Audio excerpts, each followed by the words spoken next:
The race to the World Tour final is in full stride, and teams hoping to reach top speed as the 3x3 FIBA World Tour race continues here in Macau this weekend for stop number 14. 8 of the 12 teams competing for the final picture are in action. Some already secured, many jostling for position before the culmination event, expected to be electric and hot in the casino capital for 2 days of action. We will set the table for you from just outside the Wynn Palace Casino in a minute.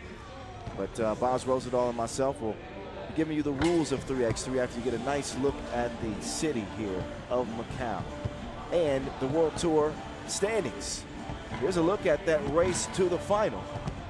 Teams at this Macau Masters that are in that race are Oob, Miami, Lehman, Chongming, Rifa. Even Basketball has an outside shot. Ulaanbaatar, MMC Energy. They're going to be interesting in the final 3 Masters of the season. And a looming, dangerous Lugano team. Condaba Tariba outside of the picture, as well as Marbella. Bordeaux somehow, some way make it out of the QD. And Brazil, stand up. Diadema representing on the World Tour for the very first time ever. They are big time underdogs. We'll see what they do. But again, first we'll see how this game is played. The rules of 3x3 coming at you right about now.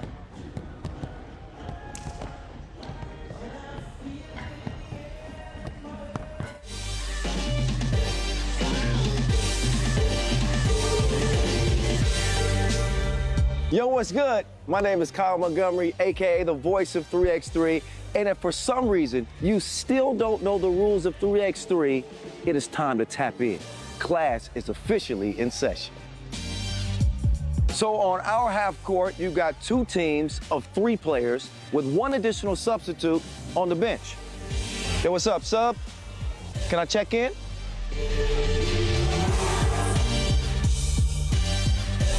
In 3x3, even the ball is different.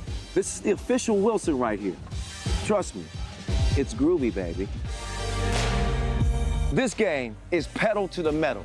10-minute game clocks, just 12-second shot clocks, and a 1st to 21 scoring format for the win. If a team doesn't score 21 points, all they have to do is outscore their opponent within 10 minutes. And you know we keep it street. In this game, we score by 1s and 2s. Anything inside the arc is worth 1. Anything outside of the arc is worth 2. Still got it. And this game is all gas, no brakes. Literally, after the opening check ball, play is continuous. Make or miss, offense turns to defense just like that. This 10-minute sprint is just getting started. We'll see you at the top.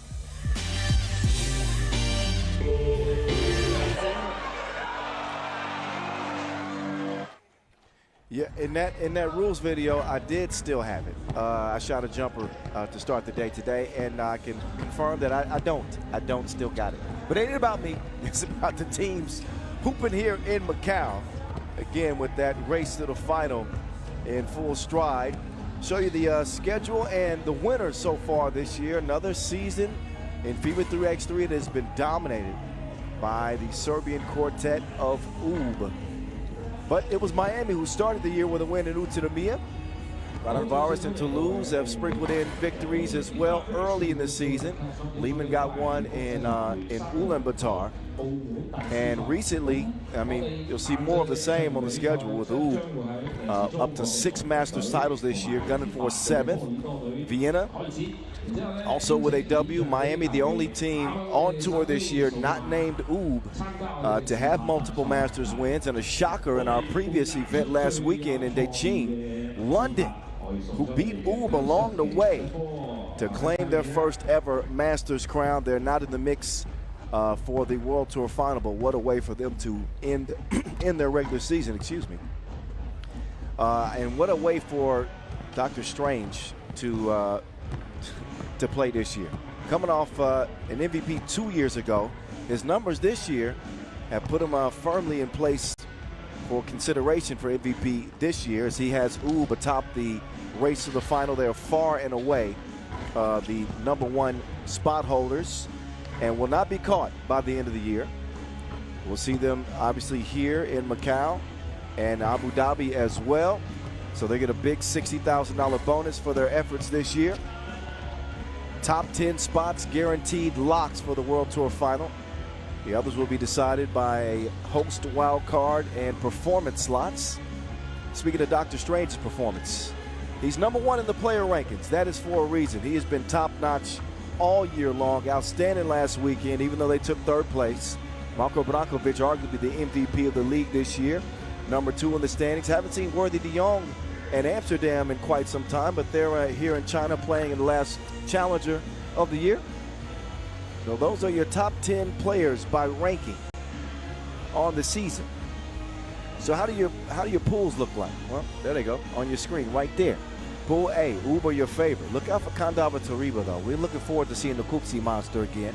Pool B, Miami coming in hot. Back-to-back wins for them. They're back on the tour. Brazil representing that group. Lehman probably the favorite in C with Rifa coming out of the QD. Ulaanbaatar MMC Energy. Crunch time for them at the back end of the standings. And Pool D, Chongming, Basketball in Bordeaux. Low-key, Chongming has had a hell of a season and a hell of a start to the season for the young Germans of Basketball Telecom. They might be crash landing with spots limited and just a couple of masters left. Speaking of Chongming, they're going to get us started against Bordeaux out of the QD. Before we talk about them, allow us to reintroduce ourselves. We back together again. Yes, it sir. is the Mountain, Boz Rosendahl, alongside me, the voice of 3x3 in Macau. Boz, it feels like it's been forever. It has been, though. Think back on your stretch, by the way. You've been in China on and off for the last month. Yes. I hosted some different events after we got together at the Europe Cup, though. So it's been the start of September till now, so right around a month. Good to be back. The tag team is back in action for Macau. Yeah, it's been a heck of a stretch the last month. Have a new baby girl born, beautiful Zaya back home, and the wife Cece is taking care. Might be watching action right now. See ya. Get her started young.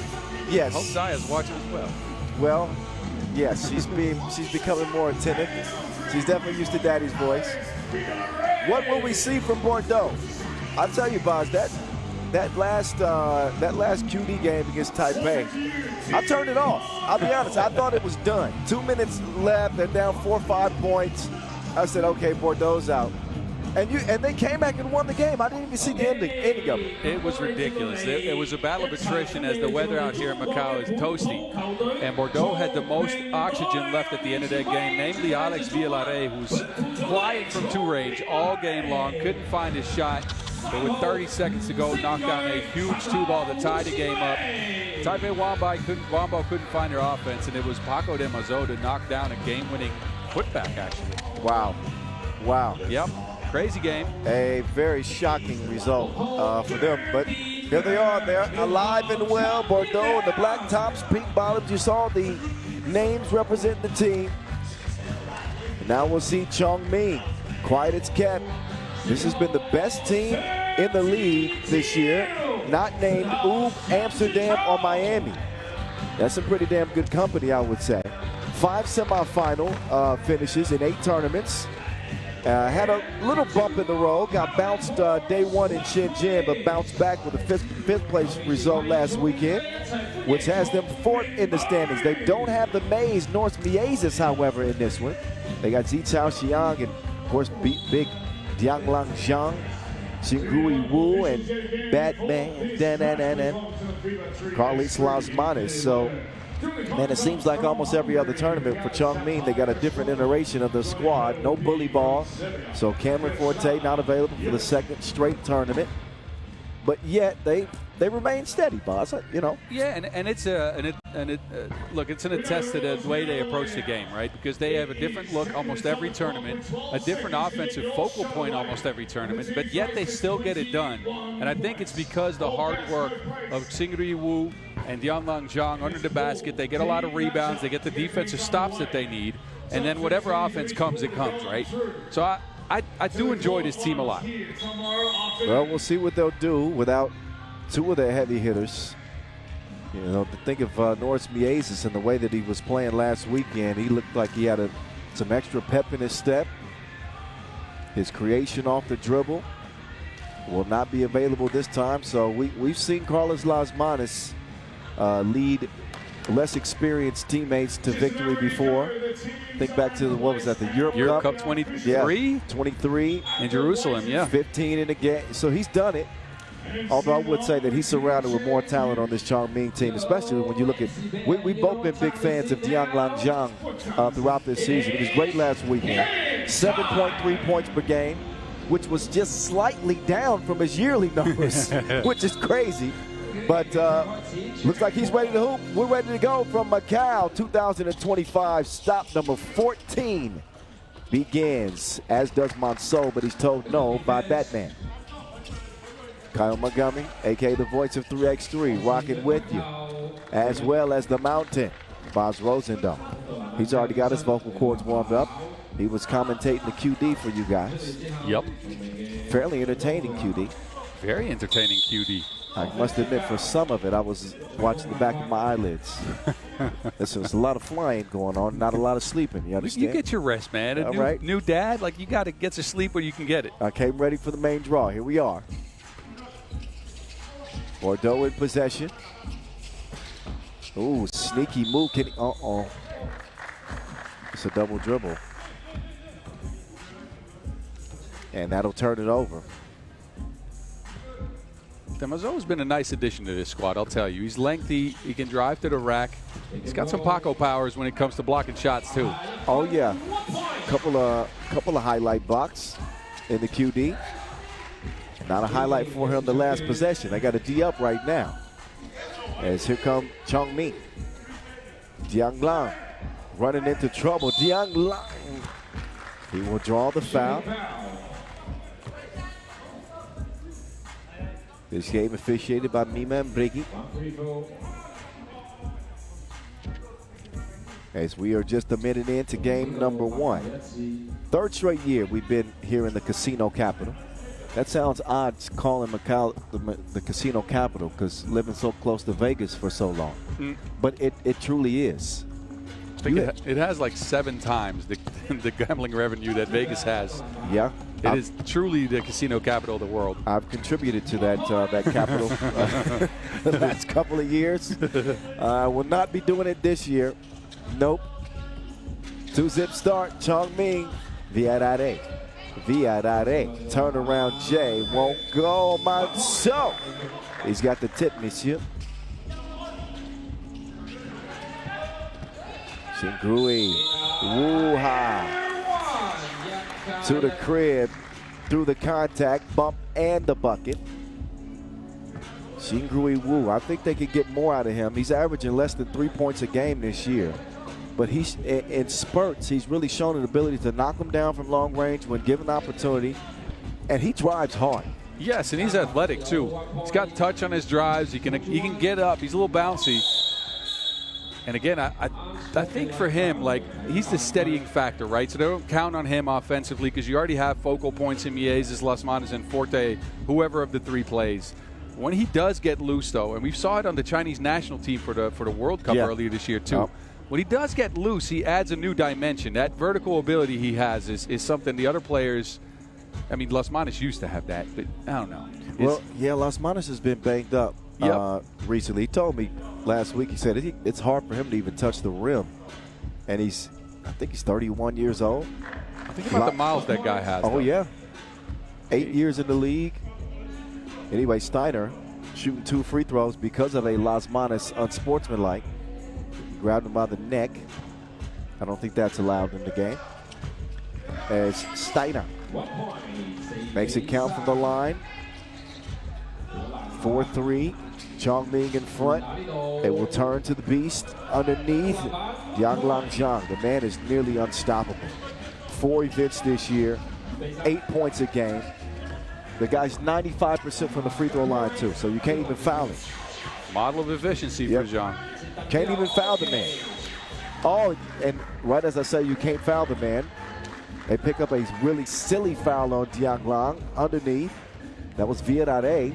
Either just give it, he pulled the chair on him. Either just give him the bucket, but you don't reach in here at the end. And nah, that push-off's not too smart.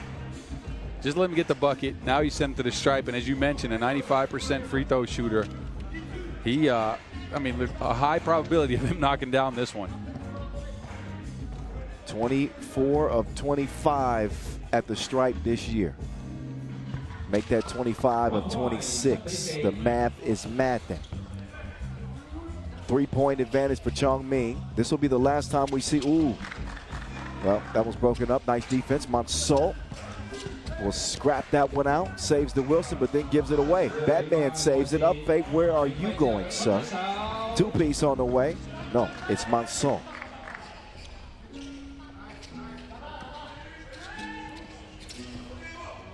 Steiner. Stole Steiner. Wait a minute. Well, late in the shot clock. One thing we didn't see Bordeaux do very well in the qualifying draws, hit twos at a high clip. They got a lot of looks, a lot of them contested out of self-creation, just like this one by Steiner, and they only knocked down 3 of them, one of them being a miracle heave at the end of the game. Look, let's see if they can get by with ones. Not if Los Manos is doing that, though. Batman, top of the key. Saw him practicing that shot before the game. Just that quick one dribble, stepped right into it. And as a result, Chong Ming lead at 9-4. They pick up a 4th foul. And again, Chong Ming at 4th in the World Tour final standings race. They are a shoe-in, pretty much a lock. But with this being their last chance during the regular season, you know, money matters at this point. As you know, top 8 slots get bonus money pre-World Tour final. And they got a shot to move up to 3rd. But, you know, last chance. And they'd have to make a deep run. I still wouldn't say the 3rd would be safe if they could get there. Yeah, we say last chance. You never know. There's still 4 performance slots at the Bordeaux Masters later on in the year, which we don't know who's going to get that. So maybe they'll get one more shot. But there's a Bordeaux Masters? Bucharest, I apologize. I'm so drawn into this game. Email. I'm so drawn into this game. No, the Bucharest Masters, yes, I apologize. Yes. No. But anyway, they might still be able to get there. I'm not sure what the rules are for those performance slots, so we'll get there as we do it.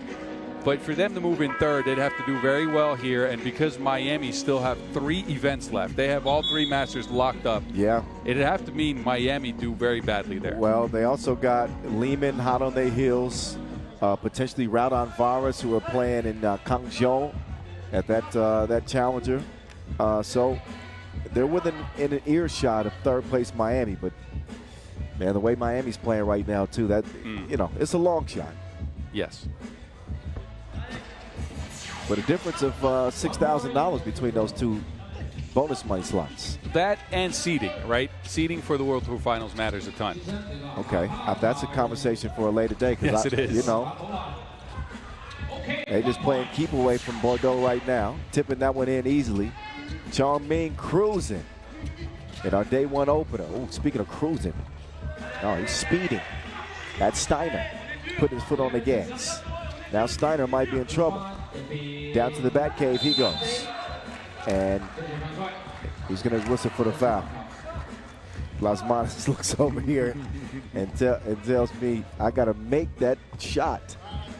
Yeah, he put some explicitive in there. I was going to say, I left out a word. Yeah. It's a family-friendly broadcast most of the time.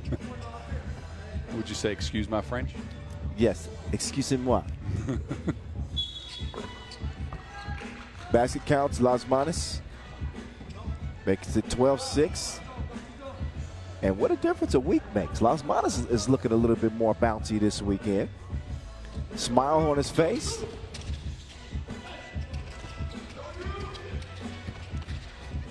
Oh, excuse-moi indeed. Straight down the alley in for the score.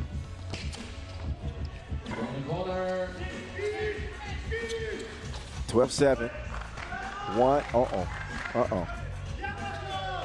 Got to convert those, and that they do. It is Paco Demazu. He sends Monceau flying, but the 2-piece comes up bashful. And I believe that Wu touched that last. Looks like Jiang Lang has an issue with the call, but it will stay where it is. Steiner up top. Bordeaux need a spark. No stranger to pulling out of deficits here in Macau. Both their QD games went exactly like this. They were down early, kind of stuck around within that 4 to 6 point range, and then finally made it all the way back to win both their QD games. So some tread off the tires at Bordeaux, coming out of the QD and then playing in game 1. So it doesn't get any easier for the Frenchman. 2 goes begging off iron.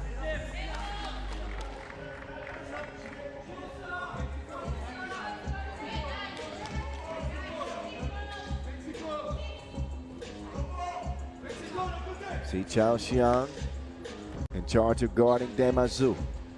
Back to it, Bordeaux, the handoff, and ISO, giving Demazou a chance to make the decision. He'll swing it right, but an offensive foul.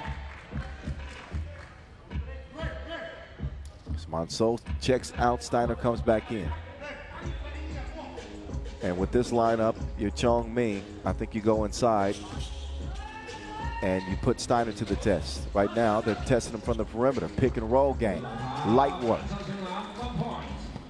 Demazou, Virare. Oh, good defense from Batman. Could not lose him. Oh, Steiner. Oh, trying to get rid of Z Chow. Oh, taking him off the to-do list. Steiner, stanking.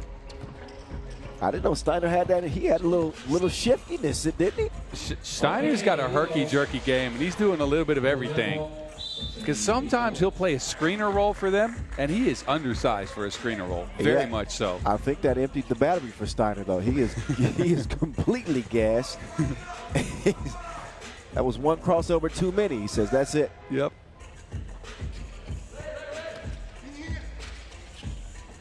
Comfy lead for Chong Ming, past the midway point. Get out 8. From the low go, he lets the 2 go. It's no good. Demazou will get it back. Demazou. You know, frame-wise, I'm going to throw you back. Just frame-wise. He reminds me a little bit of Simon Finsgar. He might have longer arms than Finsgar even, but you're right. He's slender, but he's playing more an off-ball role for them, right? So, yes, frame-wise, game-wise, not so much. Yes. Oh, Z Chow. Drops it over to Las Manis. FaceTime call. He said, I'm back. Batman returns, I guess. 7-point advantage, Virare. Way to keep the defender at bay with that off arm and finish with the right. But a 6-point advantage still remains for Chong Ming, and Batman will make the extra pass, which leads to the, never mind. Foul underneath is Monceau. So nothing quite going right for Bordeaux. And a 3-possession deficit heading into the media timeout, the last one of our opening game. Yeah, this is their biggest deficit in all of today's action for them. And they got back in the last few games on the back of good rebounding, stifling defense, but with Las Manis playing the way he does, I don't know if they'll be able to do it. Isn't Las Manis a little bit miscast as Batman, though? The man's villainous. I know, yes, I know. That nickname just kind of stuck from when he was young, but he's definitely a villain. Yes. It's too late to change his nickname now. No, you're right, but he's an instigator, man, and I enjoy it.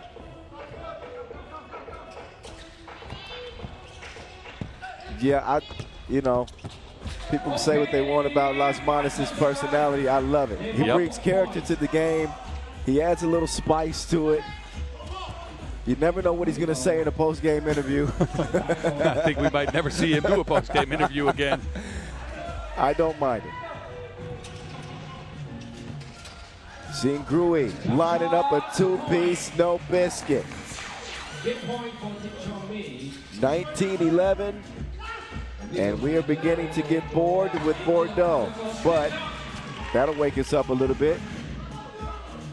Demazou with the 2-handed yammy, but it's still a 7-point contest.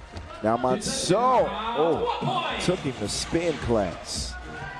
Get these lessons.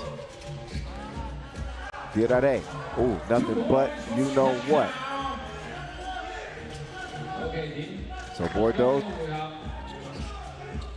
not going to be able to stop Chongming very likely from getting this win with just 1 point to go. Virare, unless he has something up his sleeve. But again, he'd have to have sleeves for that to begin with. He streaks in for the layup. Still a 5-point difference. Timeout on the floor.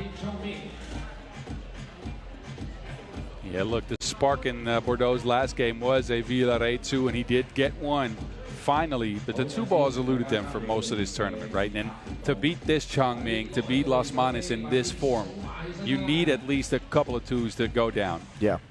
And I think the only shooter this team really has is Villarreal. Steiner's, low volume. He'll hit right around 30% of his shots from range, but I don't know. He's not the go-to shooting type of guy. Monceau and Demazo have not shown the ability to hit him from long range either.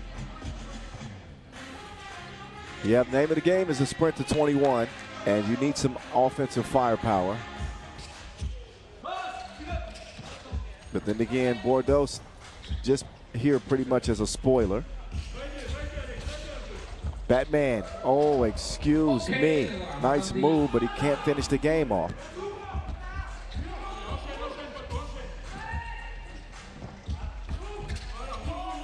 Virare, wait a minute. Boz, I was reading them. I was saying they were done. I was reading the obituary. Well, the man's got a clutch gene, I'll tell you that, because the 2s he's shot have come at the end of the game all day long, and this is considered the end of the game. Chongming is within a point of finishing this. And Bordeaux can't foul without putting them on the free throw line. In fact, neither team have any fouls to give. Jiang Lang Zhang, they're giving him a 2, and he says that's enough of this. Enough is enough. 22-17 Chongming in a game where the final score probably wasn't indicative of how dominant Chongming was. A couple of late 2s from Alex Villarreal made it a little bit more interesting, a little bit more respectable, but at the end of the day, it's Batman and Chongming opening things up here in Macau with a W. So that's game 1 in the books. 11 more to come on an exciting day 1 of action. Coming up next, Lehman and Riffa. That should be a Pool C thriller. Riffa making their way out of the QD. We'll get that one going after the highlights, of course. Enjoy the World Tour back in Macau.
All righty, Pool C action as we welcome you back to the casino capital, Macau.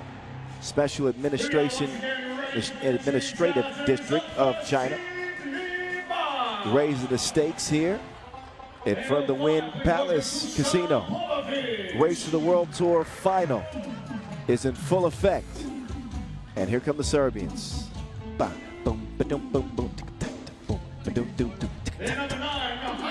You can join in at any point, Boz. I'm just enjoying the whimsical music here. I could just do the bump, and you can do the oh, never mind. Sure. All right, fine. We'll just introduce the teams as normal. Lehman has been anything but normal of late. Playing some good 3x3, let me tell you. Last weekend in Dechin, making a deep, deep run led by, of course, the DRE, Andrea Milutinovic. And Dragon Ball Gigon, Dusan Popovic played great, and Mihailo Vasic has turned back the clock. If it wasn't for London shocking everybody out there, Lehman. They could have had their second. They could have had their second title. Runners up last weekend in Dechin. Two teams actually coming in hot to this first Pool C contest. I know you've been really impressed with Riffa, but something has clicked. You've heard Dennis Donker in the last couple of weeks saying that they can see light at the end of the tunnel. And 3 straight semifinal finishes. He's got a new intro dance to the court. Dennis the Menace, that is. The ad of Milos Antic has been invaluable to this team. Vic Van Oostervik is contributing offensively. And Jonas Forts has found his touch from long range. And you know long range is the hot topic when it comes to this Riffa team. Oh, yes, it is. Look, coming out of the qualifying draw, they played 2 games, won both of them. Knocked down 12 twos. They scored 43 points, and then 24 of them came from beyond the arc. That was special. But to go back on Milos Antic, he's unlocked the style of offense that Dennis Donker and Jonas Ford shine in. They flow offense with high mobility, high octane, lots of movement. In the first 3 to 4 seconds of the shot clock is when they get 3 to 4 passes off, a couple of screens, maybe a handoff. And then he's a great pick and roll finisher as well, keeping his position in the paint. So he's providing them with scoring under the basket, but mainly with that identity that they've missed for so long, ever since Brian DeVault got injured. And he's been bringing that.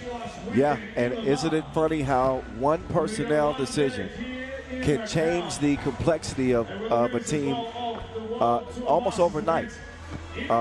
So important in the game of 3x3 to have a good screener and a guy that is a threat when he rolls to the bucket. Antic has done that. He's been incredible on the glass. And like you said, he's unlocked the talents of Dennis Donker, who you can see is playing with less pressure now. And with Dennis playing more freely and with more confidence, Fort's game is now opened up. So it's like a trickle-down effect from adding Milos Antic to the team. So I've been doing nothing but heaping praise on him since joining just a couple of Masters ago. Man, he joined in August. Yeah. And they have not placed worse than 5th ever since. So right away, he was the missing link, right? Yeah. And they're playing with poise, they're playing with confidence, and mainly, and I've already alluded to this, look at the first 3 to 4 seconds of what they do in a shot clock. It has been high-speed, high-octane stuff, and they got a lot of shots out of it. 4th in Shanghai, 3rd in Shenzhen, 4th in Beijing. Riffa in 9th in the World Tour standings, trying to move on up. We'll see how they do. Starting against Lehman. Again, runners-up just last weekend in Dechin. There's Dennis Donker. He does not finish. I mean, when you look back to last weekend, a lot of players on the floor really played at an elevated level. I would say Dusan Popovic of Lehman. I think he showed his best side last weekend as well. He's been one of the most underrated role players in the game of 3x3 for a long, long time. And especially since joining Lehman is when you can see that. He's asked to do the little things, right? Play physical, get offensive rebounds, kind of misdirect on offense too. Yeah. And he's doing it to great effect. Meantime, that was Donker getting big in the post. Vasquez getting it out to Depot. And he can't land it. Oh, he broke him down to one leg. Gigon's knee was gone. Now it's Dragon Ball Z to the crib. He got some quickness as well as he leaves Fort in the dust. It is a 2-1 contest. Substitutions made for each team. Dennis Jimenez is out. VVO is in. VVO to the rescue. You'll know what I mean by that. Antich out to Fortnite. And inside, Antich. No good that time. Milutinovic playing some great defense.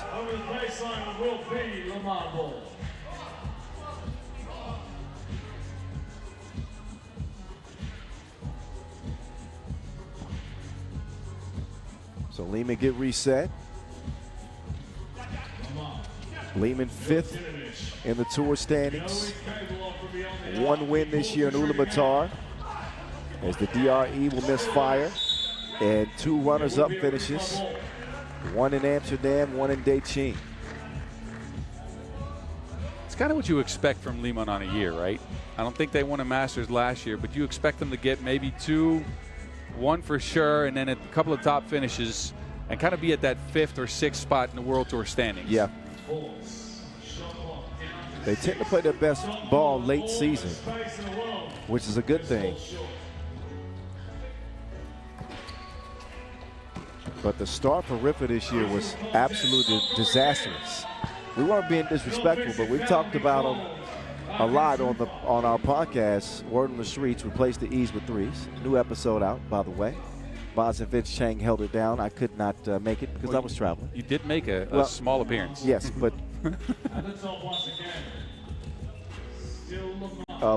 we talked about Riffa. We didn't speak great of him to start the year. Nope, we did not.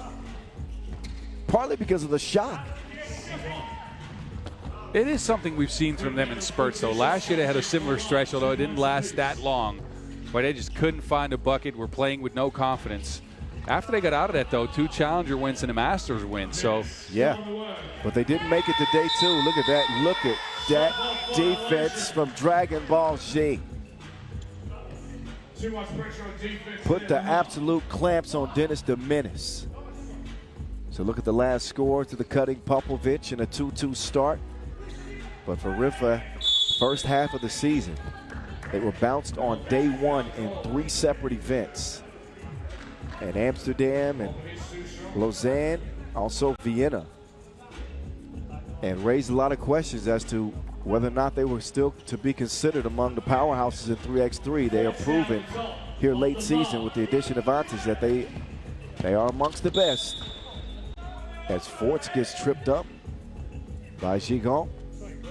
They played so well that I had to pose, well, it was a bold statement, right? So we were making bold statements on our podcast. I had to pose to Vince Chang whether they were the second best team in the league over the last couple of weeks. He wasn't quite clear in his answer there. Well, there's an argument to be made for it. But I would say, in terms of a momentum, being hot, yeah, I'd say Lehman and Riffa right now. Miami. Yep. Vasquez inside. Too much power from the Manama. Dawkins trying to do something strange to Milutinovic. And Milutinovic was stuck in cement. Could not move his feet quick enough to keep up with Dennis. Antich, they better get it cleared. They will do that. Fortnite. He's a straight shooter. All net, all wet as Riffa lead 5-3. The DRE inside, trying to take advantage of Donker. He'll volunteer a second foul by Riffa. And almost 3 minutes into game number 2 of the day. Look at that look in Dennis Donker's eyes. He has been, man, he's been sharp, been focused. Maniacal. Yeah, he's a man on a mission. Donker, Fortnite. He can dish that thing too. Finds a wide open VVO underneath. And now Van Oostervik trying to hold off the future Hall of Famer. Cannot do that. No hopes against Vasquez that deep in the post. Now Forts, he can get it done down low too. Pause. 7-4.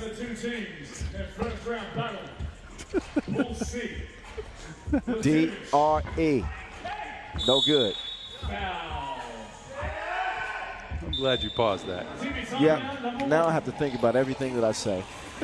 Because the immaturity scale is off the charts these days. You can't even call a game. You say something, it's like, oh, wait. I didn't even bring out the side eye. It was just, you caught yourself. Nice start to this Pool C blockbuster between two of the top dogs. Couple of squads firmly in the running for the World Tour final. Lehman, who are virtually a lock at 5, and Riffa got a good chance of getting in. If you got a chance to check out Boz's most recent column, he'll explain to you that even if they don't make it with a top 10 spot, got a chance to get awarded the host spot, right? Host spot and even a performance slot, which is based on pro circuit wins, and they still have enough of those too. So I would say Riffa very likely to get in, especially with Dennis the Menace doing stuff like that. Two-piece combo. Riffa lead 9-4. 6:17 officially on the clock. Dragon Ball Z with the rock. VVO defending. Vasquez from the elbow. The DRE comes around. Vasquez with a fake that didn't fake nobody. In fact, it's thrown out by Forts. Now, Forts isn't the quickest of foot, but his length does more than make up for it defensively. Length and strength as well. He's got some muscle and some weight too under that basket. Yeah, Big Butter, a.k.a. Fortnite. It's because he's smooth, and he's a big guy. Big Butter would be a good nickname for Forts. It would be. You know, he's had some shooting issues this year, which I've documented. Under 20% on the season. But I didn't give him enough credit for his vision. His passing, his key assist numbers have gone up.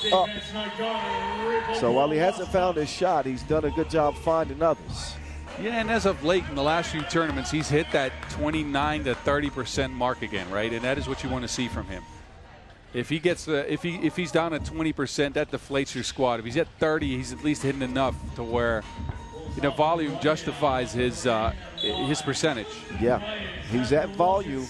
I mean, at altitude and climbing. And you want to be peaking. This is when you want to be peaking. You can overcome, you know, a slow start to the season. It's a long year, as we both know. You want to be peaking heading into the World Tour final. Popovich throws it away. Donker smartly lets it go out of bounds to let him get reset, top of the key. Lehman's offense is just nowhere to be found in this one so far. 4 points after 4.5 minutes. That's not good. No. Especially considering how they played last weekend. The offense was on fire, but then again, so was Andrea Milutinovic to the tune of 8 points a game. Nobody home, leave a message at the B. It's VVO. It's now a 3-possession advantage for Riffa. And a foul called on the Belgians. Third on them.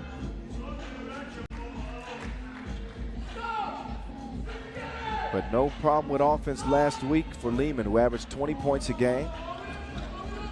Knocked down 34% of their twos. And shut teams down to the tune of 15.8 points a game.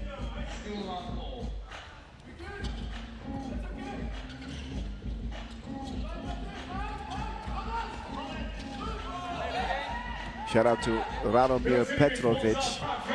He reminded me, he says, you know, Antic, he reminds him of the role that Ratko used to play for Lehman. Oh. Alexander Ratko. Yes. Yeah, very true. Very good comp. Yeah. Appreciate you, Rado. Oh, Donker.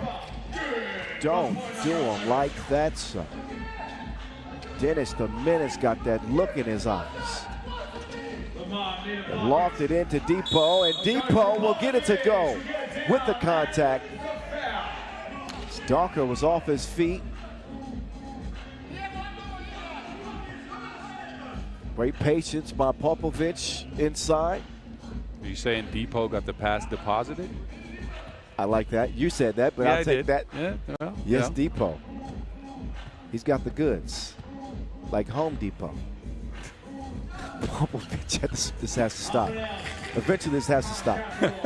Popovich, no, let me give him some more love. It's not often he scores 5 points a game for a whole tournament. He did that last weekend. Dunker. Not that time. Substitution made. 4:15 to go. It has been all Riffa so far. Lehman's offense has been at a standstill. They've kept the DRE behind bars. Milutinovic facilitating. Forts will have none of it. Forts in the deep end. Ricochets and VVO can't track it down.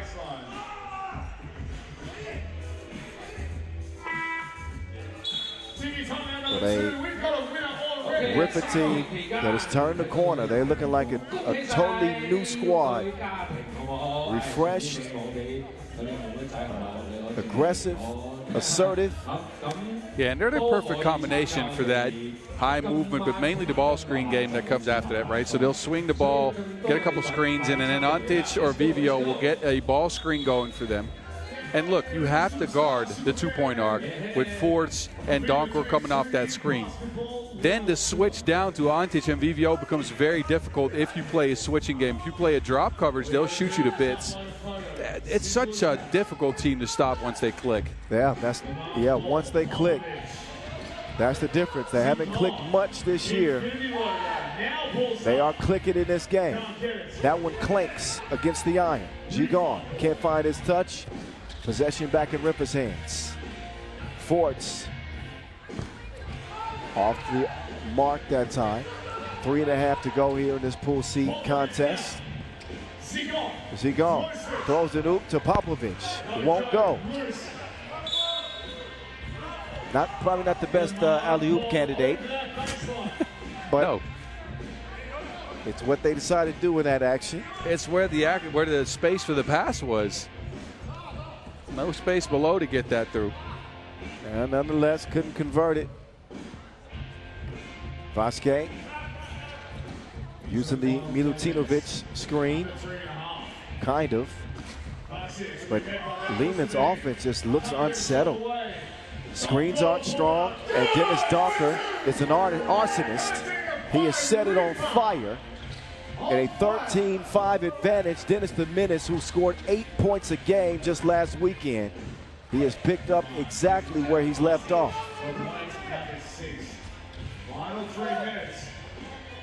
Dennis the Menace Donker. After the miss, a 6th foul on Riffa. Looks like they want a timeout. They got no more fouls to give, but with 2:50 to go in the game, a 7-point lead for Riffa. Man, they warmed up in the qualifying draw, and it's showing. Dennis continuing his onslaught. He scored 17 points in that qualifying draw, 12 in one game. And it's not just the twos, right? He's getting to the cup more frequently. He's pulling up from mid-range with confidence. It's all 3 levels of the court that he's now found his groove. This is why he's routinely been one of the most dangerous players in the game for the past 3 seasons. It's because of his ability to be effective in the mid-range, the long range, and on the drive. Donker getting a deserved rest. Dre Millie knocks one down. Maybe it gives Lehman some life. He was the top scorer in Daqing last weekend despite losing in the final. They're going to leave VVO wide open. And the shot's off the mark. Gigon runs into trouble, decides to reset. The DRE from the right wing will not fall. VVO now to Fortnite. Fortnite inside. Antic falling away, and it is spit out. Vasquez going to repost quickly. Gigon will drive and Gigon with a little flip and flicker up to the rim. That was difficult. I don't know how he got that through. How did he get that pass through? The tiniest of holes. Antic is going to find the VVO.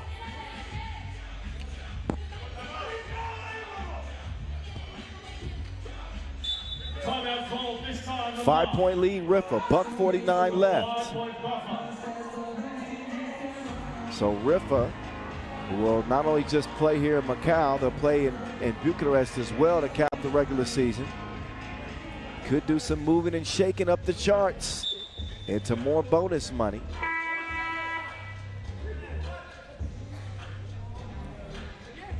Right now, just outside of the bonus money in ninth.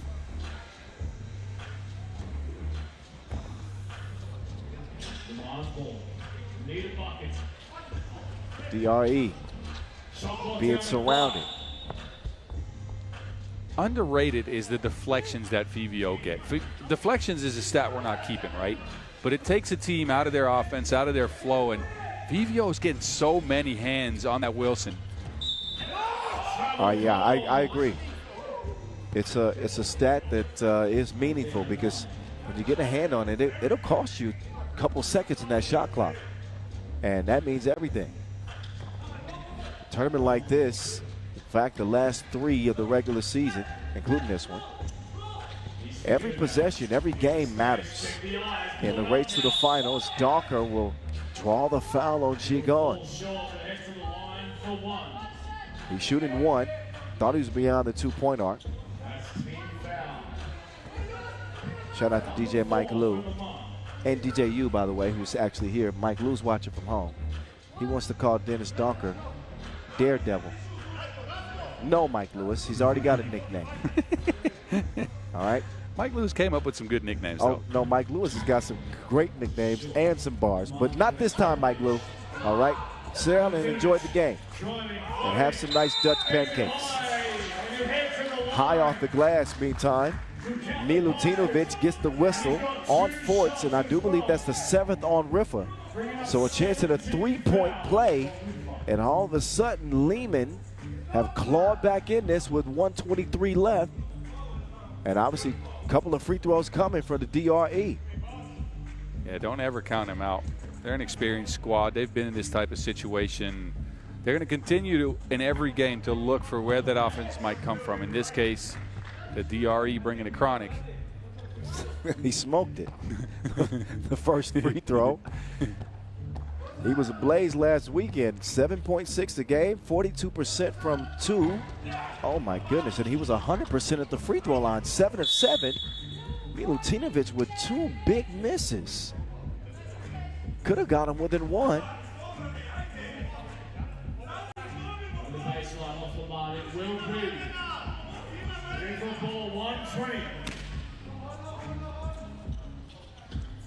Dawker gets it back. Dawker. Man. Dawker's speed off the dribble is just, it's a game breaker. Combine that with his ability to just stop on a dime and still have touch. Popovich, no. Loose ball, back to Dawker. Kick to the corner. Forts, ooh. And Russell Westbrook off the side of the glass. Entry pass to Vasquez. 3-point lead. And they will quickly foul Lehman with a couple fouls to give. Now just 1, it seems. I think that's their 5th. Yeah, it is. Now just 1 more to give, and I think the officials are going to discuss if that should be upgraded or not. They are going to take a look at it. Didn't seem like a play on the ball. Yeah, I don't think there was a play on the ball. Huge call here, though. Under 40 seconds in a 3-point game. If that's upgraded, that's a couple of free throws.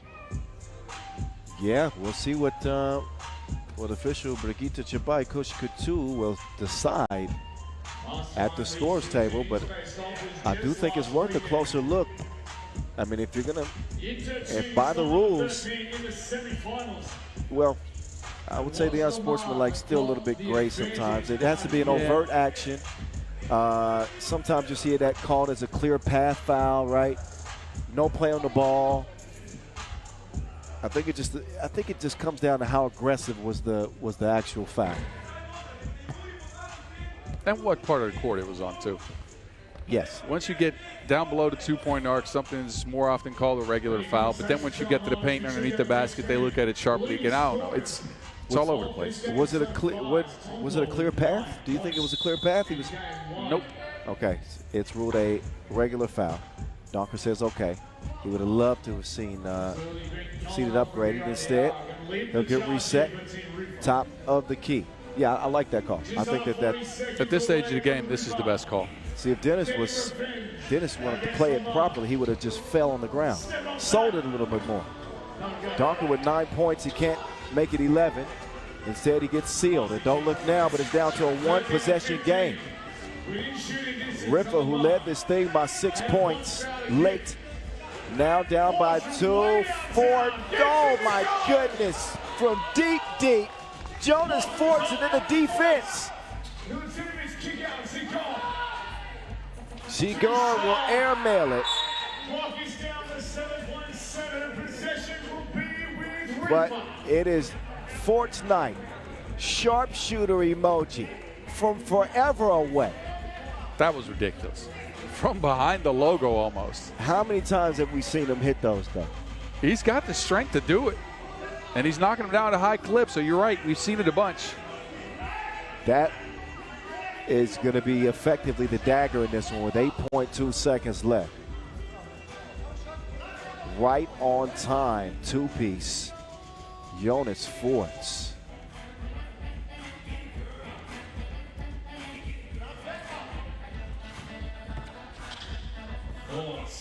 And Donker can't provide the finishing touch, but the W belongs to Riffa. You can see the passion from the QD into the main D, and a big win over Lehman. That did not deserve a pause. I saw your eyebrows. I didn't say anything. I saw your eyebrows, and I thought about it. It did not. It was not worthy of a pause. All right. Riffa, very worthy of a win. Impressive. 4-point dub over Lehman to get things popping in Pool C. Pool B coming up. Welcome to Miami. Miami and Diadema out of Brazil on deck. Coming up next from Macau.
All right, Pool B action up next. It's Miami meeting up with Diadema. What to expect from the Brazilians, I have no idea. We know Miami, of course. They've been standard of excellence outside of UB this year. 2 wins on the pro circuit in the World Tour for them already. Looking for a third. Here they go. They got the Vice colors on. Yeah, the hot pink trim. And what do you call it? That's not quite turquoise. No, I'd just say blue. I know about 6 colors, so. It's some kind of special blue. Genoshan-like blue. Henry Caruso. How good has he been the last month? Back-to-back MVPs for them the last 2 tournaments. He took it in Shanghai. And then the Dongguan Challenger hits the 2-piece in the corner over Vienna in OT. The Caruso ready to put on a show with Big City, the real deal, and Cavs.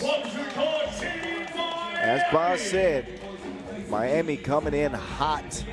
9th Masters this year, 2 wins. And again, the only team not named UB with more than one Masters title. number 3 in the standings.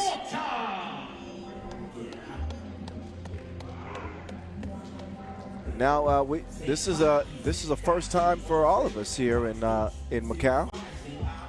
Seeing Brazil represented by Diadema with Felipe Mota, Iago Silva Almeida, Henrique Jackson, or Jackson Henrique, my bad, and Luis Guilherme. See, I'm okay with those names. There you go. I made it through. They'll be able to understand the people here in Macau. Yes. Speak Portuguese. People here speak Portuguese, bro. Do they? Macau's been Portuguese. It was Portugal until 1999. You didn't know this, huh? That's because you're an historian. I didn't know they spoke Portuguese. Some people might still speak Portuguese. So my Cantonese and my Mandarin is no good. It won't work here. Nope. Nope. Well, I mean, it will. Besides Portuguese. Okay. Well, here they are. Brazil, stand up. Man, this is a new squad from Brazil, too. I'm excited because, man, you remember back in the days we used to have Sao Paulo. Yep. Then Uberlandia made a little bit of noise. Yep. And made it to some World Tour events. Man, you remember Gus Braco? Gus Braco. I played against the guy. I remember that for sure. Man, they had some dudes. Of course, we had Donatis Melo. Yes, there you go. I was going to name him. The most physical player I've ever played against in my life. They had another big that was similar to Melo. Yeah. His name escaped me right now, but I'm going to find it. Leonardo Branquillo. Ferros. Yep. Ferros. That's right. Yep. See, me and Boss, we go way back. Yep, Boss we was do. playing, and I was commentating. So we got a great respect for Brazil in 3x3. And hell, when you look at their performance, especially at the Mehr Cup stage, they've been a top contender. They've been active, too. They have a big internal league, a physical league, I might add. I've scouted it some. But they're organizing. This year, they hosted a Challenger event. I think next year they'll have a couple, maybe even a Masters. We'll see. But they're getting into things, and they're trying to organize and get back to top level. And I say get back. I don't know if they were ever fully there, but they were at least considered one of the top 20 teams at one point. Well, they are rebuilding here with a new squad. Diadema making their World Tour debut here in Macau against one of the powerhouses of 2025, Team Miami. Caruso, how you going to lose him? Caruso flies in for the first yam. He's been playing at a different level and arguably the best offseason ad coming up from Princeton. For any team this year. I know Milos Antic of Riff a late ad, but man, Caruso's been outstanding for Miami. Meantime, dive delivery, foul on the inside. Pool B, game 3. At 3x3 The Voice, that's me, Kyle Montgomery. At 3x3 The Mountain, that's him. Hello. Boz Rosendahl, ladies and gentlemen. Braving the heat here in Macau. Yes. Stop number 14 of the season. We're heading towards the World Tour final as that free throw heads towards the rim. Doesn't find his mark. Miami, who drew first blood with the Caruso smash, will set up Big City straight on two-piece, a little bit long. Shot off the mark, and man, Travis is the real deal getting beat up out here. Well, that's something you can expect from Brazilian teams. They play physical. They're going to rack up a ton of fouls. We'll see how Diadema does, of course. I'm going by history. Well, Miami's known to put pressure on teams. They get to the free throw line. And another quick foul on Diadema. Diadema, who finished 8th at the Brazilian Challenger, got a wild card slot to play here in Macau. Trying to make the most out of it. Tough draw, though. In Pool B, of course, with this Miami team, and a very dangerous Lugano squad, too. Here comes Diadema. Taking the scenic route was Guilherme. High arcing to, ooh. Yeah. Yep. Well, no. Caruso in traffic. He will get a late whistle. Shooting foul. Henry Caruso. He's made his play as of late has made the choice between kind of their fourth option here in Parrott or Kelly. Oh yeah, kind of moot in the sense that, look, I respect both those guys, right? And they each have their own strengths, but they were always kind of looking for that secondary scorer, and it's Caruso that has provided the touch. Yeah, they've shown some chemistry, but shout out to James Parrott. He just had a beautiful new baby girl as well. I did see that. So congratulations to him and his wife on the new addition. He's most certainly watching. Fall away, 2 won't go, but it's recovered and scored inside.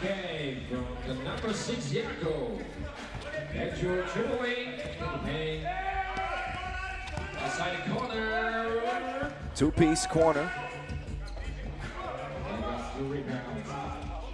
Diadema trying to move the rock here. They got another difficult look for 2. Another two-piece, or a first two-piece down, I'd say. Enrique. Oh, yeah. And you know what? Apparently he's super famous out there in Brazil. I think it's Mota. Felipe Mota is the one that. Is it? Yes. Oh, you're right. Yes, it's Mota. Mota, let me borrow some of them followers, man. You got like 1.3? At 3x Reader Voice. Just give me like 10% of that. I'll be happy. I'll take 1%. Pocket pass for you. Finds Caruso. It's 3-3.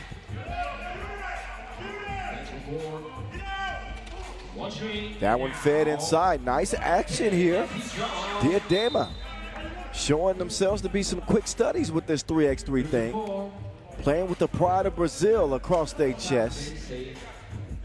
Drawing 2 defenders and a wide open layup for Iago Silva Almeida.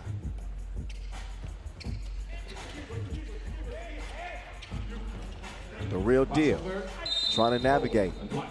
The fouling continues for Diadema, who now have 2 to give. Just over 2.5 minutes in to our 4th game of the day. Big City, real deal. Says, come here. Big Cinnamon on the drive. Big Cinnamon on the attack. They're scoring. I was just testing my vocals to see if they work. Yeah, there you go. They're intact for now. Oh, that won't go.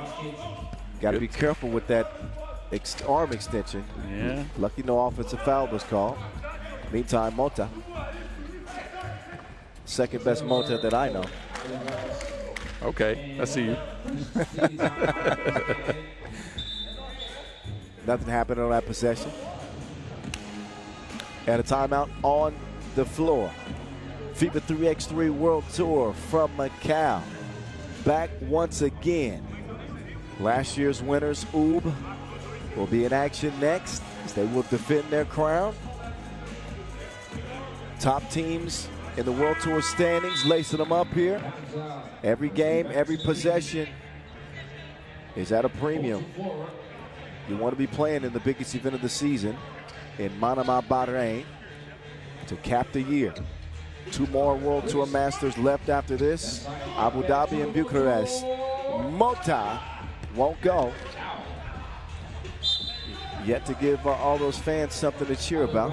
Maybe it's coming. 4-4 deadlock. Winners so far today. Chongming over Bordeaux. Rifa over Lehman. And that's it. Oh, for you. Well, yeah. Boss started the QD. I've been here. Oh, way. Big City. That was a laser shot.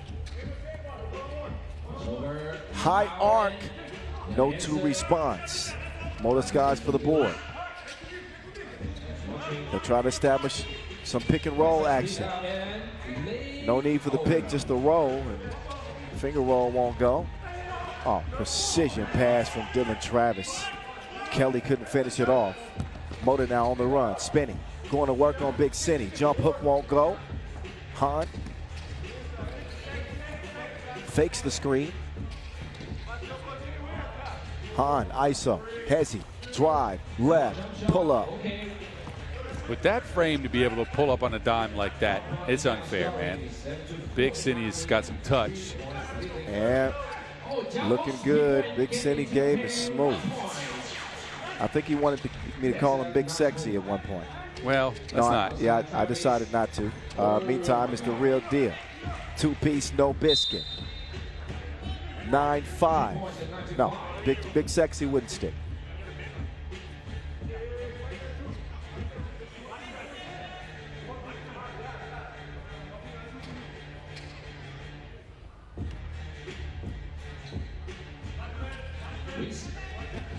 Four-point lead.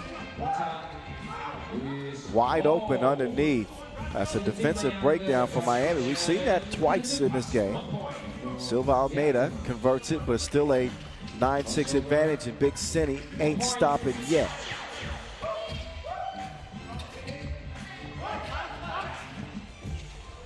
Oh, nice pass, kind of. Sidewinder, won't go. Real deal gets it back. Ooh, turn around. Doesn't land it. Ball back over to Black. Diadema. Here they come. Every pass seems to be a behind-the-back pass from Guillermo. Late in the shot clock. No bueno. Up top. Back to the real deal. Ball fake. Penetrates the defense. And Hahn, not that time. And I believe Mitch got a hand on that. Doesn't it feel like Miami could be up by like 10? Yes. They've missed a couple of opportunities here. Feels like they're cruising.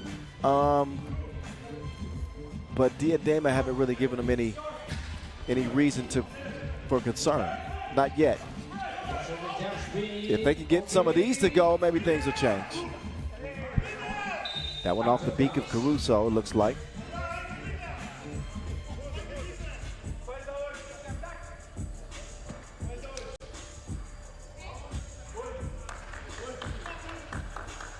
So I just thought about something. You know, with London winning last week in Beijing, I'm trying to think if we've had an American teams win consecutive Masters in 3x3. I don't know. I mean, Princeton would have had to be Miami and Princeton, right? Yeah, would have had to been. Maybe Princeton won back-to-back before. I have to look back. If you're watching from the States and you've been a 3x3 fan for a long time, let me know. Hey, he's blocking my view. Hey, there we go. It was a rare opportunity for some camera time for us, boss. You should have leaned in here. Yeah, well. What, bad hair sure day? We'll take some, no, yeah, for me. I mean, look, I've been sweating out here for hours. Bro, I'm not trying to be on the camera. For you, though, we'll take some cool pictures in front of the casino at some point. No worries. I'm staying away from the casino. We'll take some cool pictures in front of the venue. There we go. We can do that. Which is in front of a casino. Yeah. Touche. 3:49 left. And 10-6. Up top, Gales! Destructive! Oh my goodness. 11-6. Big Cindy, Kales, banging everything now. But you forget about this athleticism, Kelly. I believe I can fly. I believe I can touch the sky. He jumped high enough for Kel and Keenan. Yo. Oh, I like that one, Bozzy. Yeah. Not a lot of people know about that. 12-6. Yes. That's a throwback. Keenan and Kale. 3:24 to go. Big Cindy. This Cornhusker ain't shucking and jiving. 14-6. The Caruso hasn't really had to dominate because everybody's getting in on it. Yeah, it seems like Diadema has just lost track of every player on Miami at this point. Well, it is the first ever World Tour Masters, so it's going to come with some issues. Caruso will get it to Kids. Kelly. And Kelly cruising. Tried to commit a foul. He wanted to rest. 16-6. Diadema unable to deal with the heat that Miami's been putting on him. It's been a combination of Big Cinnamon, Kels, the Real Deal, and Caruso. Exactly what Miami would hope for a start to the tournament. Yeah, this is what you want to see out of Andrew Kelly, right? The man's been very active. He's dunking, he's hustling, he's getting rebounds, he's hitting higher notes than Kelly Clarkson right now. I keep him coming. You snuck that one in on me. I will leave. I'll take myself elsewhere. Maybe he's an American Idol. Now I'm joined in with you. Oh, boy. What the hell is going on around here? Two new dads just doing it. 16-6. Make that 16-7.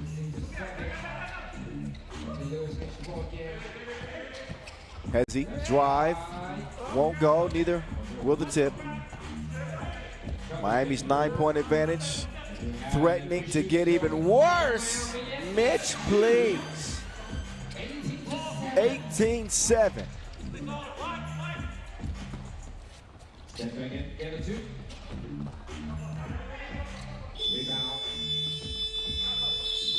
$11-point lead, Miami. And while Diadema started off strong enough, right? They played physical to start. They had some nice pick and rolls, knocked down a couple. They just haven't been able to find defense and offense against this Miami, who have unlocked all of their offensive arsenal with Mitch playing like this. Without a doubt, Han getting a rest. Kels is telling DT to throw that up. Ball out. Leaves 5 seconds for Miami to work with. The Real Deal, chunking the deuces. He's going to draw a whistle. And he was beyond the 2-point arc. Dylan Travis up to the stripe. They want to call Caruso Captain America, but it's Dylan Travis is really more the Captain America of the We team. can call him the American Eagle. Ooh, that's pretty good. That's good. You're talking about for Caruso, right? Yeah. I think we're gonna. Yes, Boz. Welcome to the nickname. You've been dubbed a nicknamer now, officially. All right. American Eagle. I like that. Kind of has that stoic eagle look to him. You're right. He does. It's quite good. 20-7. And he's got a bag. This game is Shopping quite bad. bag? American Eagle? No. Now, you see, now you're double on top. I'm off the rails. I'm off the rails. Y'all come help Boz. Y'all come help Boz out. Oh, Han keeps it alive. American Eagle to the Real Deal. Diadema. Can't hit a Dema shot. Caruso turns his back and then hits the turnaround. Light work. Miami electric in that 21-7 victory before the horn. Look out. Miami coming in hot and remaining such. Yeah, they found the action that worked after 2 minutes, right? With the handoffs for Han. A lot of more movement from them in after the 2-minute mark. That's how they got their buckets. Diadema couldn't stick with him. Mitch was special too, man. He was hitting shots from everywhere. Big game. Big game for Big Red. Miami roll over Diadema in Pool B's opener. Now we get to Pool A action, game number 4 of the day with Ub and Marbella set to check ball at 3:45 here local time. So we will have about a 10-minute intermission before we get to that 4th game of the day. Hope you don't mind. Stick around. We're back to it in 10 minutes from the casino capital, Macau. See you then. All right, Macau, how we doing out there? We're going to bring out 2 lucky fans to come out on.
next person. MC Long. Yeah, wait. Let me check with the... And our winner's going to get... Yes. Yes, right, good. We're good. Who is the better shooter? Are you better? He's better. You both pointed at each other. You speak English? Yeah, both of them speak English. Oh, okay. Yeah. We don't need you anymore. Okay. I will go French. Alright, cool. So what's your name, sir? Yo-yo. Yo-yo. Oh. Okay, so when I said yo-yo earlier, I just said your name. You say yo-yo, I say yo. Alright, Right? so yo-yo? Yo. Ido? Ido. Yo-yo and Ido. Okay, here we go. Let's rock, paper, scissors to see who goes first. Oh, so you're going to go first? Alright, at the free throw line here, you go Ido. So remember, no toes on the line. Yeah. Alright, if you get it in, you choose the position on the board, and you just have to tell me A1, A3, B2, etc. Cool? Alright, let's give it up for team. Let's go for Ido. Put it on, Ido. 第一下，我哋一個投籃等戰嘅遊戲。 Oh, Ido! Okay, Ido, if you're the better shooter, I'm worried. Yeah, I think it's which is good. Alright, let's go, yo-yo. Bang it on! Oh, bang, bang. We're close. Boys, take your time. Okay, okay. Pretend like nobody else is here. Nobody's here. Oh, Ido. Oh. So we have to move closer. Yeah. We're going 3 shots. If there's no bucket, we're going to move closer. Yes. Let's go, yo-yo. Ah. Oh, Okay, last round. Last round. last round, and then we're moving closer. Yes. It's not that far. Oh, Ido, the closest by far. Yeah. Come on, yo-yo. I believe. Yo-yo! 咁我哋第一球嘅話就係 Where we yo-yo。 Yo-yo, where are we going? A1. A1, simple. A1. We got it, we're locked in. Yeah. Go. Alright, now they're on the board. Let's keep it going. Ido. Up and down. Oh. Alright, yo-yo. Time to add some tic-tac-toe pressure. Yo-yo. Okay.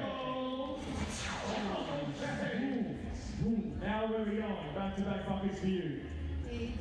A2. A2. Oh, hit some first. Ooh. How you feeling, Ido? Do you think you can stop him? Hopefully. Hopefully, that's not confident. You say, yes, sir, I've got this. Yes, sir. I got this. I believe you. Yeah. I believe you. All right, here we go, Ido. Come on now. Oh. Oh. Yo. All right. So, Ido, you can stand here. Yeah, And you just have to try and distract him. Disturbing Come and him. stand down here. And just try and distract him. Yeah, disturbing him.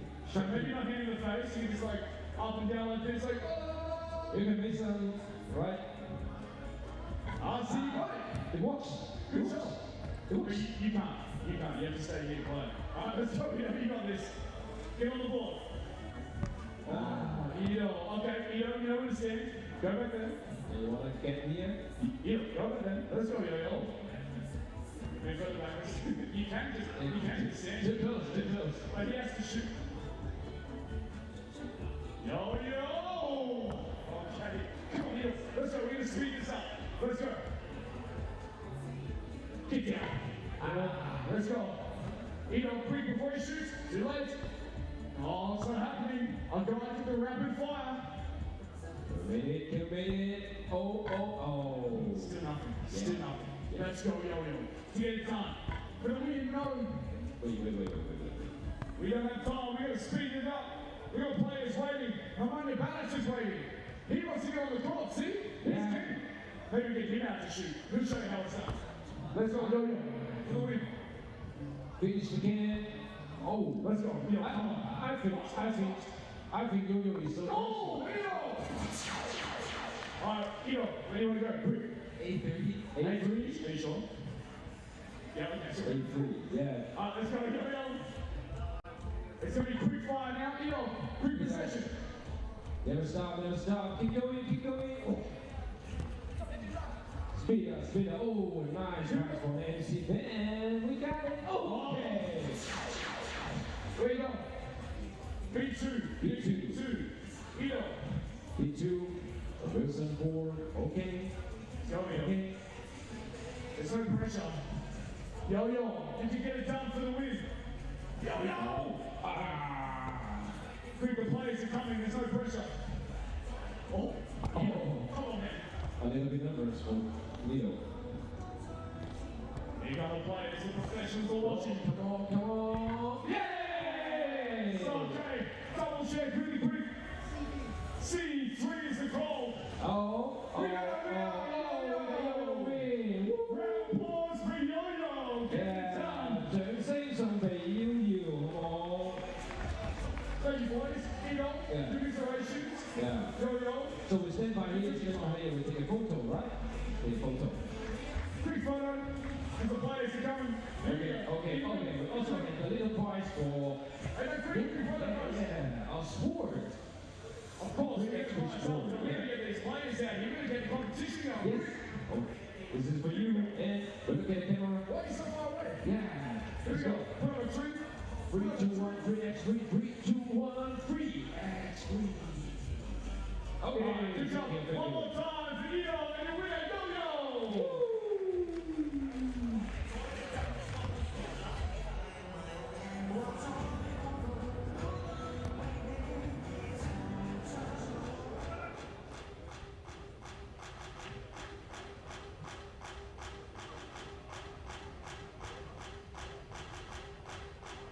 Up next, not too far away, bringing out Pool A, the number 1 seed, versus MAGENTA.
All right, 3 games have already taken place. Now we get to Pool A's action. A lot of people anxious to see Erlebe back in action with a new-looking team.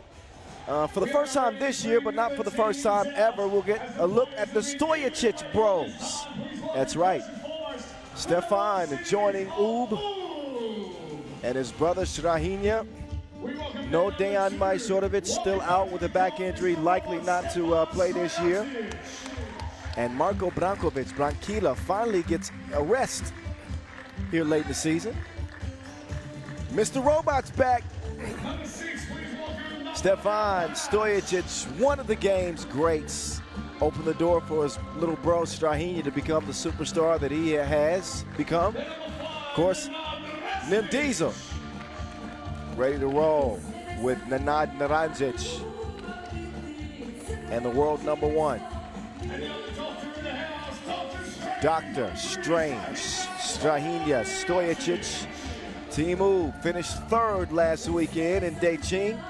Have a big lead atop the World Tour standings. So the #1 spot in that $60,000 pre-final bonus is locked up. But they still want to finish strong. They want to stay healthy. And let's not forget their hunt to win the most regular season Masters in league history with one more title this year. They are the defending Macau champions. And they will get a chance to lace them up against Marbella. Marbella coming out with some sauce. Mayo. Isaac Mayo, that is, rocket #2. Black tops, orange bottoms, rather. Third Masters appearance this year for Marbella. Mixed bag of results. 2 previous Masters, both day 2 exits. But last week in the Beijing, they lost handedly to Oob in the quarterfinals. Now they get a chance for some get back. They got the knife. Ready to take on the surgical Serbians. And DDB, Diego de Blas. Team Marbella, not to forget about Moreno Godwin. Godwin Moreno works both ways. He plays both ways, defense and offense. Nice piece to this Marbella team. Coin flip determines the opening possession. And looks like it'll be Oob ball. All eyes on the Sorcerer Supreme. He's had a little bit of beard to go with that mustache. I think it's working. Strahinja Stojicic, 6 points a game this year, 7 points a game last weekend. Tops in key assists, tops in player value is Doc Strange. And there's Diego de Blas, the world champion for Team Spain this year. Did not have his best tournament last weekend, did DDB. He averaged under 3 points per game. That was after averaging 7 a game in Debrecen. And of course, the living legend himself. We haven't seen Stefan Stojicic in quite some time. 36 years old. His first Masters in nearly a year. Man who's played for Wuxi and Vienna. Also, obviously started his career with Lehman. And Bozzi, I know he says he hasn't played. Stefan says he hasn't played. But he looks like he's in playing condition. He's in shape, I'll tell you that. The man stays working out. It's curious to see because game shape's different than body shape, right? That's true. That's true. Here's Stojicic, Stefan that is. And here's his little bro, Dr. Strange, leaves it short. Quick clear from Marbella. If they're going to win, they've got to find their 2-point shooting. As a matter of fact, when you look at how Oob lost to London, and whenever Oob loses, I think the common denominator is teams shoot the hell out of the ball from 2-point range. It's almost the only way you can beat them. No, you have to because they're so solid on the interior defense with Barac down there, Naranjic as well. They're lengthy on the wing too, so it's hard to pass them up. Teams that beat them usually shoot the lights out. So Oob will have won 6 of the last 8 World Tour Masters, 36-8 record this year. Top scoring offense and top scoring defense. I guess the only concern really for Oob this year is that they've turned it over 5 times a game. And the wear and tear late in the season. Doc Strange elevating. Can't score it over Moreno, but that's because of a whistle. So again, Doc Strange, who leads the league in player value, key assist, highlights, second in scoring. Might surprise you, he's made the most twos this year. He's improved that part of his game tremendously. He's upped his percentages to a very respectable number this year. And he used to be, I don't want to say more of a volume shooter, but he used to hover around that 30%. He's up to like 38, 39? 34. 34% It's dropped a bit. It was up to 39 earlier in the season. And it's needed too because remember he's been dealing with a little bit of injuries this season. Some knee stuff that's lingering, and you know it helps if you're that explosive if you can add the shot. Well, Oob in general, the only player that played in every single Masters is Marko Brankovic, and Branquilla is getting a rest. This is his first Masters off this year. you want to talk about somebody deserving of a tournament off, it is Marko Brankovic. Yes, but it does spell, no, I'm not going to say trouble for Ub because they can function without him, but he has been the connective piece for them. Well, it just depends on how good Mr. Robot is. Has he been refurbished? Meantime, it's DDB from DEP. Badac. Oh, yeah, good score from Nim Diesel. 2-2 start.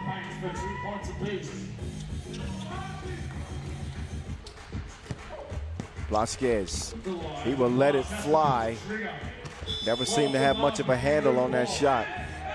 He misses badly. Stojicic's pass is broken up. Naranjic, who was not shot it great from two range. Grazes the iron and out of bounds it'll go.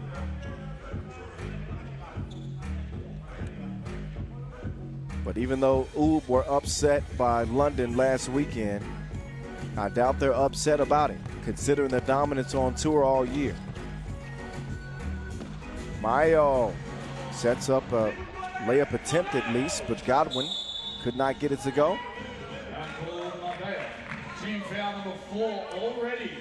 It's cool to see Marbella out here in the sense that Spanish 3x3 has been on the rise this year. This has been one of the main storylines, right? Barcelona coming through, hitting some cool events. Marbella doing well. Mataró doing decent in their challenger. Spain, of course, the World Cup. It's been quite the year. No, yeah, and listen, Marbella have played pretty well. They've made the quarterfinals in each of the last two events, but you know, it's all about what have you done for me lately. And last weekend, Boz, 14 points a game. Yeah, no, that is not going to get it done. Good. 14 points a game from a team that's got some gifted offensive scores, but that was largely due to the struggles of DDB. DDB was under 3 a game, which you never see.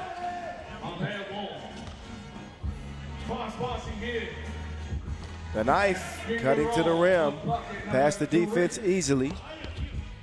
Mr. Robot locked in, but does not get it to go.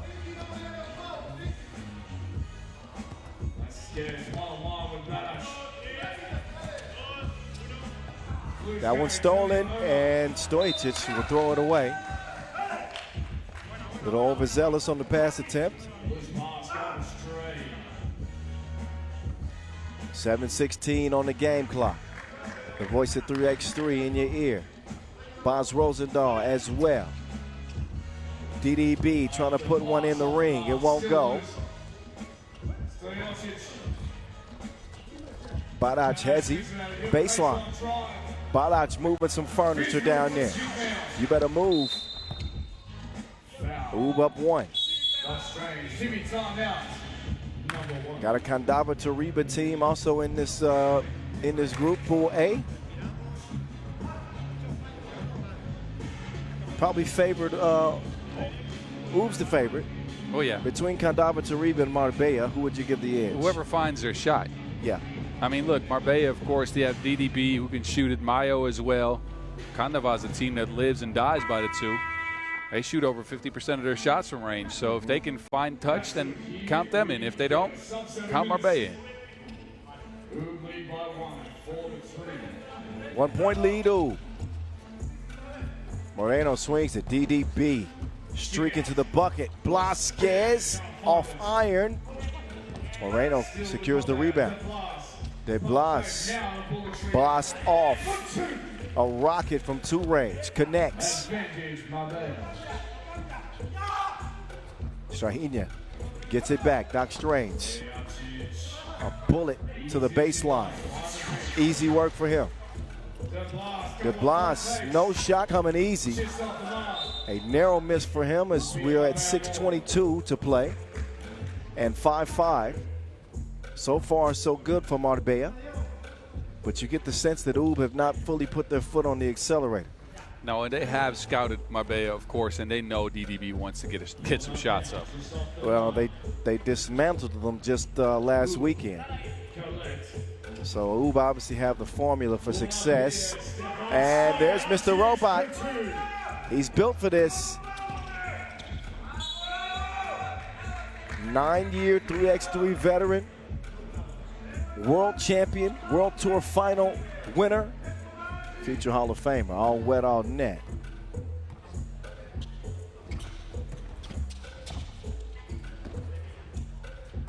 2-point advantage. Ooh, there's that trickiness that you were telling me about with Isaac, but not enough time. That herky-jerky, man. I like his game. I've seen him coming up from the Nations League, so I've had the pleasure of watching him a lot. But, man, he is shifty with it. So it was a pool phase loss for Marbella against UB last weekend, 21-12. They lost to another Serbian team in the quarterfinals. That was Lehman. But in that contest last weekend, they could not contain Strahinja, who scored 7 points, double 5 for him. Really a balanced effort. I don't know if that solves anything. Bodic hit the crown jewels there, and they sprayed some ice spray on that. Do you remember watching MTV Cribs? Yes. This is the place where all the magic happens. You don't want to hit people in the area where all the magic happens. It's terrible. You should. Well, then also get some ice spray on it. Like, oh no, man, there's got to be another remedy than hitting with ice spray. Singing is what helps. I hear.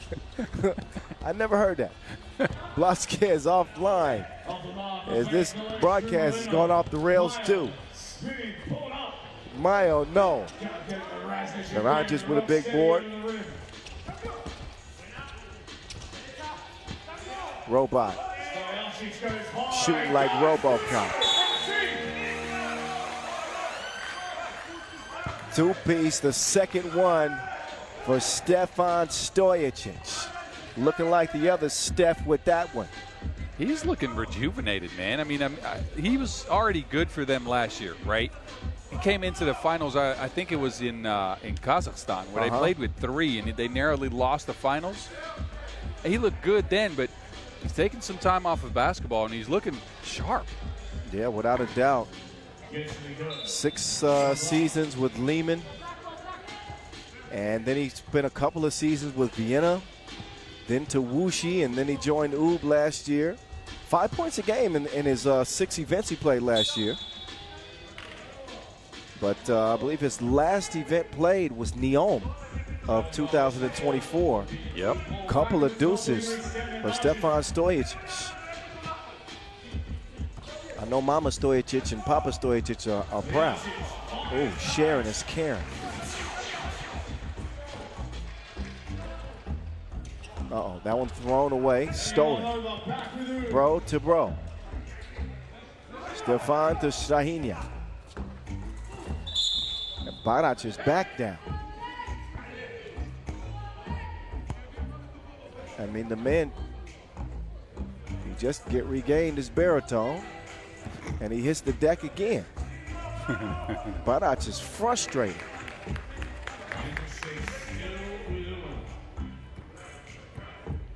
(10-6) past the midway point. Are they going to continue to let Stefan Stojicic shoot? Back iron that time.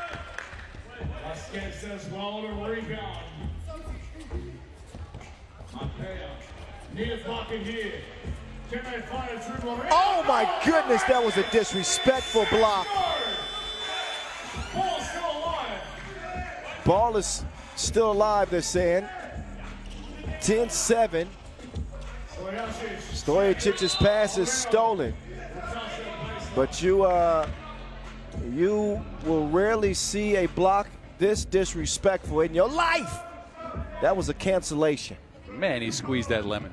Oh my goodness, the eliminator eliminates. My goodness. 10-7. Sub 5 minutes. Strange. It is not supposed to look that easy. Yeah, Naranjic out of position. He will volunteer a 5th foul on UB. 11-7 contest. Game 4 of day 1. At 3x3 The Voice in your ear. What's up? At 3x3 The Mountain here as well. Hello. Government names, Boz Rosendahl and Kyle Montgomery. Inside they go, Naranjic. Oh, good hands there from Mayo. He'll get it cleared. Here come Marbella. De Blas, up fake. Euro stepping. No. That was great positioning on Stefan Stojacic.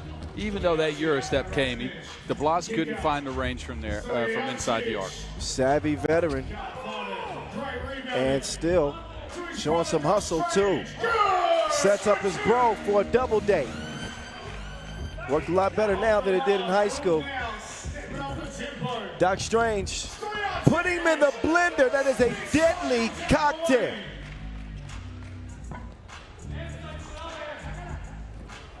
Strange now. I'm going to call him Strings. 16-7. This escalated quickly. But Marbella will fight back. They brought a knife to a gunfight. Nicknamed the knife. Yeah, I know. Took a while. Took a while. But Blasquez, he will bust back. But a flurry of buckets for Oob. The Stojacic bros got it going. Did you say you were going to call him Strings? Dr. Strings? If he keeps shooting it like that. All right.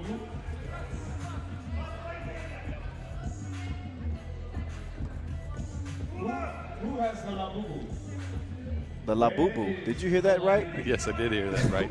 You know what that is? No. It's one of those weird grinning dolls. Oh, no, okay. I did hear about that. I'm not that old. Back to it, 3 minutes to go. Barac getting faded. Short turnaround has Oob up 17-9. And Barac will outfight everybody, including his own teammate for the rebound. Nim Diesel, oh, lazy pass. Leads to a two-handed yammer. JB will get Marbella a 10th point, but Oob on the path of destruction. Seems like anybody standing in their way these days, not named London, has got a problem. So Oob's body of work this year, in terms of wins, they won in Marseille, then Vienna, then Hong Kong, then Edmonton, then Lausanne, a string of 5 straight Masters. They get back in the winner's circle in Shenzhen before finishing 3rd in Beijing. I think this season for them is up for one of the best seasons ever. I'll get you some stats later on in the year. Yeah. After the regular season finishes, but as far as dominance and level of play, outside of the fact that they could get the record for most regular season Masters, this has been an incredible year for them. Man, it seems almost underrated or underappreciated because they've done it kind of quietly. I don't know if that makes sense. But I understand what you're saying. 5 in a row, and Mr. Robot is connected.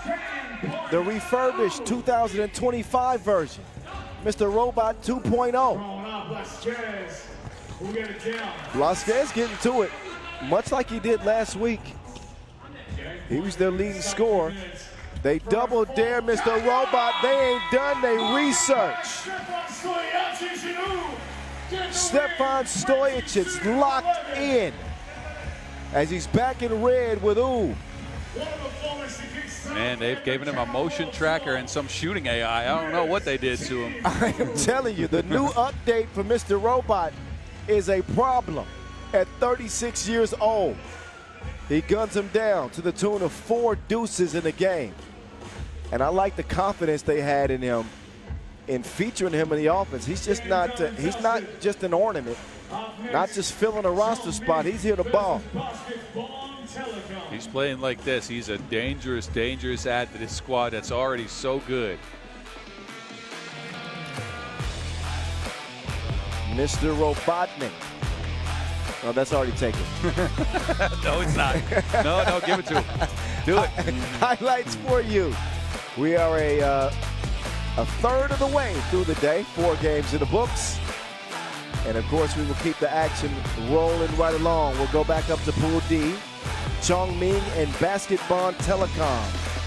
Checking ball here in 8 minutes. So enjoy the highlights. We'll be getting to that one very shortly from Macau. Don't you move. We're back in a bit.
All right, no further ado. Here's the next two taking center stage for Macau. Chongming Basketball. Chongming with a chance to go 2-0. No Robin, no bully ball, no problem. Carlos Lasmanes and company off to a good start. They cruise to victory in their opener. Lasmanes was 7 in that game. Jingrui Wu with a big 6, but it was Dianglang Zhang who led the way. No surprise, with 8 points in that victory over Bordeaux. As for Basketball Telecom, well, it started off good this year. They made 2 runs to finals, and they had Fabian Giesman, and as they've made their return to the tour after nearly 3 months, obviously played last weekend, but before that it was a long break off the Pro Tour. They're trying to get to the World Tour final, but it's looking, I don't know. It's looking bleak. It's Let's say that. It's not out of reach because they'll also play next week as well in Abu Dhabi. But a new roster. Denzel Ajiman is going to be the go-to guy, and of course CD Bekame. But they've added their 7'3" Ogunniyi back to the squad, who's still finding his way in 3x3. The kids played basketball for 2.5 years. I mean, what do you think? 7'3", still learning the game, the intricacies. And they got Schultz back on the squad as well. I think Schultz is promise. I think he's a good shooter. I think he could be a creative hub. But he's also finding his 3x3 mode. He doesn't know how to play just yet. But again, these guys, we keep saying these things. They're 20 years old. Yes, there's time. They have a bright future ahead of them. I think it was, it was the results in Vienna and Ulaanbaatar. Yep. Back-to-back runners-up. They were hot at that point in the season. They played great at the World Cup, and they were one of the darlings of the season early. But obviously things have changed now, and when you lose a player with the star power of Fabian Giesman, it changes a lot. But we'll see what Big Ogunniyi can bring at 7'3". I mean, I don't think it's any question that he could be the most dominant player on the floor if. Yeah, but again, that's a big if. Look, he's shown the ability to knock down mid-range shots off the turn. He's got the length. He doesn't have the physicality just yet, and he doesn't have a go-to move just yet, right? So unless he has position under the basket and they can feature him in a lot of pick and rolls, we'll see how he does. Look, again, he has a lot of promise, but he's still so raw. The touch is there, but the skill set, the footwork to complement that, not yet. I think him and Schultz in a pick and roll could work. Yeah. So let's see if they do that. But again, him and Zhang, who are you going to give the physicality to? They'll be Zhang's. Yeah. Him and Lasmanes, you'll give it to Lasmanes. Yeah. But him and Wu, you might give it to Wu. Yeah, true. Well, Chongming is a physical team. Yeah. I mean, 1 through 4. So, basketball are going to have to come ready for the fight. Some consistent and efficient outside shooting would certainly help them. I'm not sure where that's going to come from. Ajiman has shot it better this year, but I think that's where Schultz can contribute as more than just a creative hub.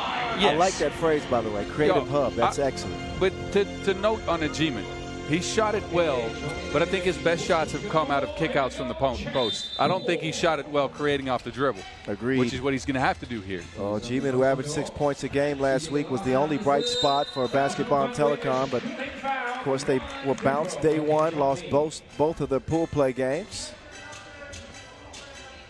They've now dropped to 15th in the tour standings, speaking of Basketball and Telecom, and are fading.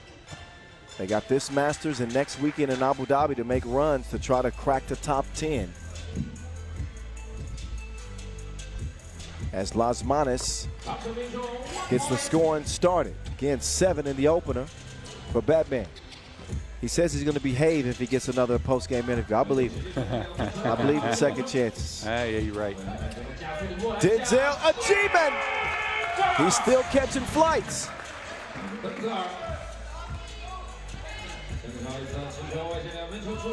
Two-piece from Shane.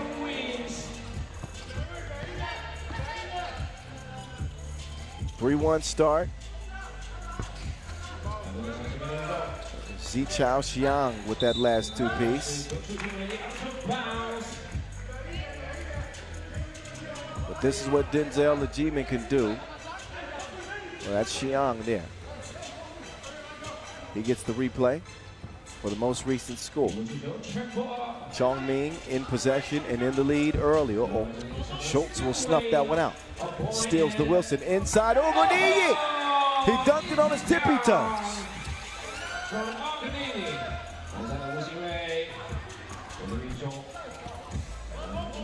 Ogunniyi playing strong. Rotimi setting the screen. Schultz. This is what he can do. This is what Schultz can do. Create off the dribble, get his own shot, and get his teammates involved. Lars Manis probably didn't need that last pump fake. He just steps into the two, probably a better chance at it. Instead, out of bounds it will go. Legiman will check in. Around comes Schultz. Just knocked down a two-piece. Denzel. He will knock one down as well. Wow. Different look for Basket's Bond here. They're playing with a lot more confidence. Freedom. It feels like they've let go of the pressure of having to win. Yeah, and look how quickly that ball is moving around. Legiman, no hesitation on that attempt, but a couple of bad misses. 2-point advantage, Basketball Telecom.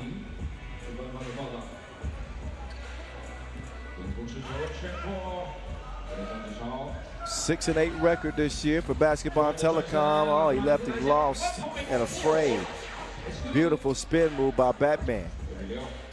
Schultz now. Chased off the 2-point arc. The mid-range won't go. Lands in the G-Man's hands. He's already got a two-piece and a yam. He'll let Schultz unleash again. His shooting meter is up. Second deuce goes. Ajimi with the steal. Schultz in for the arm. Is it Monday? That was a Monday play for sure. A Monday moment, but on a rare miscue for Schultz. He's had an excellent game so far. Here's his highlight. We won't show the low light.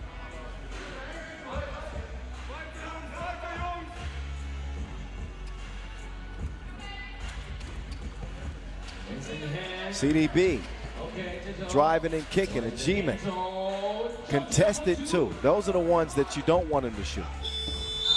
In this case, you got Xiang in front of you. Why not take your strength to the rack? He can bump him off his spot and try to finish through him. Put pressure on the rim. Put pressure on Chongming to foul you. CDB defending up top. Xiang, he's saying that's deflected. I would give him the benefit of the doubt. Yes. Did you see Rotimi Ogunniyi shot a video in the NBA store here where they showed Kobe Bryant's wingspan and his, and it's the same? It's like an inch difference. Really? Yes. I think that, oh my goodness. Deeper than the sea creature.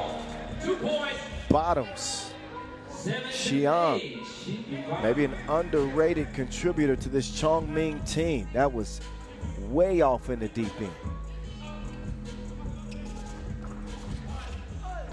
Pass off the mark, but CDB will save the possession and set up Rotimi inside. Ogunniyi. Wow. Coming in with the physicality on the positioning. I haven't seen this a lot from him. Yeah. I like it. I like the look in the young fella's eyes. He's improving every tournament you see him out there. As he finds confidence, they find a new target under that basket. And it might not be the creative, like the creativity of Giesman, but if he can give them 5, I think that is enough. I completely agree. 5 is enough. He's more than halfway there now. Asserting himself on the inside. Speaking of Rotimi, Sofiane Ogunniyi. 20 years old and 7'3", which is what, 220? 220? Yes. Jeez. Anyway, back to the game. 9-7. Xingui Wu putting the pressure on him. And that's what you want to do if you're Chong Ming. Force the big fella to move his feet like giraffe legs. Man, he moved his feet pretty well. You got to keep your hands up in that case. That's something you learn as you get older, playing as big as he does, though. Yep, spacing, very important for a guy that size. Denzel gets some space. Two does not land. Wu trapped in the corner, looking for some help. He's got to do something. Not that. Oh, that's certainly a foul. That's actually a smart foul. They were all out of position. He stopped the play. Yeah, I was going to say maybe even a little bit reckless. He's almost connected with G-Man's face. Fortunately for G-Man, it did not happen. Basketball in front by one. CDB. No good that time. Shingui. He doesn't get it to Las Manos. Now they're short on time. Xiang, you got two to shoot. Oh, got his cookies took by Schultz. Schultz streaks in for the layup. Basketball Telecom. Yup. Putting some pressure on Chong Ming. And then an offensive foul on Chong Ming. Compounding mistakes as Basketball pick up momentum. Man, they are playing with a different look in their eyes, like you've been saying. But it's the fact that, look, I think they have had a lot of expectations for themselves after getting to second twice. And now they're playing free and loose again like they were earlier in the season. Denzel out here shooting like Washington. Step back from four. He's got another deuce, and he's got the Wilson in his hand.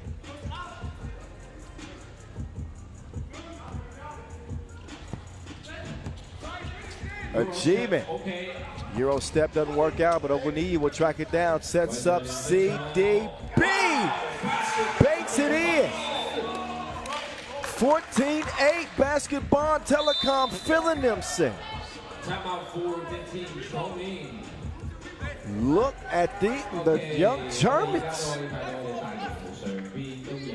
Well. They needed a source of offense. In absence of Giesman, they struggled to find it last week when only G-Man showed up.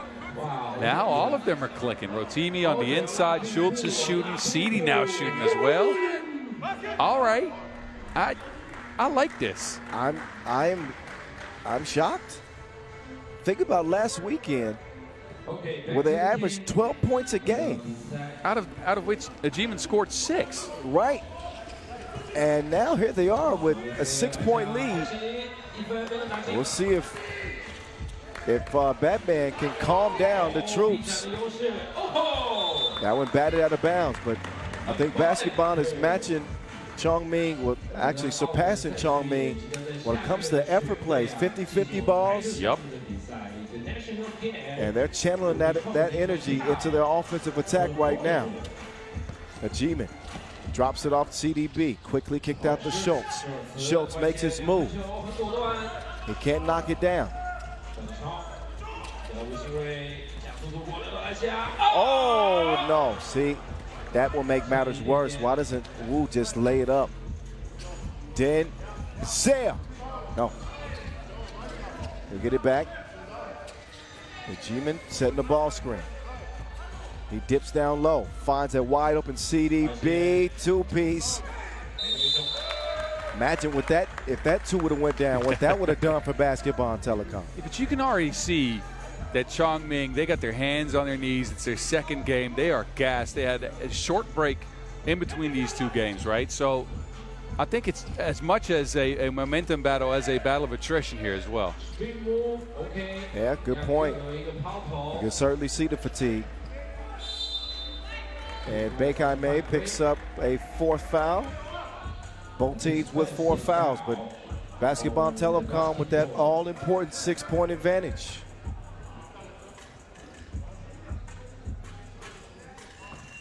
Ball up top, Batman.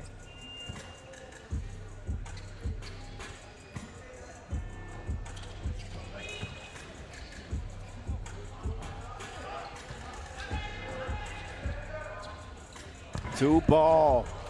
Thank you very much. Xiang with a timely two-piece.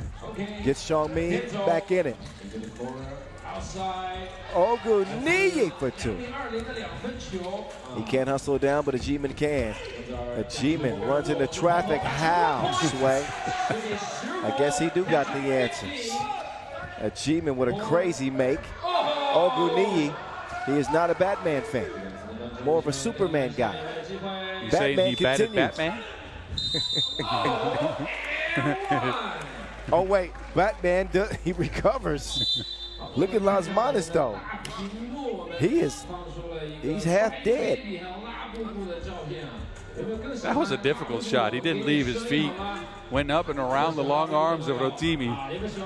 Gets Chongming back within 2 possessions. And the offense for Basketball has slowed down a little bit. Yeah. And The two ball hasn't been as prolific as the start of this game. a lot of time to go. But as you know, all they need is another bucket, especially a 2, and they're right back on track. That killer mentality fully intact for Basketball. Again, 15th in the standings, while Chongming sitting 4th.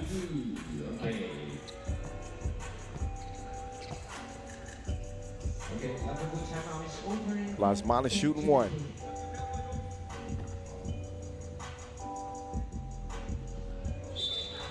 They have not been the aggressors in this one, not Chongming, that is.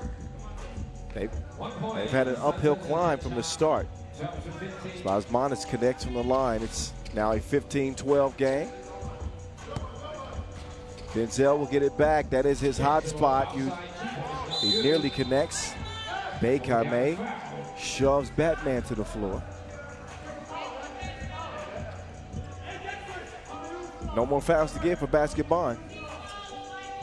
And this is the point for Basketball where you want to see a G-Man drive it to the basket again.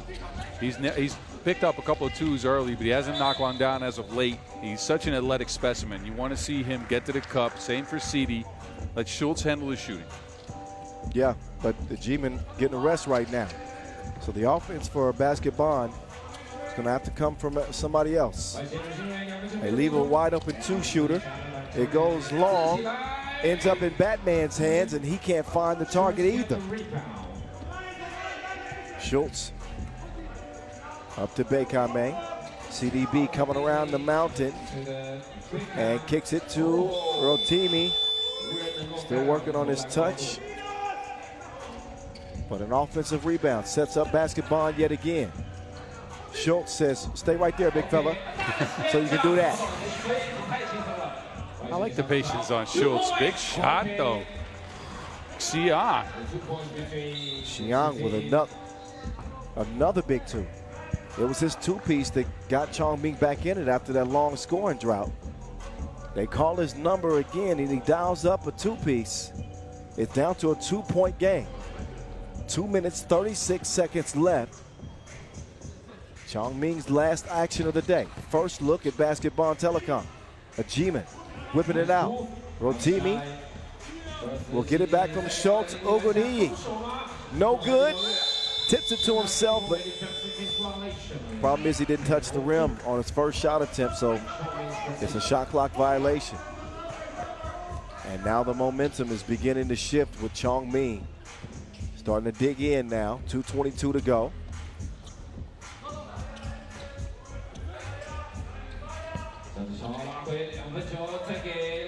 Las Manos layup. So Chongming have done a good job calming the seas. Can a G-Man get another one to go? Right on time, Denzel a G-Man. Third 2 of the game.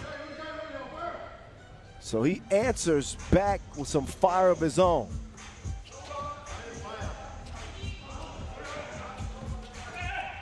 Woo, nearly gets his pocket picked, lost the handle on it, and is slow to close out on Schultz. I think that would have been a dagger if he hit that. Leaves the door open, and that too goes off iron. Chongming can hardly move. The younger Germans with an opportunity in front of them. G-Man saves it from the corner. Denzel. That was a weird move. Yeah, Chongming will call it for a travel. Chongming might be in trouble. Las Manos, he recovers. 19-16. A G-Man Yam time. He's been so good in this game. How has he still got the energy to get up there? Well, the man is all calves. This late in the game. He's got calves on his calves. That's why. He ain't never skipped leg day. Leg day, they'll skip him. Game point, basket bond. Las Manos off iron. Could be looking at an upset. CDB is fouled on the shot attempt. Chongming just completely run out of gas. That's what German engineering will do to you. They came built for a game like this. And I guess some uncharacteristically really good shooting from Basketball Telecom. That'll explain why they are very likely to get a win here with CDB putting, oh, nope, can't put it away. So hold the phones. It ain't over with yet. Still 50 seconds to go. Pulling it from 2. Xiang gets it back.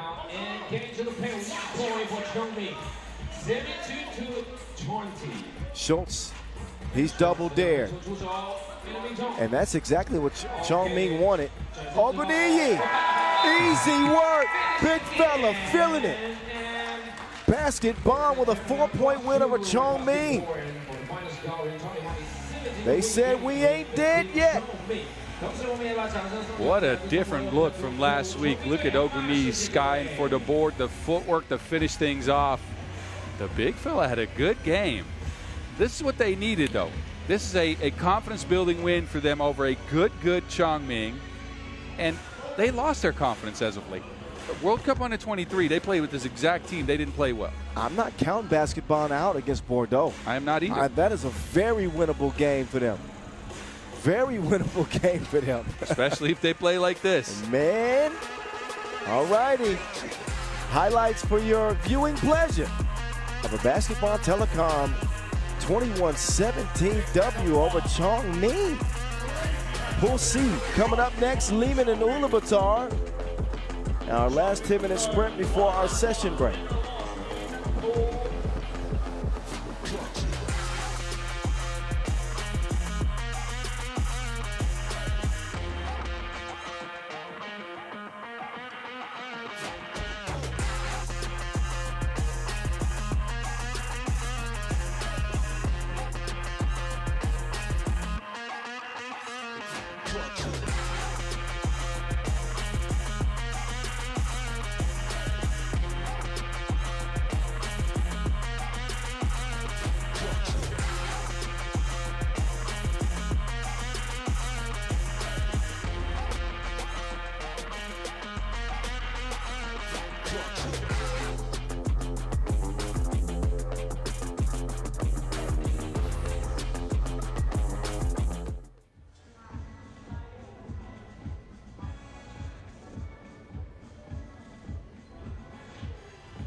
All righty then.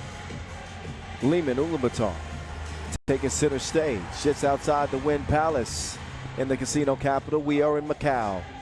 And by we, I mean us. Kyle Montgomery, a.k.a. The Voice. Boss Rosendahl, a.k.a. The Mountain.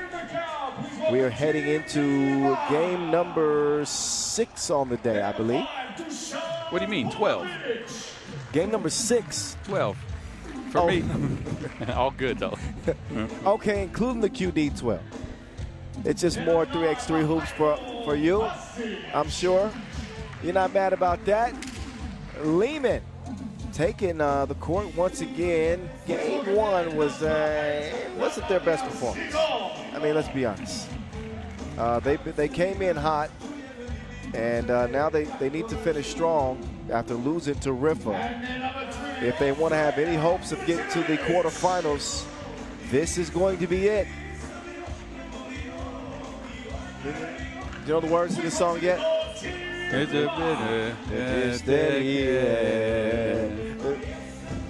going to figure it out. I promise I will. They better figure it out in this 10-minute sprint. That's more important right now. Ulaanbaatar MMC Energy. We have not seen the Mongolians on the World Tour in quite some time. But they're betting on getting a top 10 finish with no reliable chance of getting a performance slot. Right now they hold 13th, more than 100 points out from 10th place Vienna, who are not playing here, for the last direct qualifying spot.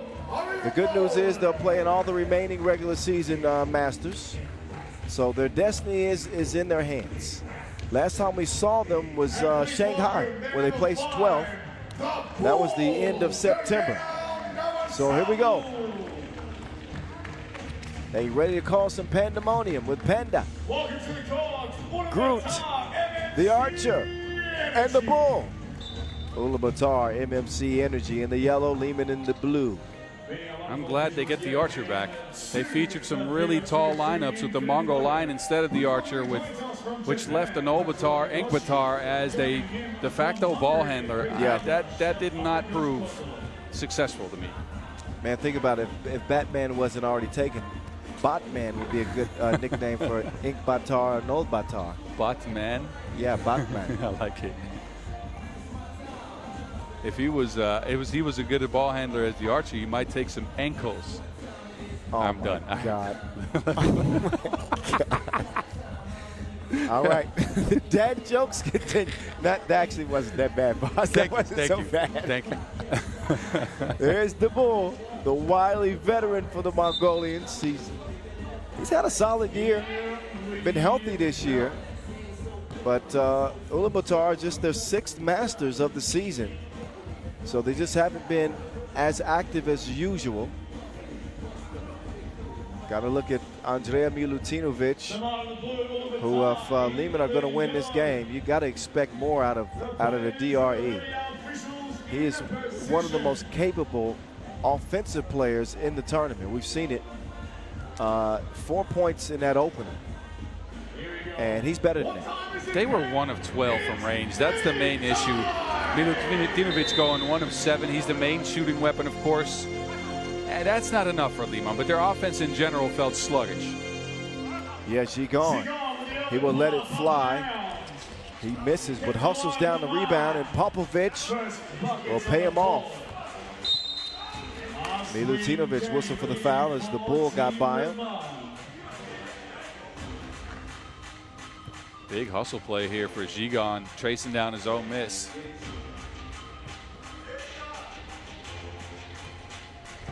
Darasambu set up on the right side. The Archer. Whoa, that would have been a crazy make. It goes begging. But we have seen the Archer hit those before. Playing with confidence is going to be big for him. Inkbatar, Nolbatar hands it over to the Bull.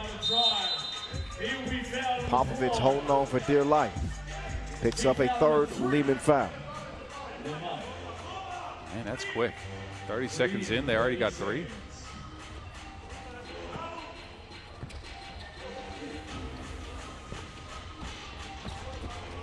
Kicked out, and Davasambu for two. Bullseye. 1 point advantage early.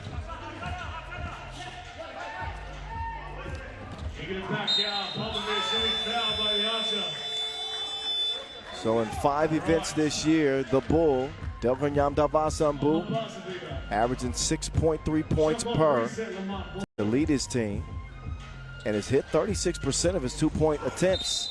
They're few and far between, but the Bull can knock them down. They'll pick up a second foul, meanwhile, as we are now a minute into this Pool C contest. Depot delivering.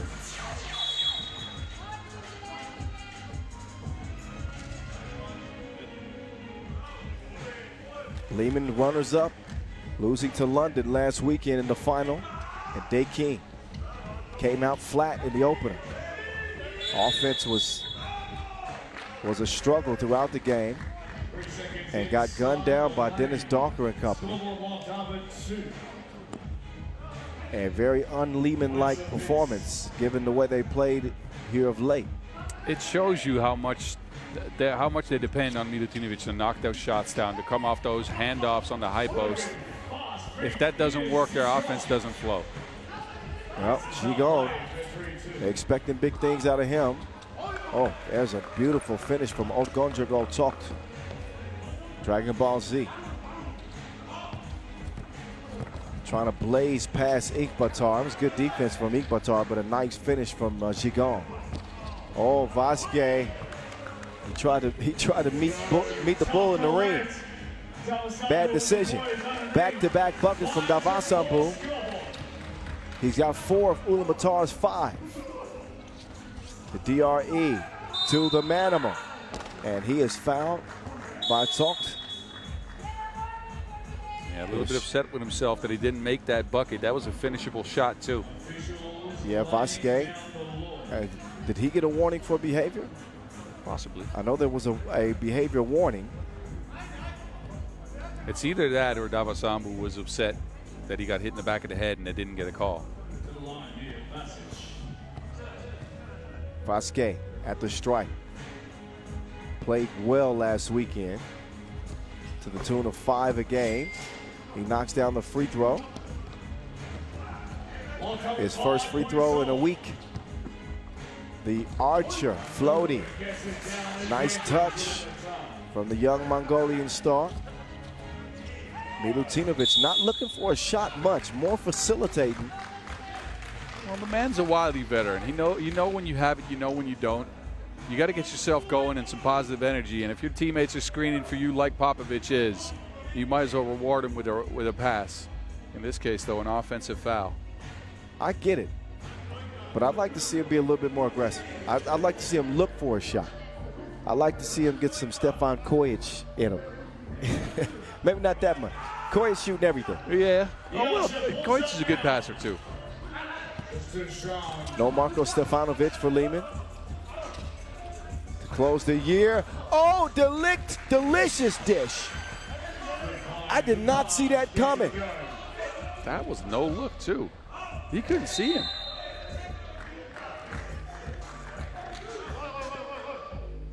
The DRE got our heads ringing with this pass.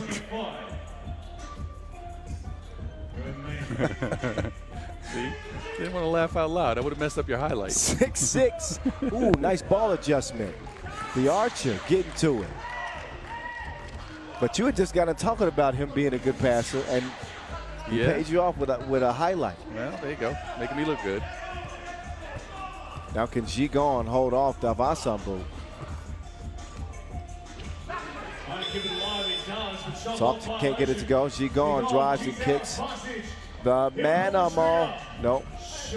Vasquez now defending in the corner as the Bull just punishes Popovich.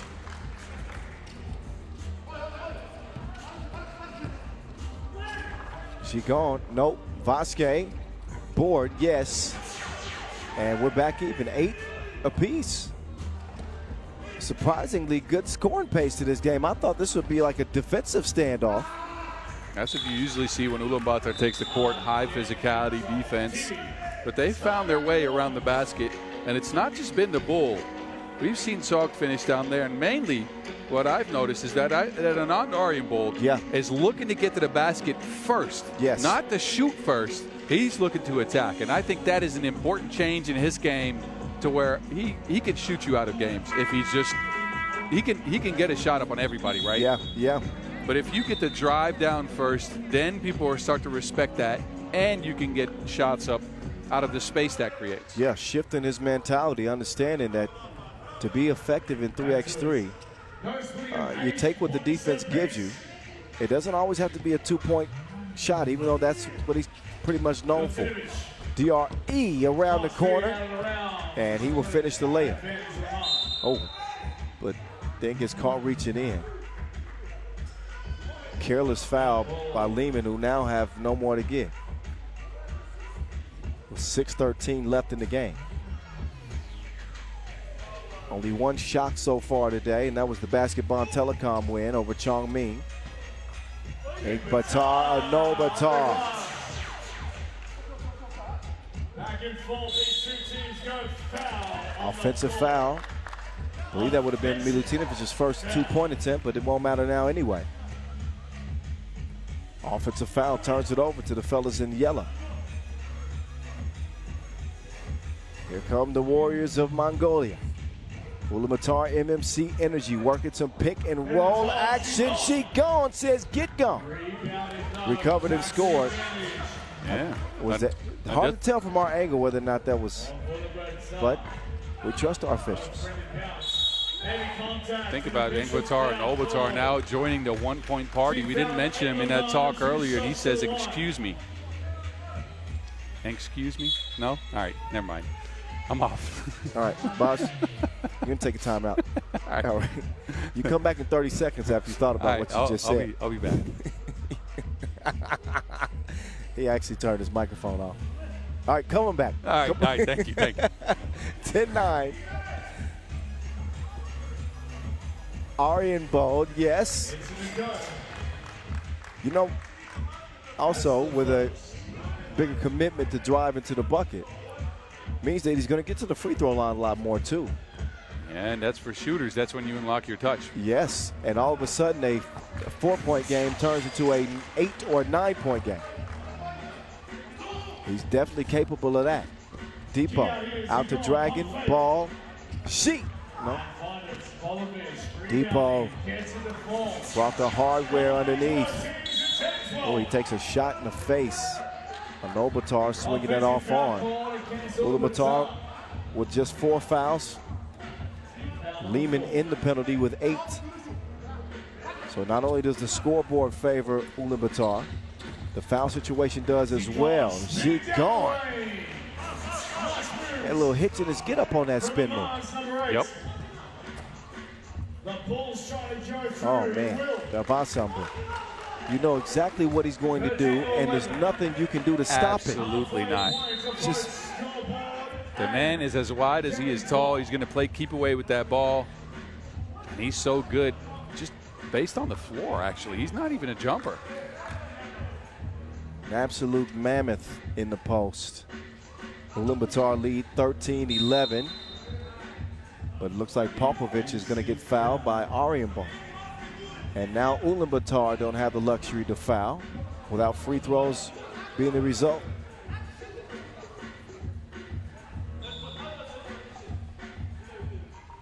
Got a spot on the floor that needs to be cleaned up. I need a towel. I got some spots on my forehead that need to be cleaned up. Oh, it's not so hot anymore, Boz. I'm still struggling. Yeah, you are. I'm thankful for the shade and the sun starting to go down. It started off hot. The walk from the hotel to the venue. Felt like you were walking through a swimming pool, huh? My goodness. The humidity just slaps you right in the face. Meantime, Milutinovic putting one in the face of the Archer. 13 up. Nice pass from Aryambold to Pandemonium.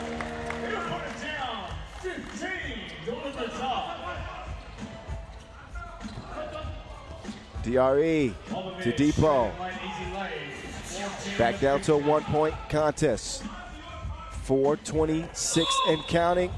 Travel call on Milutinovic sent tumbling. He paid for that, sacrificing his body, standing in the way of the bull.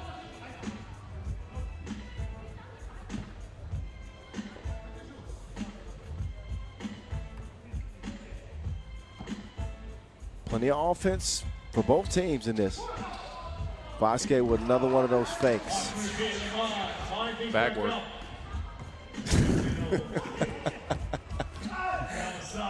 Probably see that in the highlights later. Yes, we will. Oh, rebounded and scored. Panda.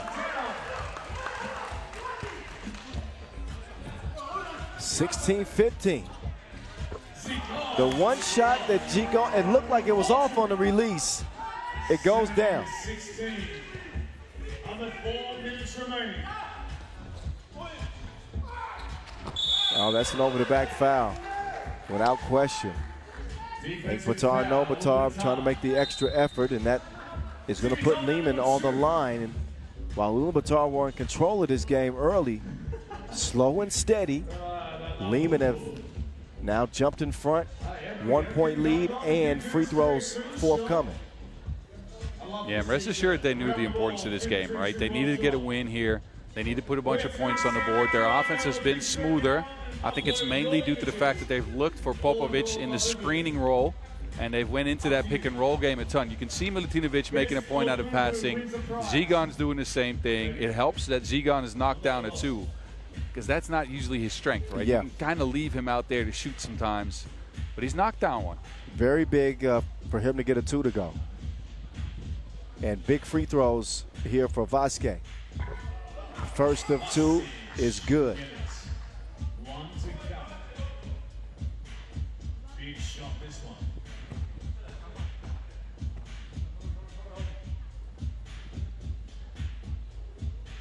Milo Vasic, yes again. 3-point difference for Mark. Big trip to the stripe pays off for Lehman.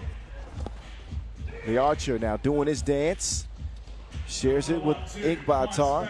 He will get to the rim and and we came with some dramatics, and he was complaining that he was fouled.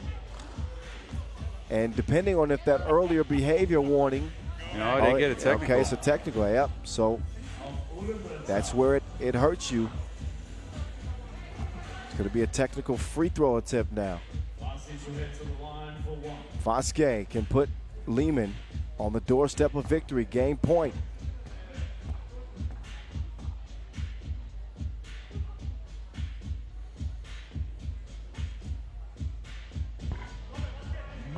He'll miss it though. So it's still wide open. Batar not out of it yet with 3.5 to go, but they need a stop and they cannot foul. Dragon Ball Shea with a scoop-de-doo. Oh, the Archer. He hits a bullseye. 18-20. Depot inside, and that is your game. Lehman come from behind and take it by 3 over Ulaanbaatar in a must-win scenario for them. They had to get it done, and they do get it done. So Lehman wrap up group play, 1-1 after dropping the opener to Rifa. And now the pressure is on Ulaanbaatar with 1 game remaining against Rifa to close the group, as that will close the opening session. But how about Lehman showing some resolve in a game that, you know, Ulaanbaatar were the tone setters early, the first maybe 3 or 4 minutes of the game. Although the game was close, they were finding easy buckets, and you know, seeing Davasambu very assertive. But it was Lehman comes down the final stretch of the game to pull it out. Yeah, they went through that pick and roll early. I mentioned it. They made a point out of shifting their offensive approach. Instead of trying to look for handoffs and shots from Milutinovic, they went down to the block, found Vasquez, found Popovich, who had a brilliant game. I think he must have scored like 7, maybe 8 points. He was everywhere on that screen and roll action, and that's what drove them to this comeback, this victory. And for Ulaanbaatar, this one's deflating. They were up. Their offense was flicking, and then they slowed down. They stopped going into the one-on-ones in the post. The archer couldn't find his drive anymore. And it ended up being a lot of Ulaanbaatar and Nobatar to the baskets. I don't know if that's what you want. And Rifa is not a team that you would prefer to see right now with the way that they're playing. Not counting Ulaanbaatar out. No, we're not. But again, they're trying to make a push to the World Tour final. And they need to make deep runs if they hope to have a real shot at doing it. Anyway, we have reached the intermission point of the day. Time for a break. Lunchtime for us. So we will have an extended session break and get back to action here with Pool B play, Miami and Lugano. That one's set to check ball at 17:55, so that is an hour from now. So we will see you in 60 minutes back in Macau as we head into the second half of day one's opener. See you then.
All righty, 6 games in the books, 6 more to go. It is day 1 of the 14th stop of the 2025 FIBA 3x3 World Tour. Kyle Montgomery, a.k.a. the voice of 3x3, in your ear, along with the Mountain, Boz Rosendahl. Hello.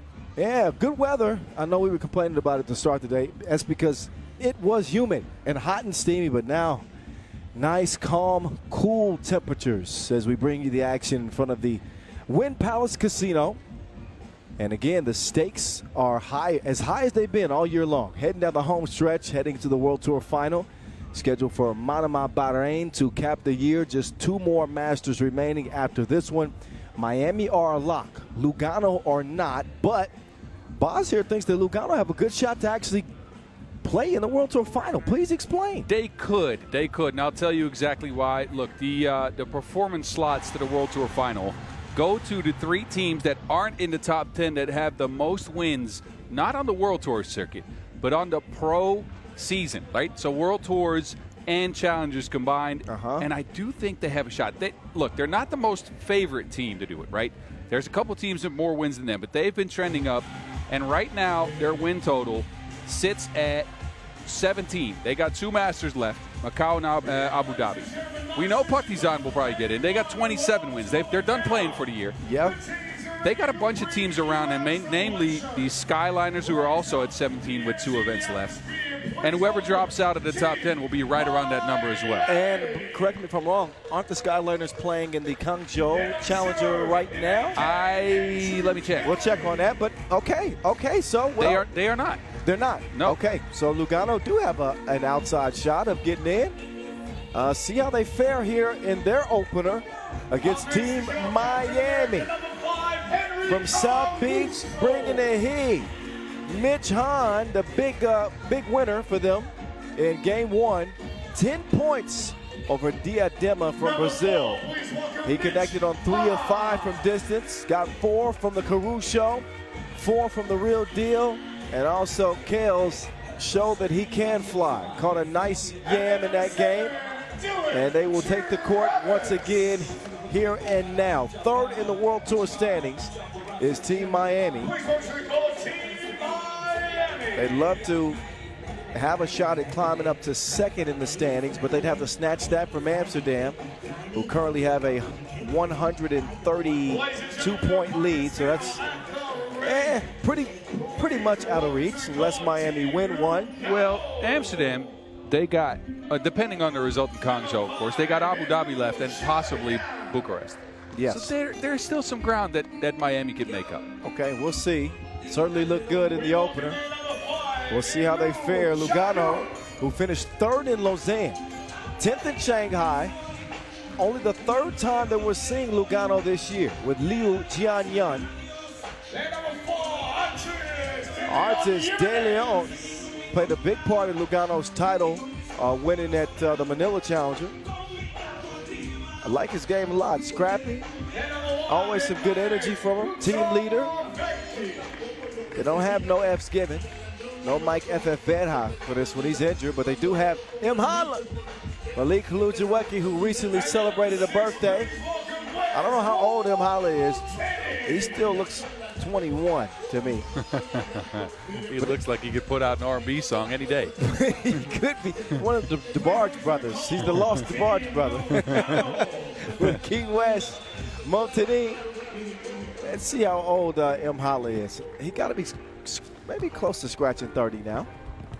Let me check. King West is approaching 40. Wait a minute. He's not that old, is he? King West is approaching 40. Oh, boy. I didn't know. So Malik. Let's just ask him. He's right here. King West, how old are you? 38 years old. Man, and he's still playing, bro. 38 years young. He corrected me. He's 38, and he can still protect the paint like that. I'm 39, and my knees creak when I walk. God. Yeah, one of the 3x3 legends out of Switzerland by way of the Dominican Republic. There's Malik Kalujawecki. He is 29 now. He is 29. 29, so he's approaching 30. It's right around the same number of letters he's got to his name. Man should be called the alphabet. I wonder what the lineage of Halucheweki. That sounds almost Polish. Yeah, you're right. I think I got to ask Imhala what that traces back to. Interesting. But happy belated birthday to Malik. And any other birthdays we might have missed this week. What's your birthday, boss? March 1st. Okay. It is today, however, Julian Jaring's birthday, but that's a throwback. Oh, it's Juice's birthday. Shout out to Juice. All right, here we go. We back at it. Miami and Lugano. Game number 7 of the day. Michan with 10 in the opener. He misses his opening shot of game number 2. Big Cindy. Back to the Caruso. Henry, don't you turn your back on me. Oh, he missed it. Never mind. Imhala quickly kicks it out. Ball movement leads to King West from the elbow. Uh-oh. He turns it over. Not great spacing for Miami. They need to get reset here. Meantime, he sets his sights. It's a bullseye. The real deal from the corner. Dylan Travis has settled into his role. Playmaker when they need to. Team leader always. He'll get a rest. That one dropped off. Adris on the run. Kicks it. Kings not landing that time. Rebounded inside. Still no bucket to speak of for Lugano. De Leon. De Leon. Daylight come and they want to go. I don't know why I sung that. He hits the 2. Oh, Caruso! 3-2. American Eagle flapping his wings. I'm telling you, that man picked up some sky miles. See the distance that Caruso took off? The American Eagle, as Boz calls him. Fly like an eagle to the sea. Fly like an eagle. I can't join you on that. I can't do it. 3-3. I'm going to see if Caruso approves of that nickname. If he doesn't, I'm blaming it on you. All right, do it. What a way for Malik to come back, though. He hasn't played on the Lugano squad ever since Lausanne, which is August 15th, wearing a big knee brace, playing against a bunch of his former teammates. Oh, yes, indeed. Meantime, King West with the big block, trying to turn it into some offense now. Imhala, lefty, falls. 1-point advantage, Lugano. Quick ball movement here for Team MIA. It's shoveled over to Kells, and easy work for him. Oh, and Imhala will throw it away.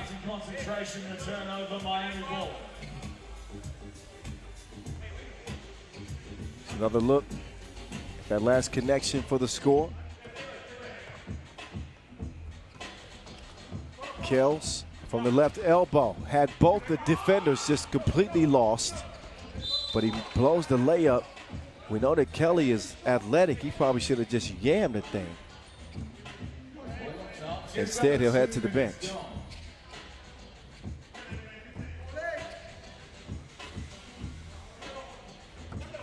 Travis turning around. The action leads to Hahn. Mitch better have my money.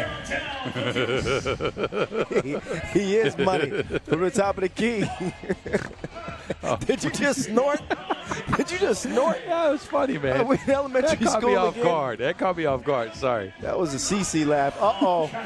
I'm going to call him Gravity because Henry Caruso been holding it down for Miami. 8-4.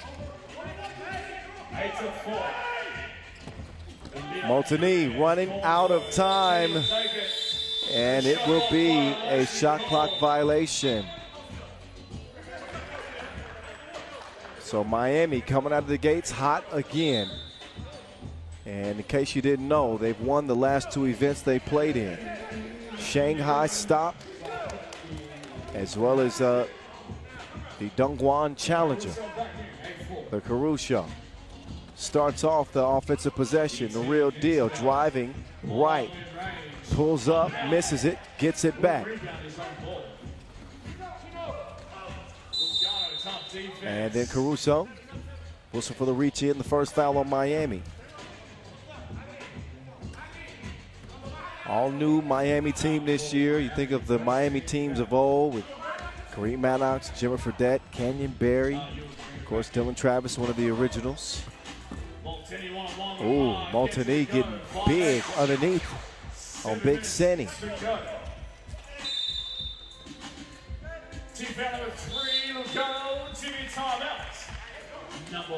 8-5 contest. Miami in the driver's seat as we head into our first media timeout from here in Macau. Having a good time, as y'all probably can tell. The voice of 3x3, Kyle Montgomery. That is me. Boz Rosendahl, a.k.a. The Mountain. He was the one laughing, giggling, and snorting just a while ago that you heard. He might do it again if he's... Erase that from your memory, please. He's not careful. That just caught me off guard, I'll tell you. Sometimes it happens. Cece was, during pregnancy, that she would laugh and snort. She had never done it before. Caruso.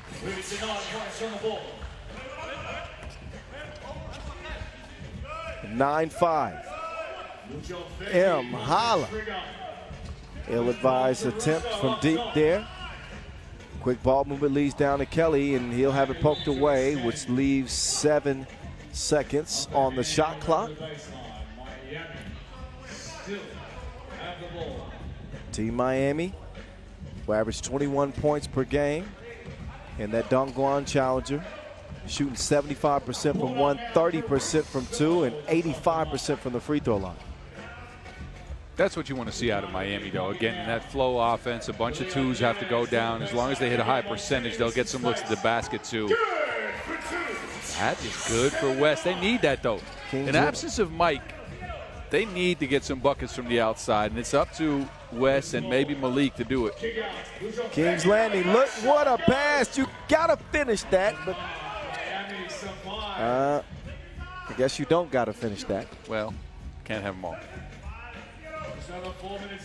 Dropped off, Caruso to Kells, off iron. Caruso will keep it alive. Kelly now with another chance, and he's able to make that count. It looks like De Leon is a little bit shaken up or just disappointed in the fact that his team is trailing by 3. Lugano's still obviously very much in it, but here's West, King West that is. And it's looks like a wrist. It is a wrist injury. He's already taped up, and he's holding on to that wrist. He doesn't want to get it treated. They are taking a look at it. Yeah, De Leon. Looks like he's actually going to be asked to be treated off the court. So they will play on without him for the moment. Dropped off. Jai Yu for 2, won't go. Maltini, King is not happy. The King is not happy. They didn't listen. It's full-on mutiny. He is not. He wants Jai Yu to cut to the basket. He wants him to be active in the paint. And Jayon just pretty much hangs out on the outside. And it doesn't give King West any space to operate. Free time after the air ball from the real deal. Kelly finishes what he started. They leave a shooter, Maltini, who already hit one, does not land that one. Han, is he going to get another look in the offense? They'll get it out to Big Senny. Big Senny over to Kales. Kales is bumped.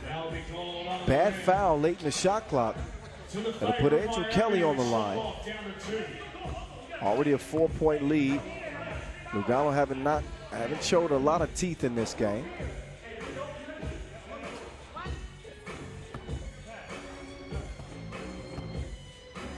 Kelly, who's averaged 3 points a game in his debut season with Miami.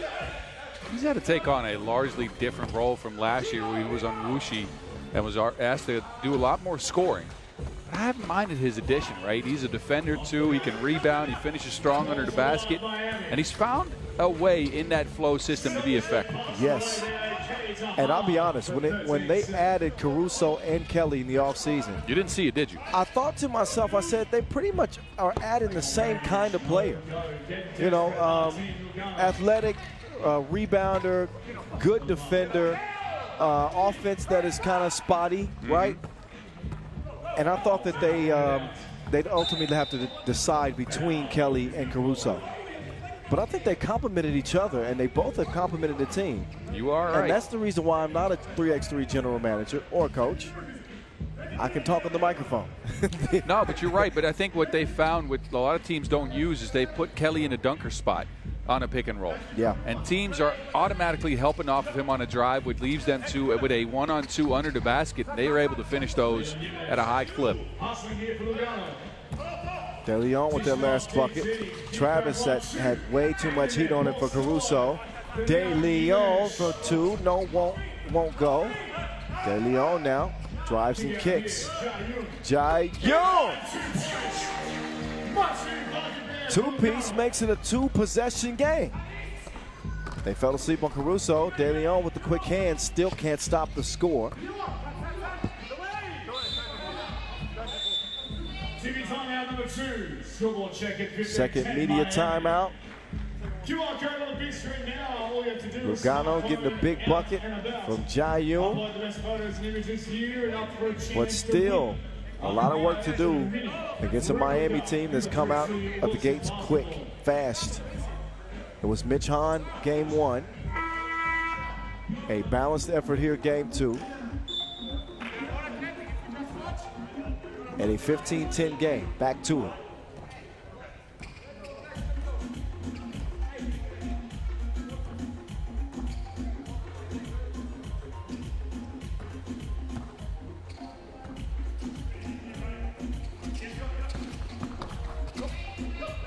Jai-Young runs into trouble. Gets it to M. Holla. The birthday boy presents a gift from deep. Not done yet. Hahn comes up shy that time. Alujueki. Maltini wants somebody to cut.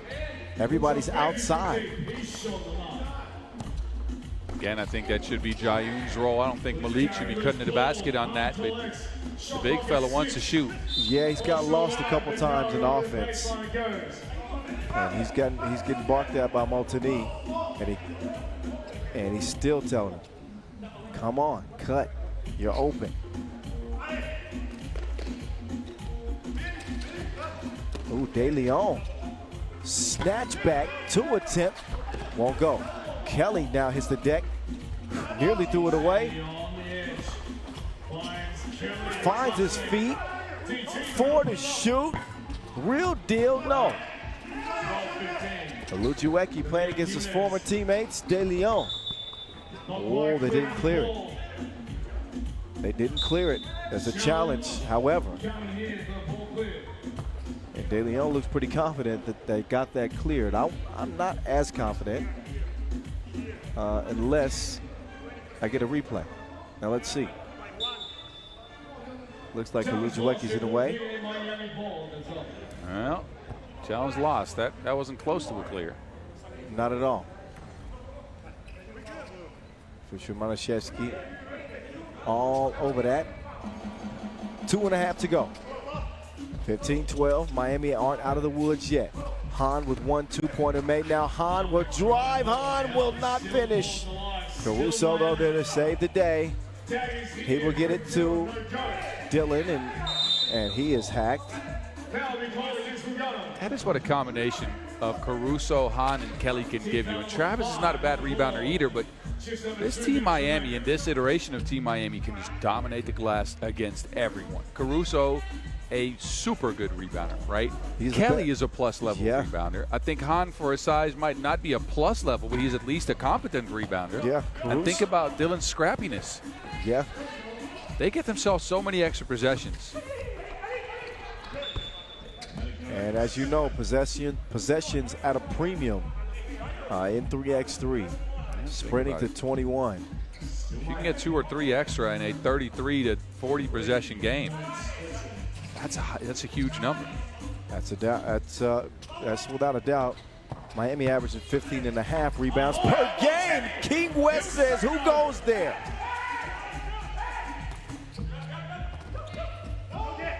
M. Holla, left stroke, makes it a 1-point game. That's what he's got for his former teammates. Travis no good. M. Holla. Not that time, buck and a half to go. Han now past Multini, who has to foul. They're sixth. Han is asking for a clear path. There's a clear look at his shot getting beat. And a two-piece from M. Holla. Oh, we got to. We can listen in. Man, we're really close to the Lugano huddle. We can hear them discussing, not bickering. Okay, timeout. Now, it's a timeout. So the 1-point contest.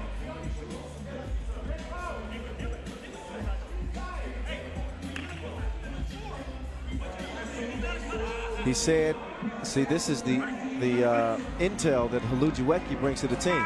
He said, when Dylan comes inside, don't worry about him shooting because he's not going to score. Did you hear that the way I heard it? I did hear that. He knows Dylan wants to pass. Oh.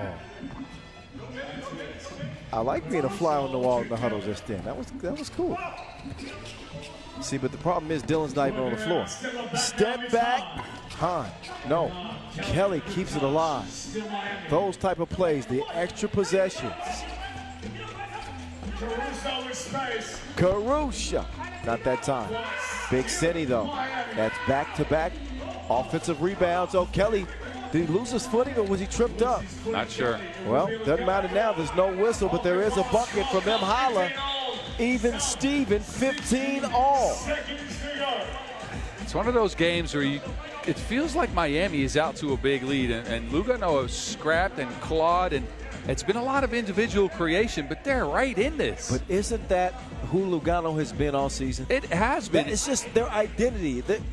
It has been, but it is always odd to see because usually that tactic doesn't get teams too far, Yes, right? yeah, Not true. a lot of teams that can go just off of individual creation. And they use some cuts, sure. They use some screens, sure. But it's more King West creating his own shot, M. Holla creating his own shot. Yeah. You don't often see teams succeed the way Lugano does with that tactic. And I enjoy it. They just hang in games, and they surprise teams. They play hard defense, I'll tell you that. That is the base to all of this. My concern with them, though, in a game like this is who's the closer. When you got Efe Berha out there, you know who the closer is going to be.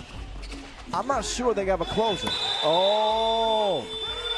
Shouldn't have dunked that. Yeah. Kelly was telling Caruso, lay it up. And Henry knows now. Yeah, just lay that up. But even if he lays that up, I'm not sure he has enough time. That was only a touch flip-up shot. Yeah, it's left on the shot clock. Henry can be a machine sometimes. He was thinking Henry dunk. Mm-hmm. That was Eagle it. soar? Eagle soar. 15-15. Up fake M. Holla. 7 seconds. I love the communication from Lugano. Multini wanted to kick it back out, but Halujuweki says, no, go. And West puts Lugano in front. Big City driving, mishandles it, turned around jumper, 16 apiece.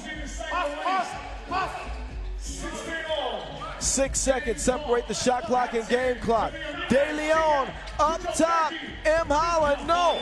Rebound to Caruso, it's gonna come down to this. Either a win or OT, and that ball is kicked. It sets up a Miami last second shot. How many times have we seen Dylan Travis do this? Yeah. We've seen some crazy game enders here in Macau. You remember the Dugosia? Oh, I think yes. against Miami. I do believe it was against Miami. That was 2 years ago. Looked like Jimmer Fredette had won it, and there was like a second and a half left. He heaves it up from the corner. Maybe Miami are the ones who are beneficiaries of a game winner here. We'll see. 16-16. Otherwise, we go to OT. And they are going to say that there should be 2.5 seconds left to get a shot up. 2.5 It's up to Big City. Hahn with the drive, and he'll miss it. Overtime we go. Miami, who had jumped out of the gates fast and were on top of Lugano for the first several minutes of this game. Lugano settled in. Miami cooled off. And now we get an extra period. First team to score 2 points in OT wins. Miami trying at a 2-0 start. Miami has the better shooting papers, but Lugano, they have King West. He can knock it down. M. Hala as well. Maybe even Jayun, but he remains on the bench for this extra period for now. Here we go. De Leon wants the ball. De Leon. Oh, he had a wide open layup. They want to shoot it too. They want to force a two. M. Hala, 2 for $1. OT win for Lugano. He does it to his own teammates. The birthday boy. What? I don't know what he said. He screamed something. I think he told himself happy birthday. Well, he is gifted. What a shot from M. Hala. And think about how it came together. De Leon went in there and just forewent an open layup. I thought, what is he doing? Me too. I said, that's crazy. And then he kicks it out. And there's like 17 hands around M. Hala, and he still knocks it down. What a shot. Crazy. What a shot. So after a big win for Miami over Diadema, I think that's how you say that. Diadema, yeah. Yeah, Diadema. They come out and fall flat in this one. What a performance from Lugano. Hard to not be impressed with a win like that. And you got to like their chances against Diadema playing in their first World Tour Masters.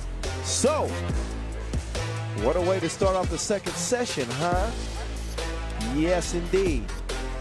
Of course, we'll keep it moving before we get to our opening ceremony festivities. A Pool A contest between Oob and Kandava Tariba. That means Dr. Strange and the Cooksey Monster. Num num. Num num num. Yes. Stick around. It's coming your way in just a minute.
As promised, Pool A action for you from Macau. Oob and Kandava Tariba. Very likely a more competitive matchup than I think most people would consider. I know that Oob are the powerhouse that they are, and especially when they welcome Stefan Stojicic back and scores 8 points, hitting 4 of 8 deuces. He's there. Mr. Robot. Man, still getting it done. 36 years old. Hadn't played a 3x3 Masters in nearly a year. He still was arguably the best player on the court next to his brother, Strahinja, who led the way with 9 points in the opener over Marbella. Nenad Naranjic and Nim Diesel are out there with Mr. Robot. And the second half of the Stojicic Bros makes its way to the court. Now, if you put them side by side, could you say they kind of look like Mario and Luigi?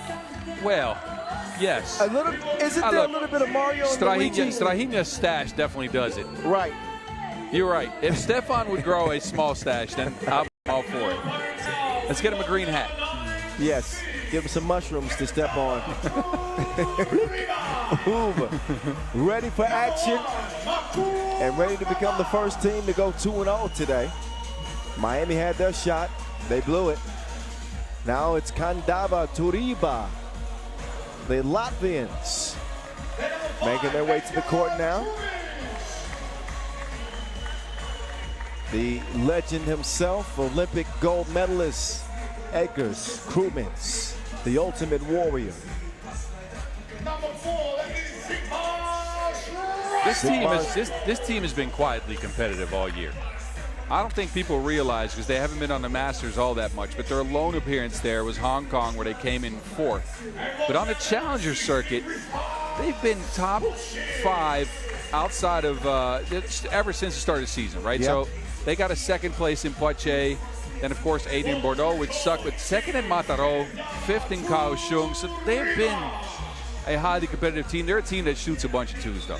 You'll see them fly, definitely, in this game. Yeah, hard to blame them because they can shoot them so well. You mentioned that appearance in Hong Kong 3 months ago. Well, they took 4th. It was Kuxis who scored 8.5 points per game and knocked down 43% of his 2-point attempts. There's the man who's made more 2s than anybody else in the league this year. Not that he's a 2-point specialist, but they played more games and he shot it at 34% this year. Dr. Strange, he's been operating quite well from beyond that 2-point arc. The one player on Kandava Turiba that I hadn't mentioned was Marcus Mamach. He's a new add to their team, wearing number 1. A young addition. Look, for teams that have played games at volume, and oh, look, I don't want to discount some teams here, but 7 events for Kandava Turiba. They are the highest when it comes to 2-point field goals versus regular field goals. So they shoot almost 60% of their shots from 2. Wow. Want to guess who's 2nd? From teams that have played at a volume. Let's see. I was going to say one of the Spanish teams, but they haven't played at volume. Lugano. Yep, 57%. Yeah, with FF Beta, I can kind of see that. The Kuxi monster. Here comes Kuxis. Frihats. They're smothering him, and that's exactly who they want shooting 2s. Late in the shot clock. Sigmar Raimo. Namyo. Shahini leans with it, rocks with it. From Tulane. Hey. Oh. See, that's in me and Boz's era. Don't y'all worry about that. Yeah, no. Don't go looking that up. No. Although that was not a bad musical era. It was lovely. I highly enjoyed it. I'm not sure people from this day and age would, though. No, probably not. Crunk music, come on, y'all. I don't know about that. Anyway, Kuxis, who's dropped some weight. Kuxis has come in a little thinner this tournament. You are right. I don't think I'll change his nickname from the Kuxi Monster. It was never based off of his weight and size anyway. Kuxis, step back. Ooh, narrow miss for him. From the corner. I'm loving the crew. I'm loving the crew. Krumins. Edgars Krumins still is so lethal from 2-point range. Man. And he's still wearing the same knee brace that he wore in 2017. I bet it smells funny. Anyway, he's cooking. Can you smell the aroma? Mr. Robot stepping into a 2-piece quite calmly. They're brothers. They're happy and they're singing. And oh, don't. 4-2. And it's been the Stojacic bros who have done the scoring for Krumins. He ain't never seen a shot he don't like. Graces the iron on that one, and oh, that pass just out of reach of Narajic, who had a big advantage on the inside. A rare mistake from Nim Diesel. You got to put that pass on the mark. Smallest player on the floor, and Mamach defending. Now let's see what Mamach is going to do offensively. That's certainly a grab by Stefan. He'll substitute out, and Strahinja will come in. You know, there was the time, you remember the time when Stefan was one of the preeminent stars of 3x3, and we didn't know who Strahinja was. No, you're right. He came in as just Stefan's little brother. And now he's become the #1 player in the world, best player on the planet. Has been for a couple of years, too. Oh, yeah, for sure. But you want to talk about two surefire future Hall of Famers. From the same From family. the same family. It's crazy. Mr. Robot. Not that time. Strahinja now. Dr. Strange. Perfectly placed pass. Him Diesel falling away. It won't go. Oh, they don't get a hand up on Kuksis. You better count that. Never mind. Wide open look from Richards. No good. Marcus gives it up. Uh-oh. Raimo. Iron fist Raimo. Couldn't squeeze it.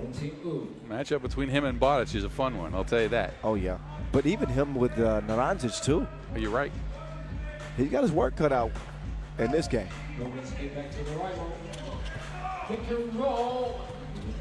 Raimo hands it off. Leans into the screen. Offensive foul. It sends Strahinja flying.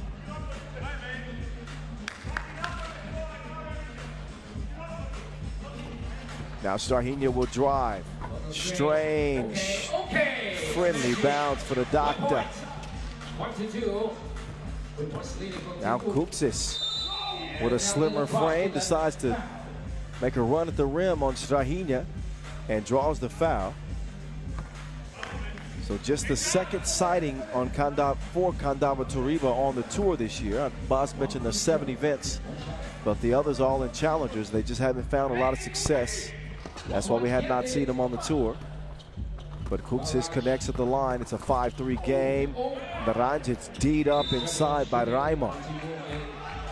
Oh, wait a minute. I'm seeing both teams complaining. Is it ruled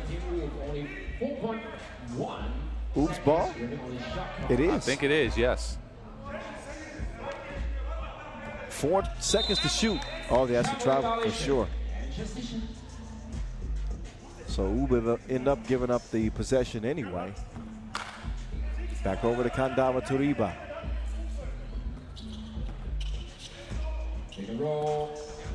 Raimo will take it. Another foul on Strahinja.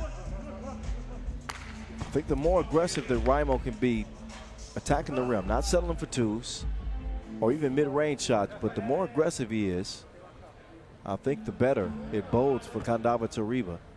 Can't just be a screener and defender, right? He cannot, but I think he's the handoff hub that they use, right? He runs into players a lot, tries to screen, hands it off to try to get shots. Based on that, he can get some drives. I don't know if his primary role should be getting to the basket. Yeah, what I'm saying is that if you understand that, you better believe that their opponents understand that that's what his role is. Yeah, you're right. So maybe they put a different wrinkle in the offensive approach. And we've seen him do it before. Yeah. We've seen him take over games with his offensive ability going towards the rack. Against Barac and Naranjic, I would still. Yeah, you might be right. Yeah. Now that I'm not sure if there's an advantage there. Now that we've reached the 3rd stage of thinking with that theory, yes, you're right. That was a bad layup miss. It's Naranjic. We'll show him how it's done. Kuksis, up fake, get lost. Just the threat of him shooting from 2 range had Barac completely off balance. And now it's Stojacic, Stefan that is, continues to drive. Raimo. Ooh. Filet.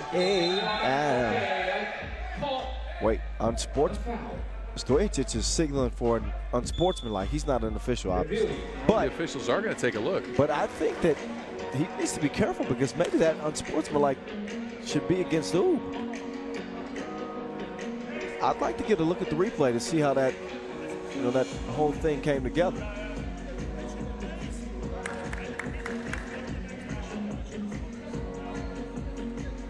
It's the last drive by Mr. Robot. He's been persistent and consistent at attacking the rim. No need to upgrade anything. We play on. 8-5. Naranjic with the handoff. Barac. He's not found the stroke. Seen his percentages really drop from beyond the arc, but Naranjic is there to clean up the mess in a 9-5 game for Ub. Approaching 6 minutes to go. Kuksis been quiet so far. Kuksis falling away. Ub is just zoning in on him, not getting a clean look at all. They're willing to live with the other guys. Krumins might have got away with one. Now Krumins, a couple of jab steps. Back-to-back misses for Eggers. Barac being dared to take a two, and he'll miss another one. So Barac's confidence is waning. And that used to be a big part of his game, too. He used to be able to pick and pop, go out there, knock him down, but confidence is everything, and he's not shooting him confidently at all. That's the difference. It's not that he's not capable of doing it, but you can see it. He's not shooting with any confidence. 22% this year, you can kind of understand why, but they've added another shooter. And he is shooting to kill. Mr. Robot makes it 11-5. Who's your mama? The step back, two ball goes. Marcus Mamas. You got to throw it back to the czar for this one. My. Ma. Look at Mamas.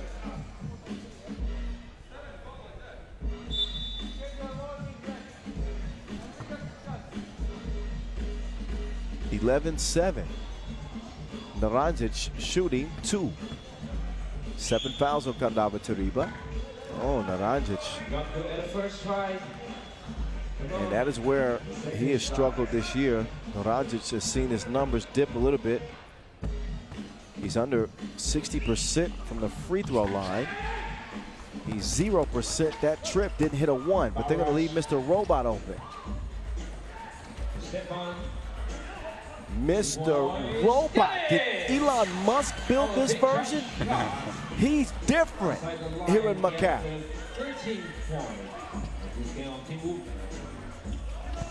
Mamas out to Crew. Quick trigger. You know volleyball, right? You know how they set a setter sets? Yes. His shot looks like a set in volleyball. You are right. I mean, it just barely touches the tip of his fingers. Stolen.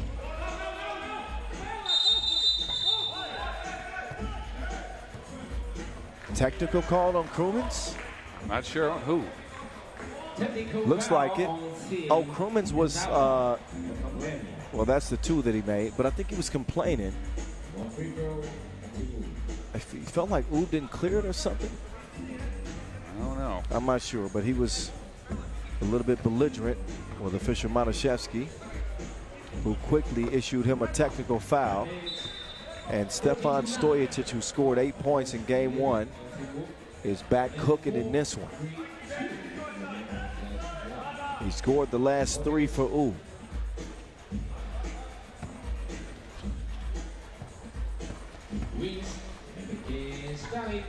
Nothing going that time. Barac inside. He's fouled. Kanavad's out there just hacking away. 9 fouls on them. We got 4:22 left, and they're at the double bonus. That is not a good sign. No, especially not against Ub.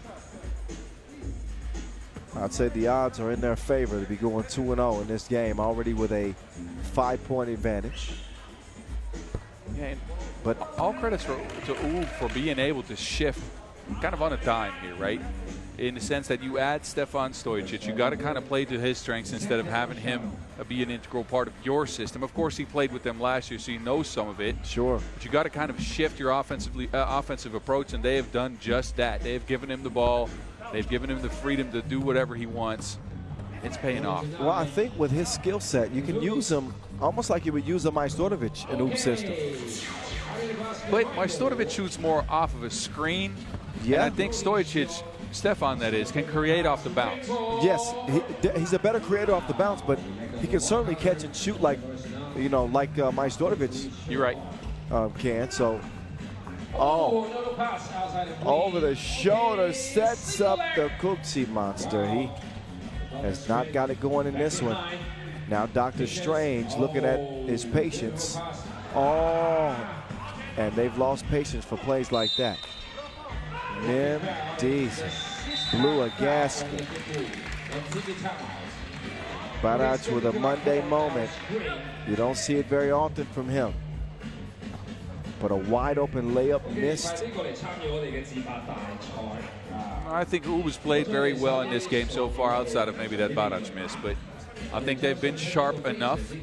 I do think you can't slow down against this kind of a squad, though, because what Uba's done is they've done a lot of drive-by contests. You rarely see them do that. Normally they'll contest and be in front of you to get in position for the rebound.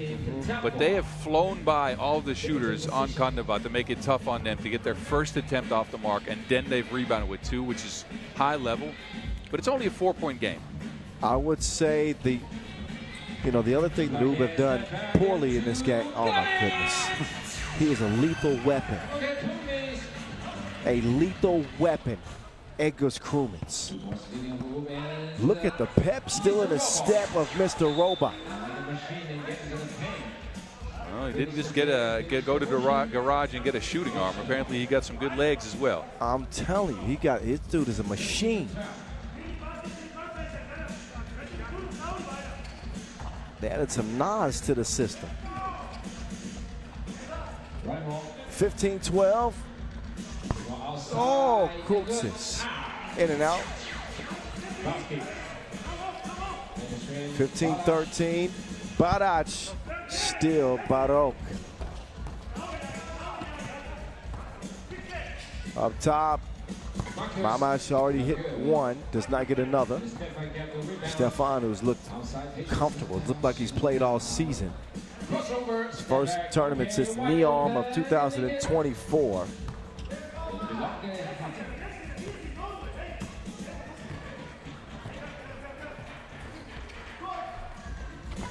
Cooksey no go.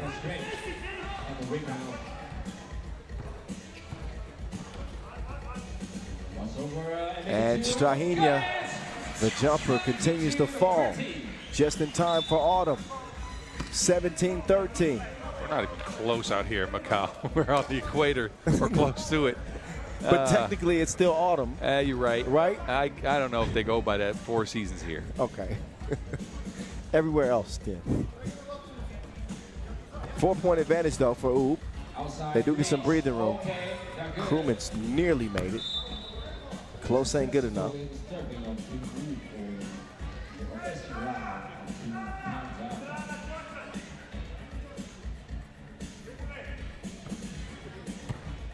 .2:14 to go in the game.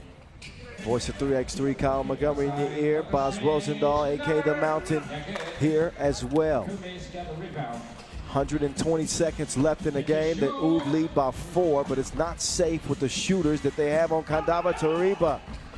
Well, shooter mainly. Well, yes. As Crew's been the only one to consistently knock him down. Mama's got 1. I still wouldn't let Cooksey get a look at all. I don't care if he's 0 for 10.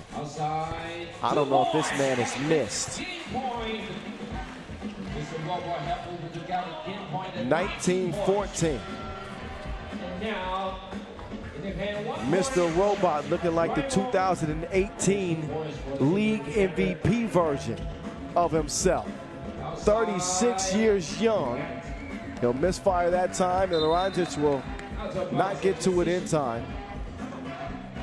But a minute 22 left, and a 4-point advantage for Oob is looking very much like they will get a win here.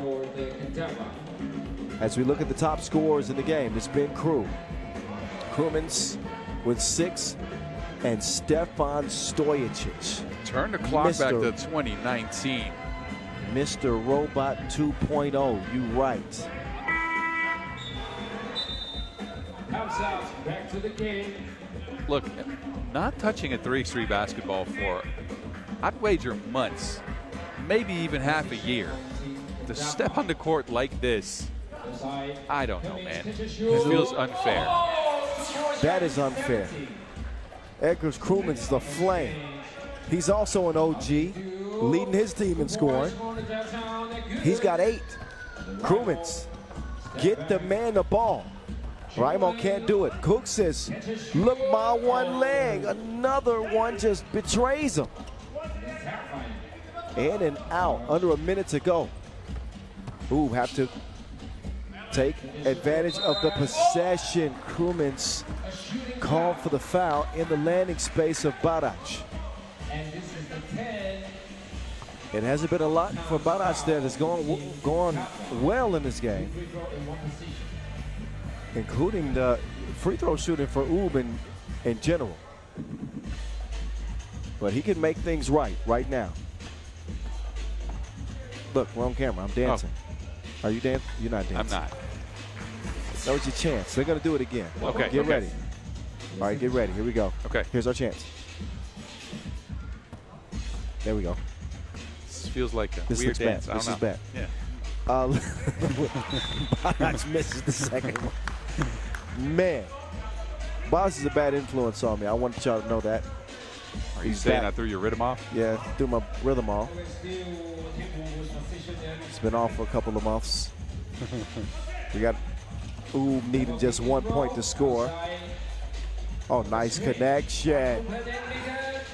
Set up Strange for a perfect look to end it. He doesn't do it. Imagine if Kandava Tariba can get a bucket here now. Could give it up to Mamac. Mamac. Oh, he'll miss it. Kuksis, though, will track it down. Can he get one to go? No. He's had every opportunity. Raimo to the Cooksy monster. Can he get some num-nums? Yes, he will. He puts the cookie in the cup. Kandava Tariba still have life. He has not been able to buy a bucket in the game. He's a deadly shooter, but for whatever reason, gone cold in the contest. Better late than never, right? You are right. He comes through when it matters most. But credits to Mamac for tracing down that shot twice. 2 offensive rebounds for the young Latvian. And he gets his team that much-needed possession to get their 19th point. Now they have to play defense, though. Shout out to Mamac, that's right. All the mamas out there, we appreciate you. Last 12 seconds of the game. Strange with the game in his hands. Strange off iron. Out of bounds it'll go. And that'll preserve nearly, I think they'll get about 3 seconds. 3.7 is a lot of time. Uh-oh. And they got not only Kuksis, but Edgar's Krumens. Can Kandava Tariba steal one from Oob and spoil their undefeated record? Kuksis against Naranja, the Cooksy monster! Stolen from the cookie jar! Game winner! Rehards Kuksis! The Cooksy monster! Oh, no.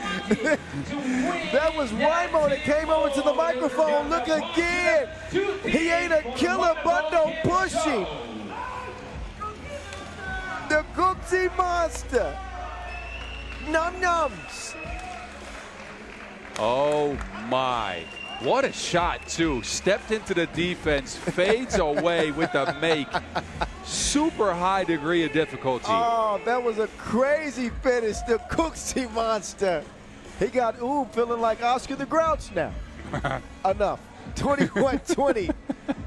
And an incredible finish. Oh, man, that's crazy. What a wild finish, boss. What a wild finish. I'm still shocked. I'm thinking back on the way Oobs dominated the game, but the way they left the door open was through the fact that they could not knock down the 2-ball outside of the Stojic brothers. And Kandava actually just let Barac and Naranjic line them up. They were the open option. They weren't able to close out. They weren't able to get it done. And the Cooksy monster was num, num, num, num, num, num. Also, the missed free throws. Oh, yeah. The attempts at the free throw line ended up being a bugaboo for Oob, and they have it snatched from them.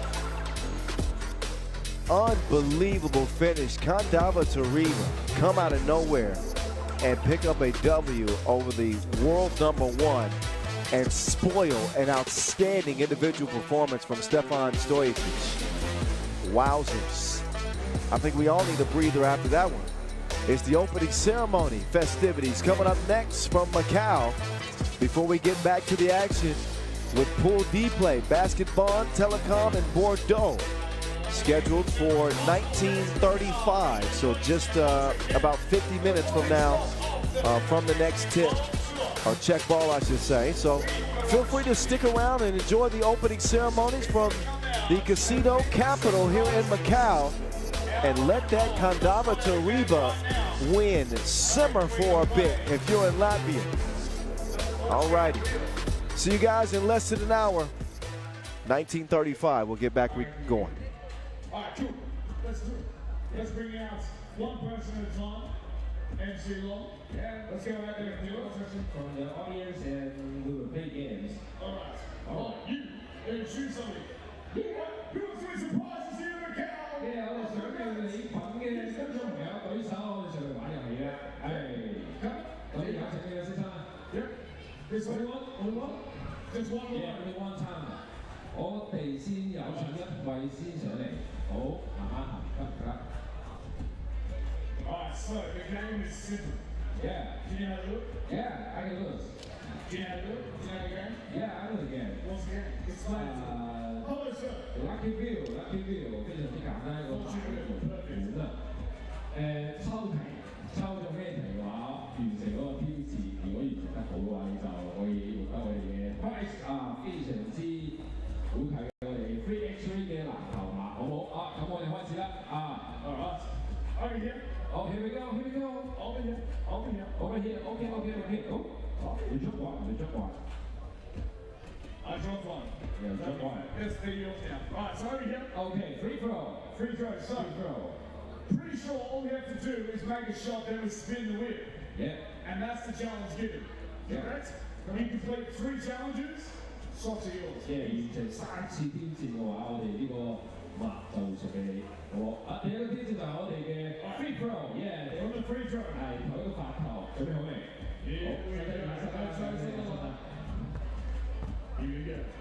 Here we go. What's his name? MC Long. Alright, so hold on. That's a good practice. Yeah. But we've got 60 seconds on the clock. Yeah. So we've got 60 seconds to complete 3 challenges. Yeah. If you get the ball in, the clock stops and you complete the challenge. Alright, are we good on the timer? Okay. We're good. For the clock. What's your name, sir? Joe. Mr. Joe. Alright. We're ready on the clock? Okay. Maybe. 3, 2, 1. Let's go.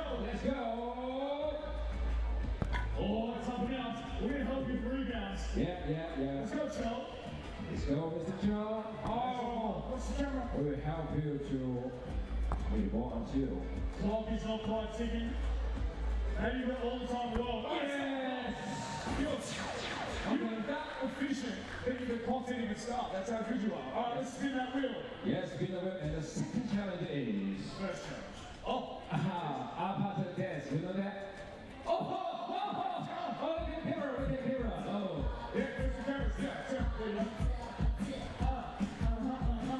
There you go. Next challenge. We have 2 challenges to your plate. A great dancer tonight. Alright, so let's go. Have a shot. We have 2 more challenges to complete. Okay.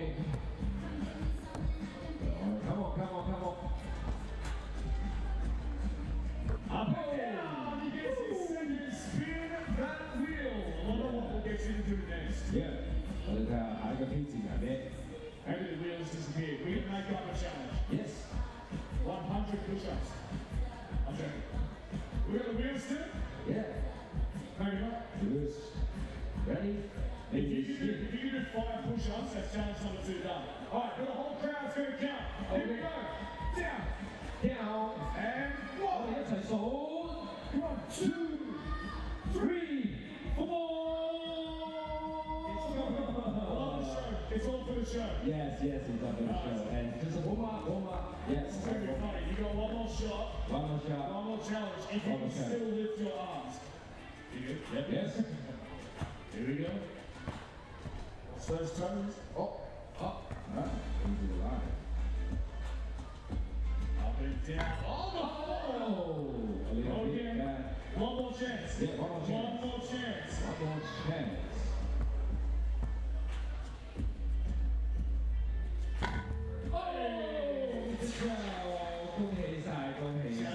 Yeah.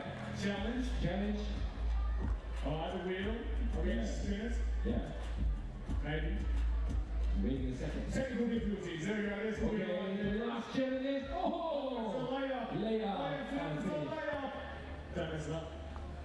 Hey, that's right. Good job, my friend. Joel. Well done, man. Good to get a pair of socks. This is the prize for you and no, wait, get here. Hey, full No, we're all good. On to the next challenge. Next person. Okay, One more. next challenge 係前者喺邊度？哦，呢個小哥哥係咪？啊。Hey, what's up, buddy? What's up, buddy? Hello. Good to meet you. Hey, round of applause. Round of applause. Here we go. Neffy. Happy. All right, here we go. There you go. So, all right, how do you say your name? How do you say your name? Matthew. Yeah, Matthew. All right. Do you reckon you can shoot from here, Matthew? You got it from here? 我會喺呢度，而且 Do you think you can make it? Otherwise, we can start. 會有啲遠咩？唔會啊。其實因為 He said, okay. He wants to go. Let's do it. Yes. Let's do it. Here we go, Matthew. I love the shoes too. Okay, applause. 呢啲掌聲鼓勵啊，好唔好啊？我哋 Matthew。He can do it. Oh, it's good. It's so good. Oh, top. All right, here we go. Eyes to the big screen. Let's spin that wheel now. Here we go. 我哋開始轉呢個。 Let's spin it. OK，你開始啦，睇下抽到邊個題。All right, so Matthew, you have to make everyone in here clap. Yeah。 So you just start clapping, maybe they'll follow, but we follow you. Make everyone clap. Can you do that? 咁可唔可以請我哋現場喺澳門嘅各位觀眾，我哋一齊過嚟鼓掌拍下手，佢哋跟住你好唔好？唔使怕醜，係即係怕醜，即係唔使怕醜，我哋怕醜係啦，跟住佢哋前座，跟住佢哋前座 everybody， 我哋成個 hey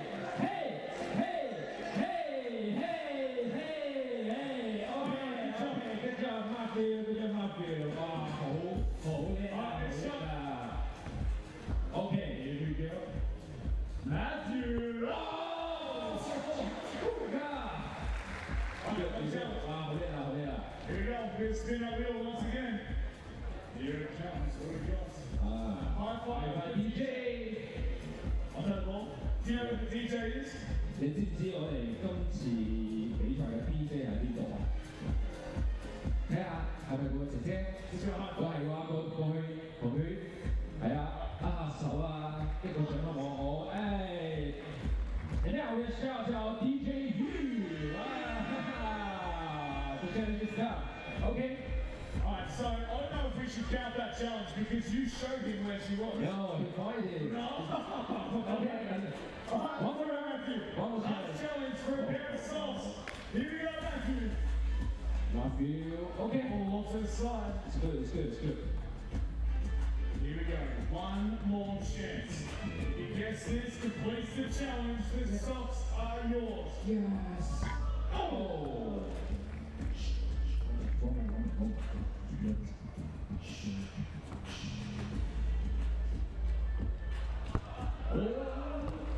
Who's? I saw nothing. Yeah, we saw nothing. Oh, I just saw you right now. I didn't see anything. 乜都冇睇到。今次就睇到啦，係咪？哎呀，我個 challenge 就最後一輪挑戰，咁我哋開始啊。Make it really, really hard. Yes. The hardest challenge you've got. Yeah. Okay. Here we go. Five push-ups. Oh. Five push-ups. You know what? Me and MC Long will do the 5 push-ups with you. OK， Right, 5. 我哋一齊喺度做俯卧撐，好喎，準備好未？嚟，好嘅，嚟，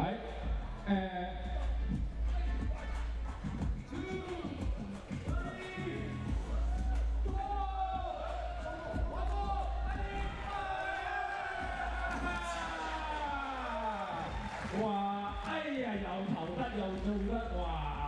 咁我哋呢個精力啦，嗱，同埋送俾你好唔好啊？你睇下手。最後一次都係俾大家我哋自己好唔好？呢叫咩名啊？ Matthew 掌聲送俾 Matthew！ 好，好啦，Matthew，喺嗰度。有冇 ？OK。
尊敬嘅各位來賓、各位觀眾，歡迎我哋咁多位新聞界嘅朋友以及各位運動員。Distinguished guests, dear audience members, media friends, and our athletes. 大家晚上好，大家好，歡迎大家出席由國際籃球聯會 FIBA 授權，澳門特別行政區政府體育局及澳門星娛樂製作有限公司聯合主辦。中國澳門籃球總會及齊瑞體育活動策劃有限公司協辦嘅2025國際籃聯3人籃球澳門大師賽開幕儀式。Good evening, everybody. Warmly welcome you to the opening ceremony of the FIBA 3x3 World Tour Macau 2025. 咁我哋嘅開幕式正式開始之前，我哋要邀請全場咁多位欣賞啦啦隊為我哋帶嚟一段舞蹈開場表演。First, please turn your attention to the stage and enjoy a dance performance. Let's welcome. 「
wonderful show.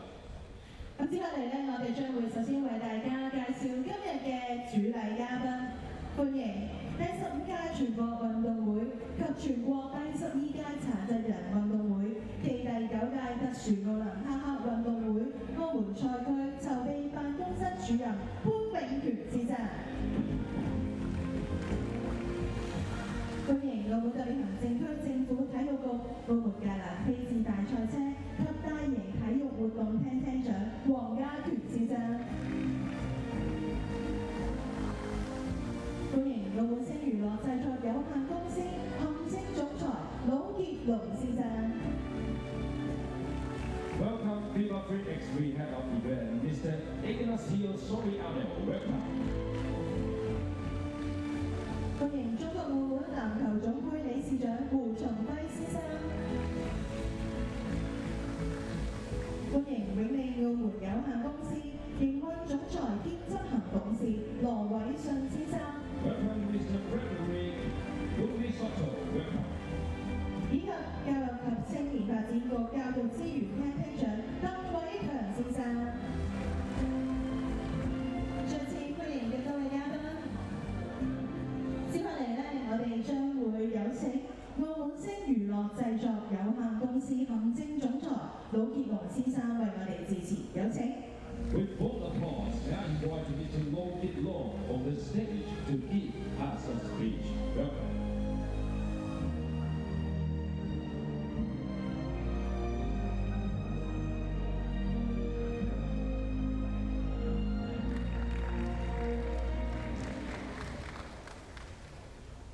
尊敬嘅第15屆全國運動會及全國第12屆殘疾人運動會暨第9屆特殊奧林匹克運動會澳門賽區籌備辦公室主任潘永權先生，尊敬嘅澳門特別行政區政府體育局澳門格蘭披治大賽車及大型體育活動廳廳長黃家權先生 ，Dear FIBA 3MV Head of Event Mr. Ignacio。尊敬嘅中國澳門籃球總會理事長胡松輝先生，尊敬嘅永利澳門有限公司營運總裁兼執行董事羅偉信先生 ，Mr. Frederick Lumisotto， 尊敬嘅教育及青年發展教育資源廳鄧偉強廳長，各位嘉賓、各位媒體朋友，大家下午好。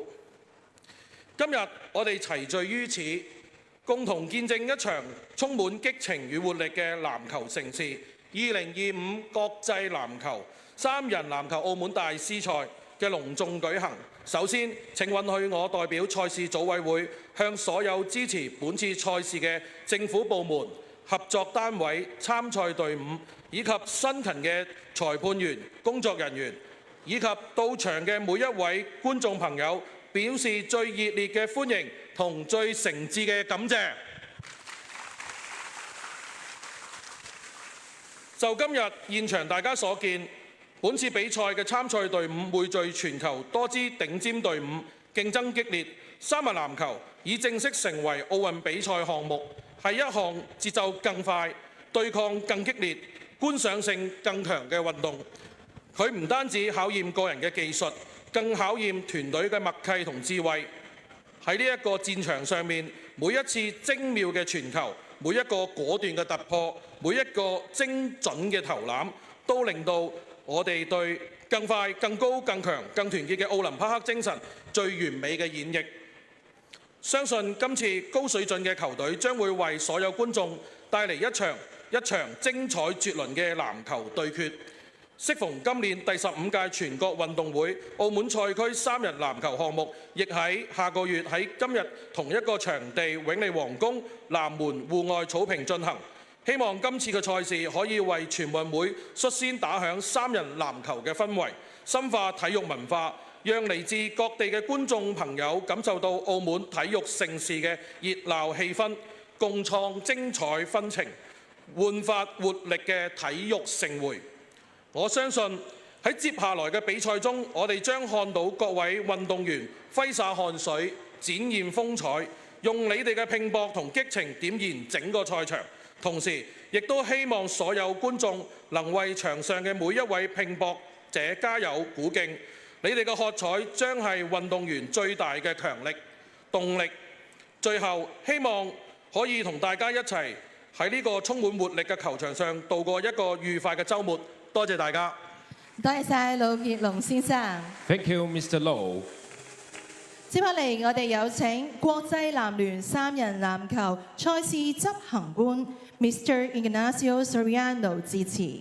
May I invite Mr. Ignacio Soriano on the stage to give us a speech? Welcome.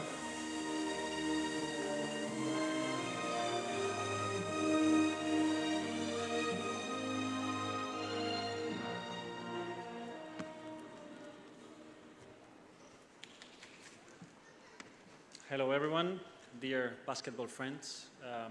It is a real pleasure to welcome you all to Macau for the 3rd edition of the FIBA 3x3 World Tour Masters in Macau. Over the past years, this stage has hosted some of the most exciting and emotional moments our sport has ever seen. The energy of the fans, the passion of the players, and the unique urban atmosphere has made this event truly special. This weekend, we are proud to welcome Paris 2024 Olympic medalists, World Cup winners, and World Tour winners, the best of the best. They are ready to inspire us once again with their talent and with their determination. On behalf of FIBA, I would like to thank the organizers, Macau Sports Bureau, StarMac, for their commitment, their support, and a big thanks also to our sponsors, Bonac, and our partner, The Voice Production Limited. Thank you all for being here, and please enjoy an unforgettable weekend here in Macau. Thank you very much. Thank you, Mr. Ignacio. Please remain on the stage for the souvenir presentation. 現在我哋將進行贈送紀念品嘅儀式。我哋有請澳門星娛樂製作有限公司行政總裁魯傑龍先生為我哋贈送紀念品。Let's welcome Mr. Low to give the souvenir to Mr. Ignacio. 好，有請兩位嘉賓一齊嚟望住我哋嘅大會攝影師同埋我哋嘅傳媒朋友。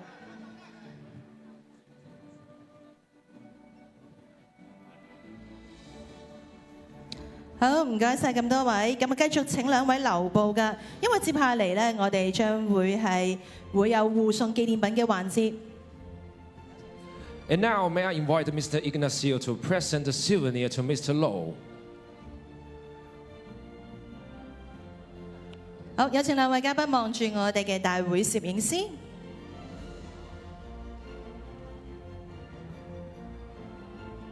Thank you， 唔該晒兩位，亦都請兩位留步。Please remain on stage。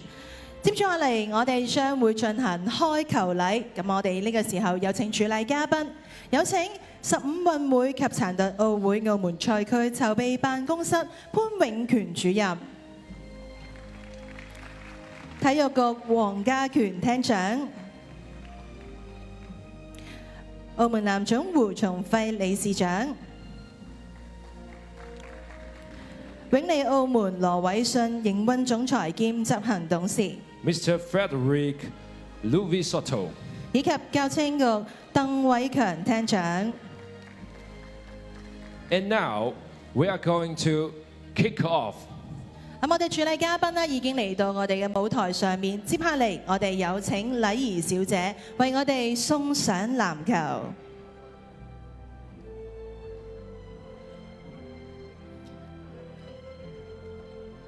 好，咁我哋首先有請咁多位嘉賓一齊嚟望住我哋嘅大會攝影師。We are now going to take a group photo. May I invite all our guests to look to our photographer?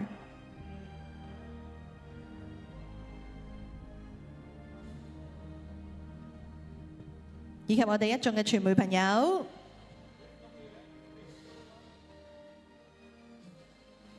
好，接下嚟呢，我哋將會有請咁多位嘉賓舉起籃球，喺倒數3聲之後呢，就將籃球向前投籃，去進行我哋嘅開球禮。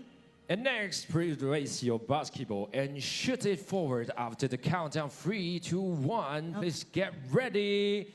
3, 2, 1. 2025國際男聯3人籃球澳門大師賽正式開始。 The FIBA 3x3 World Tour Macau 2025 officially kicks off. 呢個時候呢，我哋有請咁多位嘉賓先留步喺我哋嘅台前嘅。Please remain on stage because we are going to have a group photo。我哋準備有個大合照嚇。呢個時候亦都邀請我哋一眾嘅嘉賓啦，以及我哋嘅永利關愛大使永永利利咁一齊嚟到我哋嘅舞台前影一張大合照咯噃。 咪見到啦，我哋永永你哋非常之可愛啊！亦都專登啦，為咗我哋嘅賽事啦，去穿上今次嘅籃球服裝啊！咁大家把握時間影呢一張嘅合照咯噃。好，咁我哋首先邀請咁永永你哋可以靠埋少少啊，係啦，向我哋嘅嘉賓靠埋少少。好，呢個時候有請嘉賓們望住我哋嘅大會攝影師。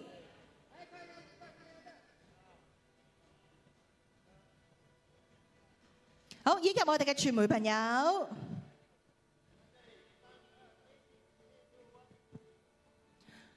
多謝晒咁多位，咁啊繼續咧邀請咁多位留步噶，因為咧跟住落嚟就係當然唔少得我哋今日一眾嘅主角，嚟自世界各地嘅16支隊伍。現在請大家用最熱烈嘅掌聲歡迎所有球隊進場。 And now let's welcome all the teams to get into the court and first introducing the basketball telecom from Germany. Porter from France, Brisbane CLBX from Australia, Team Chongming from China, Team Diatema from Brazil, Team Kentawa Turiba from Latvia, and Team Liman from Serbia, Team Lucano from the Switzerland, and Team Mabila from the Spain. Also, Melbourne CLBX from Australia. Welcome Team Miami from the USA. And the Port Dickson KL Eagles from Malaysia. Team Rifa from Bahrain. Also Team Taipei Wenbao from the Chinese Taipei. And Team Whoop from Serbia. The last one, the Ulaanbaatar MMC Energy from Mongolia. Welcome all the teams. 呢個時候邀請我哋全場再一次用熱烈嘅掌聲歡迎我哋所有嘅球隊。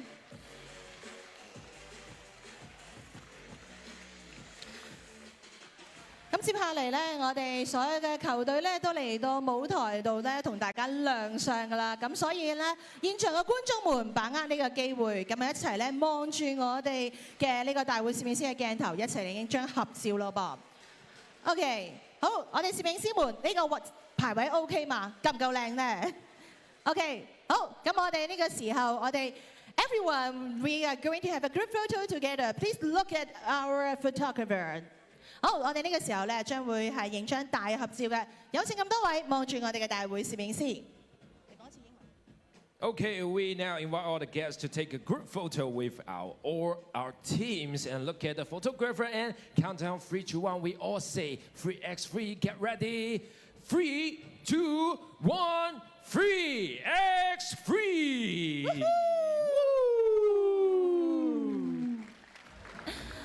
好，各位來賓、各位新聞界嘅朋友，再次感謝大家今日嘅出席。 Once again, thank you all for being here today. 我哋開幕儀式咧已經順利完成啦，緊接住咧將會有我哋嘅賽事，咁啊大概咧計埋我哋嘅熱身時間啦，有10分鐘左右，咁所以各位千祈唔好行開啦。Our audience in Macau, fans in Macau, don't leave, keep your passion. Our game never stops.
Basketball Telecom Bordeaux on your screen, heading into the final 4 games of what has been a, man, it's always a roller coaster ride. Day one, you're just never going to get through the day without any shocks and surprises.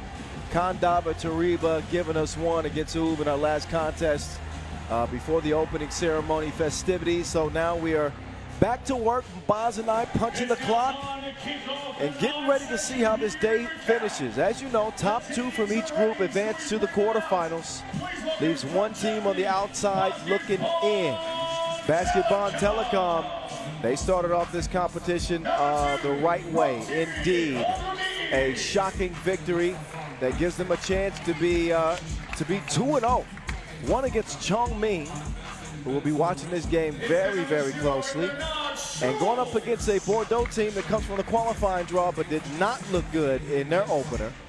And I think, Boz, I think it's safe to say that Basketball Telecom are the favorites. They are. They hit 6 of 19 from 2.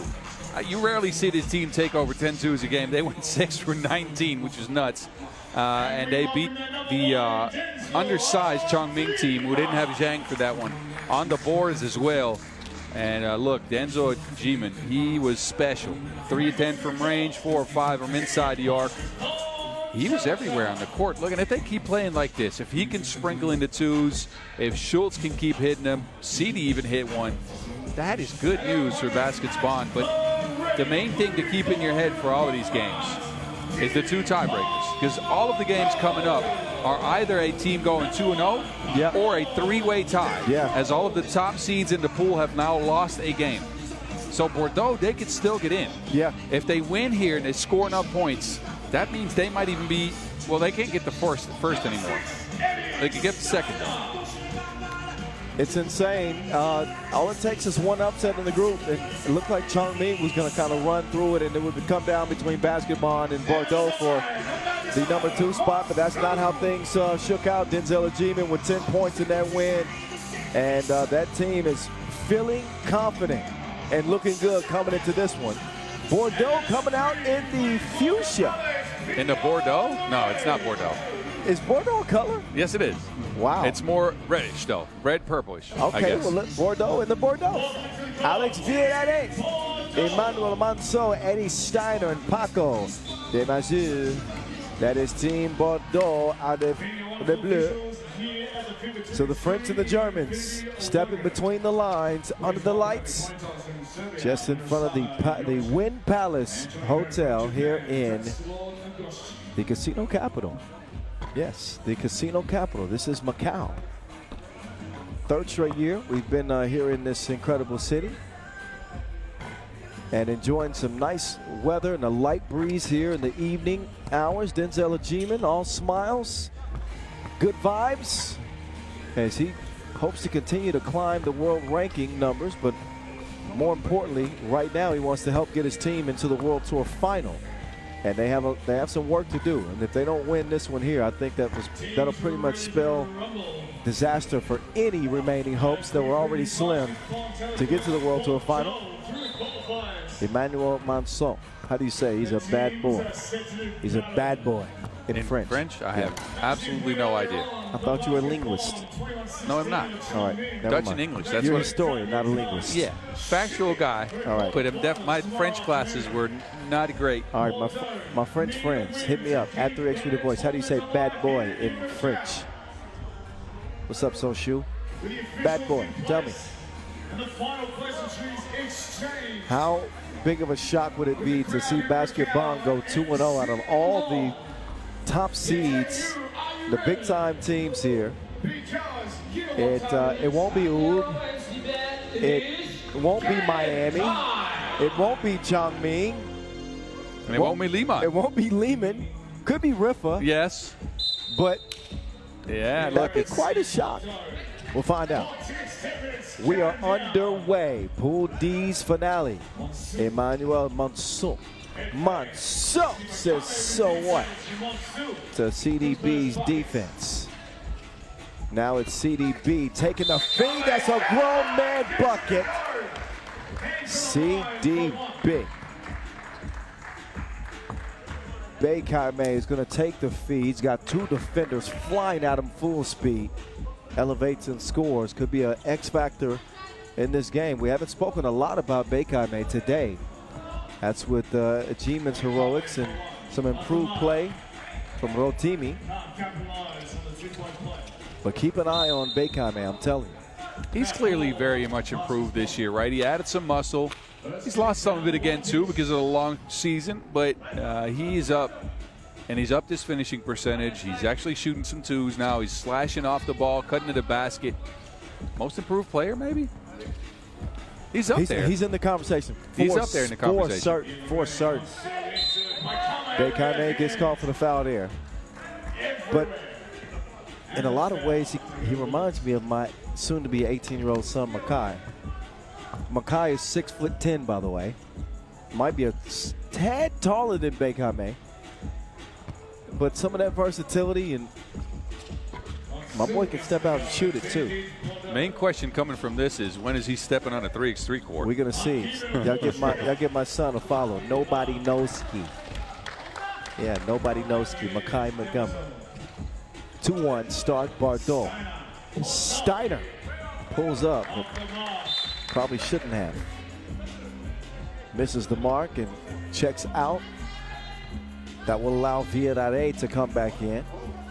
Villarreal with an heroic effort in game one, but still unable to come out victorious. But they know they can call on him late when needed. I think the difference for Bordeaux is actually finding a way to get off to a good start. Ended up losing by 4 officially to Chongming. G-Man left alone. Is he still feeling it? No, he's not. Yeah, and speaking on that Bordeaux-Chongming game, that score wasn't as close throughout the game. They got it back to 5 late, but they were down by 6 to 7, maybe even 8 or 9. Yeah, without a couple of late twos by Villarreal, that is a massive blowout. Meantime, it's Monceau keeping it alive with 1 second left. Pocket is picked, down, delivered, but Monceau is going to foul Rotimi, who took exception to it. Ogoniyi at 7'3", bounces back up, the 20-year-old. Monceau says this is how we play in the big boys game. Got to take a hard foul sometimes.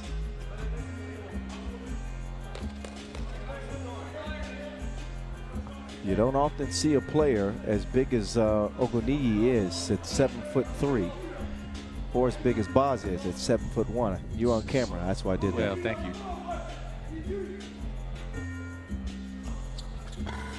And Ogoniyi, good at the strike. Basketball looking at a 1-point deficit. We're still very early. Just the tip of the iceberg, so to speak.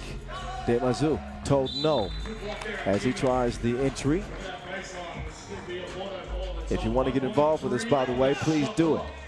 Use the hashtag 3x3WT Macau. This event co-sponsored by The Voice. Listen, I was waiting for that one. I had a few extra dollars, you know, and figured it'd be, you know, what better event to invest in than this one. If there's ever a company that should employ your services. Yes, but you can see it on the signage all around the court, The Voice. Big shout out. Incredible company. Meantime. Man's out here shouting out himself. I wish that's another voice. 3-2. Bekame will make the switch. Villarreal will get a look, and man, that was online, but not enough on it. Ogoniyi scoops it over. CDB trying to turn the corner. He's going to take a foul. Ooh, what a make that would have been. Scores it over Monceau, but doesn't count because of a whistle prior to the shot. The muscle-bound G-Man will take the check ball. G-Man just looking to get around that corner and attack the rim. He's held up that time. Vaughn has been aggressive to attack the basket to start in this one. Look, they shot 19 twos in that first game. They're not letting that get to their heads. They're not settling for more shots from range. Round comes Ajiman, and around it down it goes. Bogdan Alexa, you know Brody. Yes. He's watching from home. I asked how you say bad boy in French. He says tagol. Does that sound right? I have no idea, but sure. Tagul. Tagul. Tagul. That's Manso. That's Ajiman. He's a bucket. Count that. Almost a thievery from Bekame. Gets a hand in there. See, he says to go, and Soshu says, Mauvais garçon. Mauvais garçon. Mauvais garçon. Mauvais garçon. I don't look.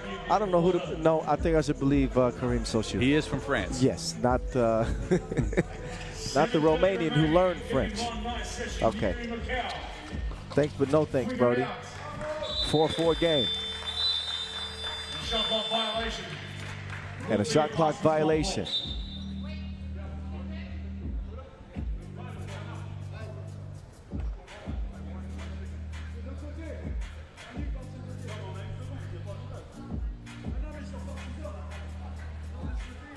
.7:23 on the clock.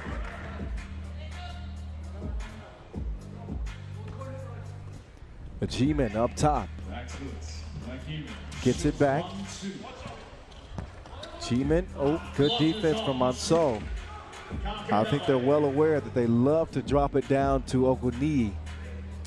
Yeah, and Ajiman's not at the stage of his basketball awareness yet where he steps back for that pass. He just tries to get it in while he's driving straight line to the basket. Or imagine if Ajiman added, you know, a 10 or 15 footer to his bag, right? Mid-range, you envision like a Dennis Donk or something like that. Well, that is one of the hardest things to add to your bag consistently. And if you don't do it consistently, you better not shoot it at all because it's going to take away from your team's energy. No, it's true. And he's built to drive, too. Virade makes the pass. Two ball, Papaya. That will go down. Demazu.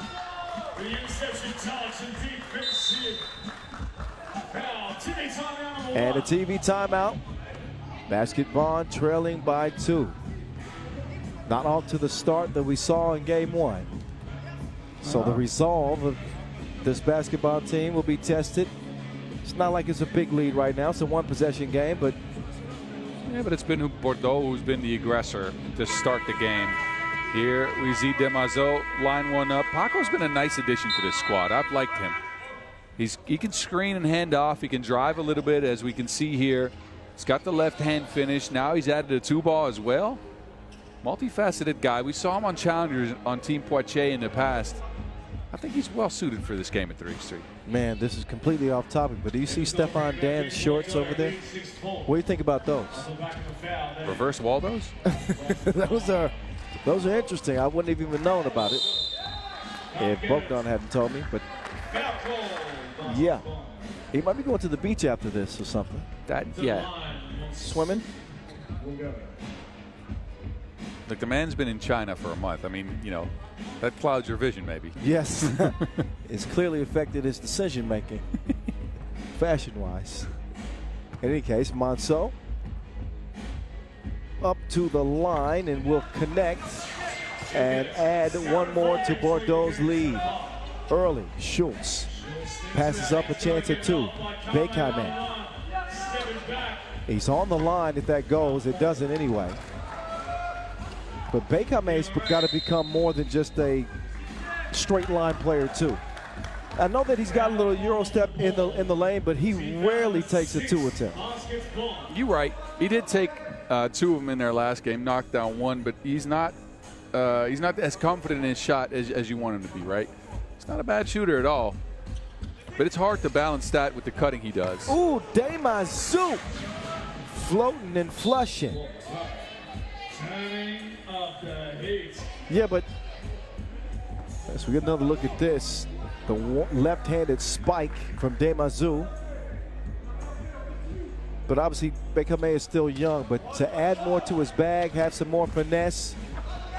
No finesse needed there. Denzel Ajiman, like a muscle car.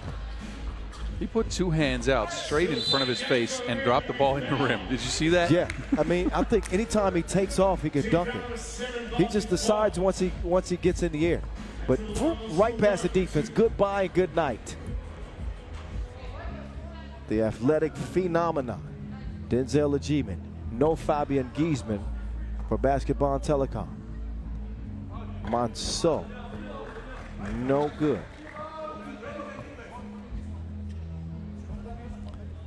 Monceau with one more to go,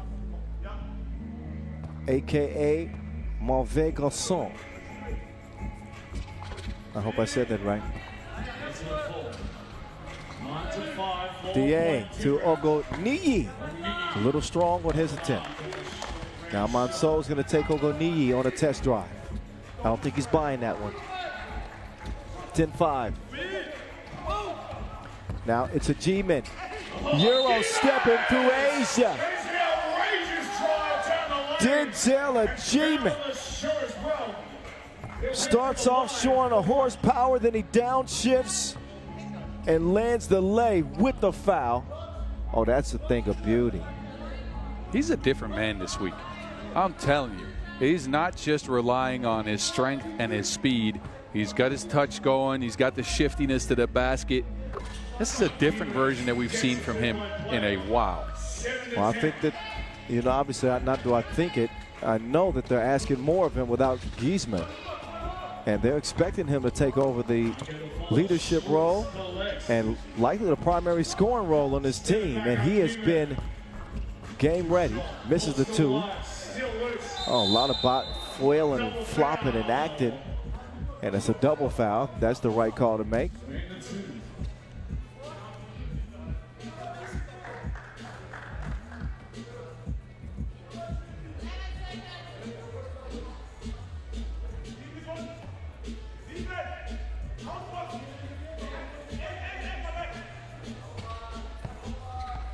Oh, good hands there from CDB.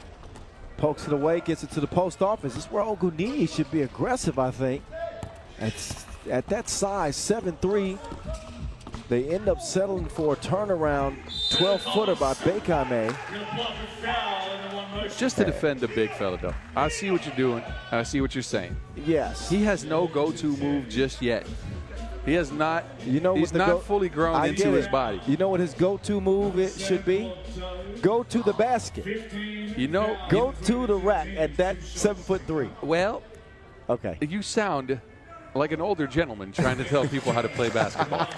I'm not trying to disrespect you here. Okay, tell me something. No, but look, as a big guy, especially with his long legs, your center of gravity is so high, you can't really move a shorter guy that may be stronger than you in Monceau. And I think it's a smart kick out. Yes. I agree with you. He needs to add something to his back to where he can take Monceau. But for now, he knows his limits, and he knows not to do it. I think you're speaking from a perspective of a 7-footer who would sometimes turn to your fadeaway and use the finesse instead of just powering through a defender. Well, yes, but he also doesn't have that fadeaway. Yeah, that's right, too. All right, Boz 2, voice 0. Well, you got debates. Yeah, you know. That's well, all right. But I get it. But you just, you know, someone who's not that big. No, you would love for him to start working on some of his footwork stuff and get the strength to start moving people. You're right. Just one-on-one, no help. Even if you can't move anybody. This man learned how to dribble 2 years ago. I know, 2 years ago. Yeah, get a jump hook. Just a jump hook in his bag. Then we'll bring the fakes and the other stuff. Just a jump hook. That's all we need. 11-9. Bordeaux in the driver's seat, but not by much. Viadare cross. Oh, he sent him on an incredible journey. But he can't finish it. That won't be in the top 5 plays. The kick out to Monceau. Monceau! 13-9. Oh, crafty move. So Demazou makes the game 14-9. And there's two sides to this Basketball and Telecom coin. We saw the better side game 1. We're seeing the other side in this one. Trailing by 5 points with 4:08 to go. Could be a 3-way tie in this group, and Boz and I are going to have to start crunching the numbers, but it'll mainly be Boss. I think I've already done that. He's I'll get already you done the scenarios in just a second. All here. right, that's coming up. Don't want to count Basketball Telecom out of this game yet. Steiner.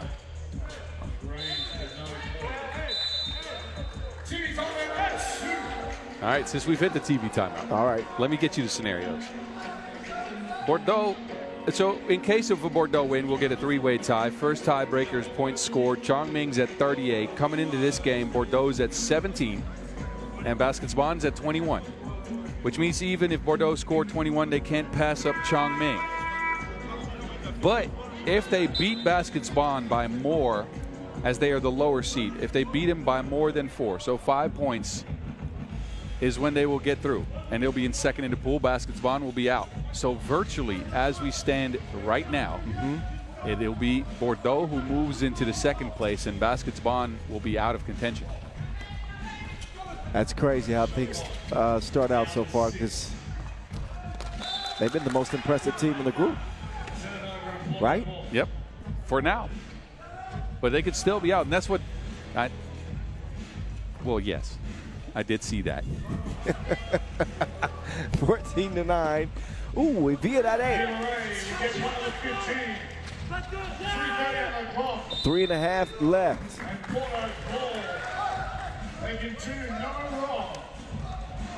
So Basketball's offense has fallen flat. They haven't enjoyed the same two-point shooting prowess that they did in game 1.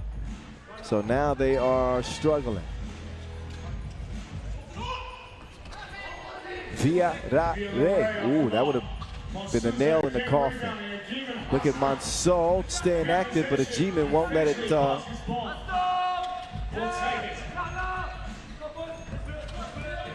Denzel Ajiman. Easy poke for him.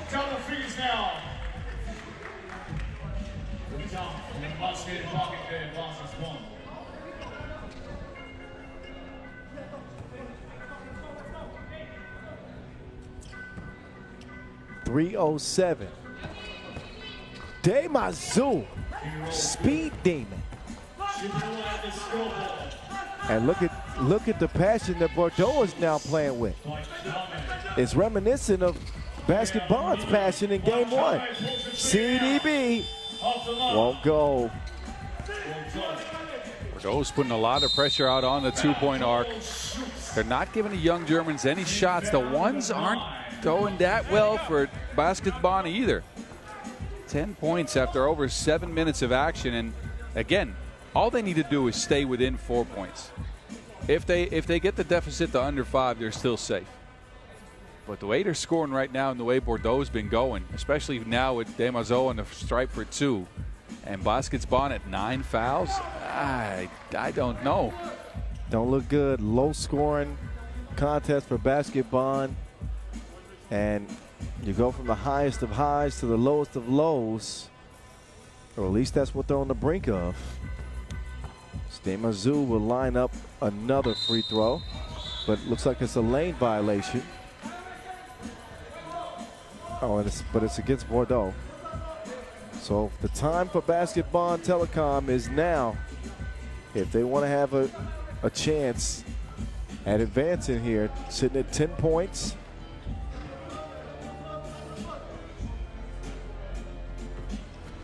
Chongming, who wrapped up with 38.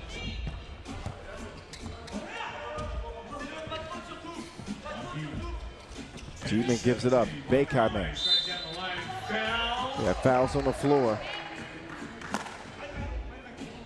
Big free throws coming up for CDO. They need these, and they need them both. Yeah, he's had a tough game.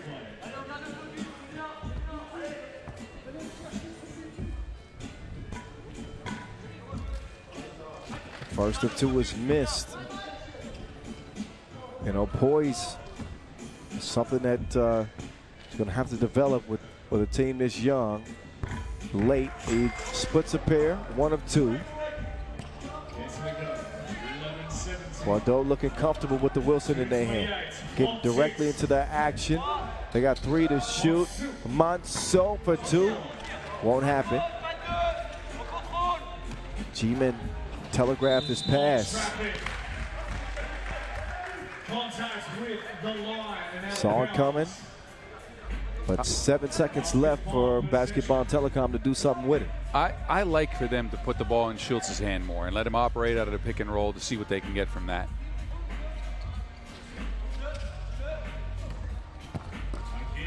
G-Man trying to go to that Euro step, but Dave Mazu said we saw that before. You got to get deeper in your bag than that. Via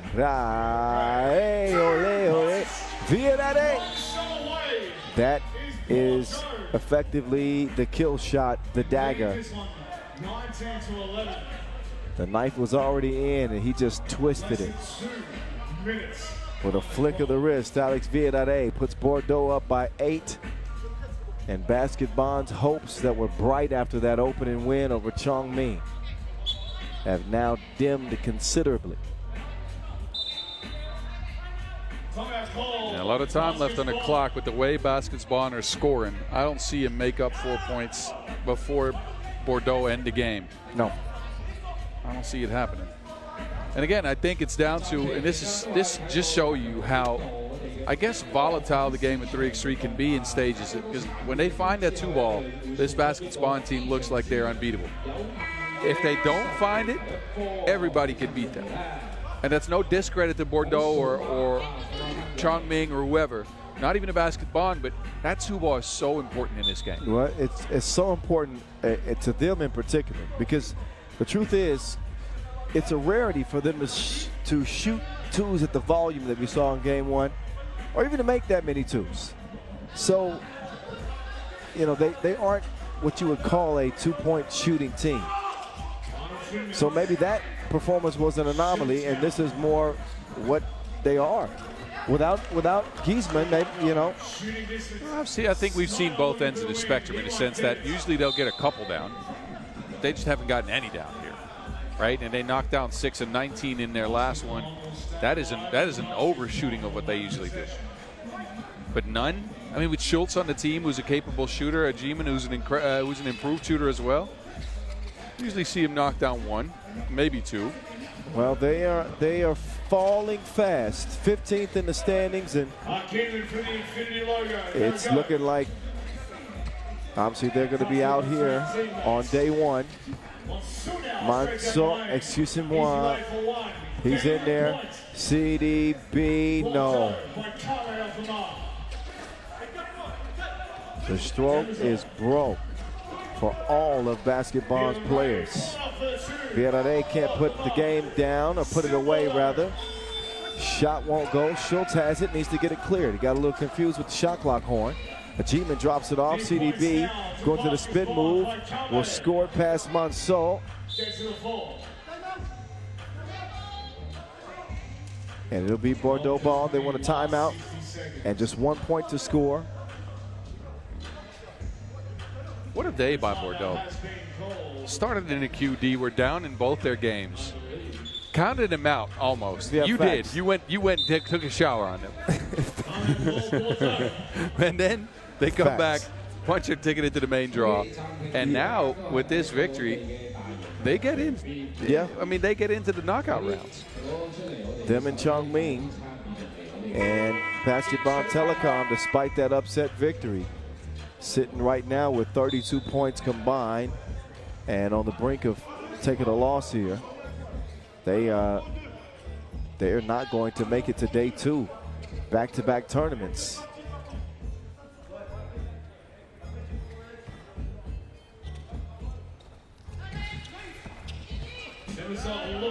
So, oh, that goal was shaken on that shot attempt. A G-Man, yeah.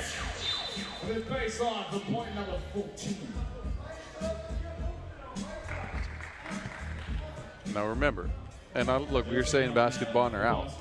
They're 3 points away from being in, 4 points if they want to be safe. Not saying it's going to happen, but there's still a chance. Yes. Not much of a chance, though. Yeah. I'm sure Villarreal knows that very well. Pulled up on him like a sneaky link. 21-13. Bordeaux over Basketball Telecom. It is Pool D And that will matchup. decide Pool D. It is going to be Chongming and Bordeaux moving on. Chongming would get the 1 seed. Bordeaux will get the 2 seed out of the group. And Basketball Telecom, despite their best efforts, will come up empty. The winners here tonight. Bordeaux. What a game by Bordeaux. And again, I have to keep saying this. I mean, Villarreal's been the guy with the keys in hand, right? He knocked down the most important shot here. But Paco de Mazo, in his first ever World Tour event for Bordeaux, and I think in general, because I don't think he played in the World Tour before, he had 8 points in this game. Big. When they needed it most, he came up and got a bunch of clutch drives, knocked down a 2. He's been a welcome addition for this French squad. He was efficient and aggressive. I love his attack mindset in that win. And credit Bordeaux for getting that W. A big disappointment for Basketball Telecom as they will again, for back-to-back tournaments, go home on day 1. Well, this day 1's not over with yet. You knew that already. We got 3 more contests remaining. So we'll head over to Pool C for that finale. Ulaanbaatar and Rifa coming your way. Check ball slated at 8 o'clock local time. A little bit behind schedule, but after the highlights, we'll get right to it.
Thank you to the performance show. 感謝我哋啦，你哋精彩表演。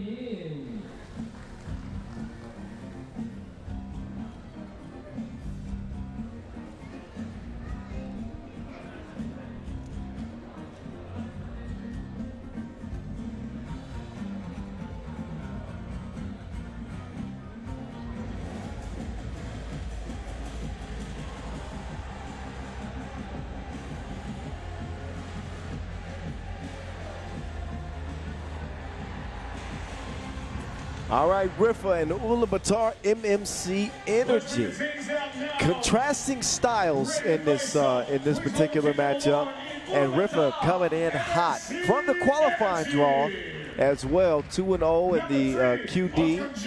And then they were able to open up the main draw with a win over Lehman 17-13, which sets us up for this finale. Lehman beating Ulaanbaatar 21-18. So obviously, Rifa's destiny is in their own hands. Ulaanbaatar, big opportunity for them in front of them as they are trying to make their way to the top 10 of the World Tour final standings.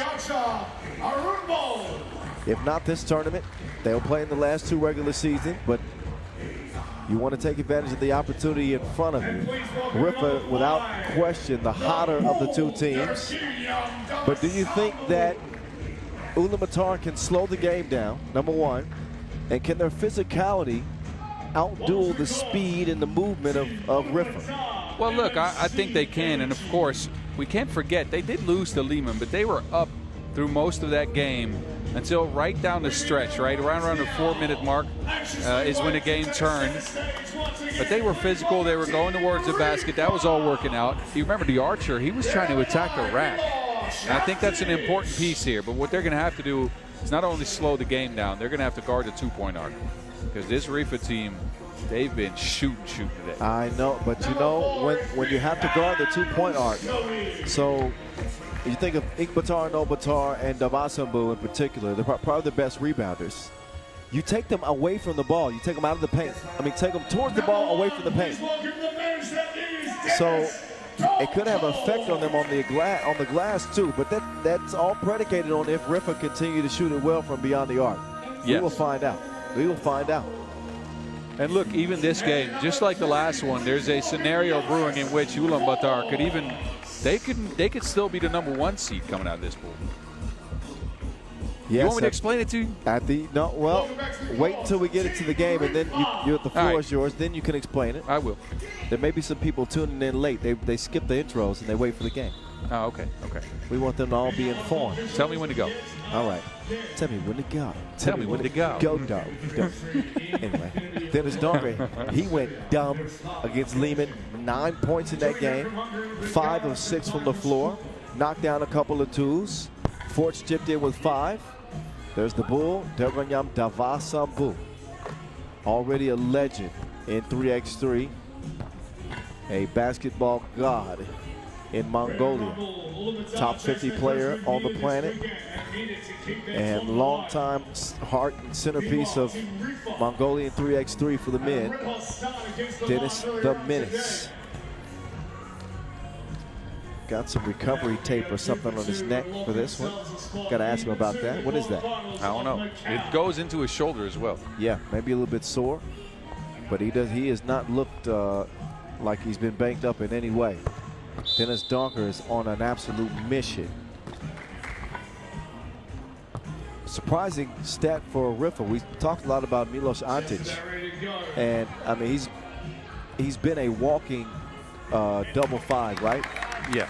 Throughout since the time he joined, he didn't score a single point, and he only grabbed 1 rebound. Second game today where that happened. Yeah. Because he had one game like this in the qualifying draw, but if Forts and Donker are shooting like this, he's just a distraction, right? Yes. Yeah. He's kind of the distraction going towards the basket. Teams are going to have to take him into account. He hasn't needed to score in this offense for Rifa today. Yeah. Donker's going to start on the bench. Rifa will go with VVO, Forts, and Antic. Possession starts with Ulaanbaatar trying to let something develop on the left side of the court, but VVO gets called for the foul. He's drawn the assignment of Ariabo. Now they get him in a switch. Ikbatar, Nobatar thought he had the best opportunity. Goes a miss. Forts threading the needle. Antic poked away out of bounds. Off of Ulaanbaatar. 1.6 left. And now Dennis the Menace will come in place of VVO. If there's anybody you want shooting this shot, it is Jonas Forts. 1.6 to go. Forts falling away and had a chance. Boss is shaking his head because he's like, that damn near went. How? He does this every time, and I just don't get it. He had no vision of the basket. But Forts, he's a miracle worker. He's hit some of the most unbelievable shots ever. Oh, that's just your standard Dennis the Menace Donker. Donker, nothing he could do with Panda. Gonjagal evens the game at 2 apiece. The Menace quickly gives it up to Forts, back to Dennis the Menace. Uh-oh, not on the same page. Somehow Forts with the awareness to track down the pass. He took some big steps there. I thought he was going to try to go up for a jam. Oh, Ulaanbaatar got enough space to get the shot off cleanly. Doesn't go. And now Forts will throw it away. Just out of reach of Antic. Okonjogo hands it off. Soft coming to set the screen. Inkbatar, runner off the window. Think about the flexibility Inkbatar and Obatar are seeing in his role. He now is one of the 2 ball handlers on the team. The man was mainly a screener, and he's been told, like, look, we don't have anybody else. Handle the rock, create out of ball screens, try to get floaties to go down, and he's accepted that role and tried to embrace it. Credits to him, man. I mean, it might not have proved the best results so far, provided the best results. But you got to give him credit for at least trying. Yeah, he's opening up the bag. Capable scorer. Just hasn't had the finesse so far. Just stalked this down for the moment. Second Riffa foul. There's the foul. There's the push on VVO. He's playing innocent after that shove. He put his hands up like, I didn't do nothing. Yes, you did. Aryan ball, catch, shoot, splash. And a foul called on Talk. Fanusovic utilizing his speed. That was an unsportsmanlike. Clear path foul on Talk.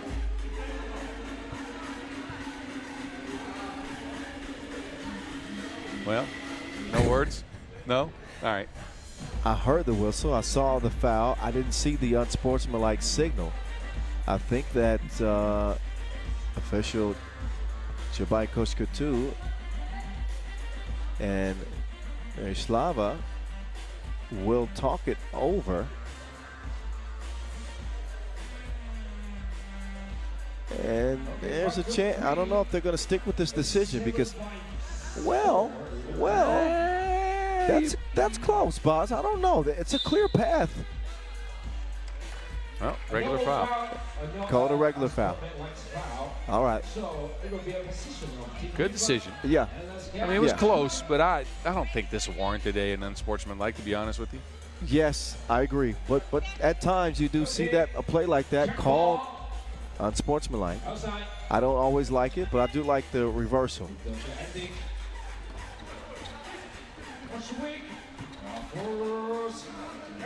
Forts. Oh, look at the defense. Inkbatar, Anobatar with that length and dexterity, making life difficult on Forts. He's going to try another one of his miracle shots.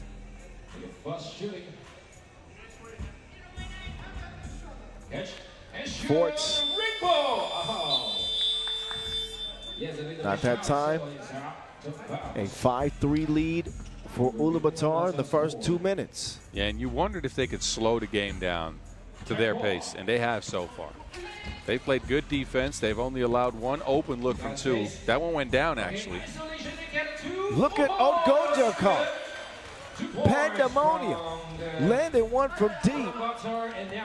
You don't see him shoot many of those. Dennis Donker too fast for his own good that time. Can't slow down enough to make the layup. Ulaanbaatar trying to grow this lead. It's at 4. There's a kick ball by Antic. One of the more sluggish starts we've seen from Riffa in the last several weeks. Yeah, but imagine this is their 4th game of the day. They started at 10 this morning. It's 8 at night. I don't know if they've left the venue, and that will take a toll. All that matters. Donker holds on for dear life.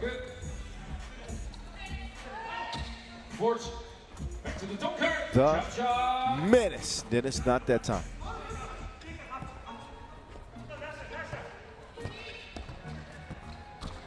Davasambu bully ball.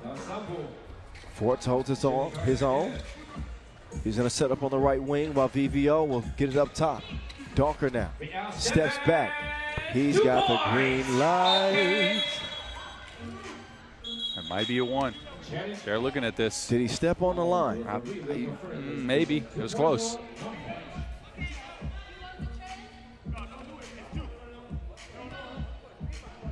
Look at Donker telling Ulaanbaatar, don't challenge. It's a 2.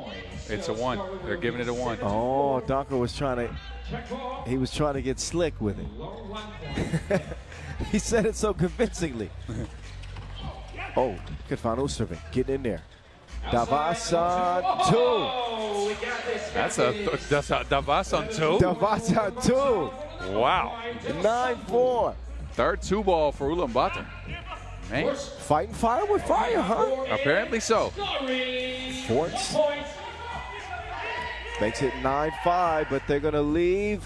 Oh, Gonzer goal. No. Hit one earlier. Not that time.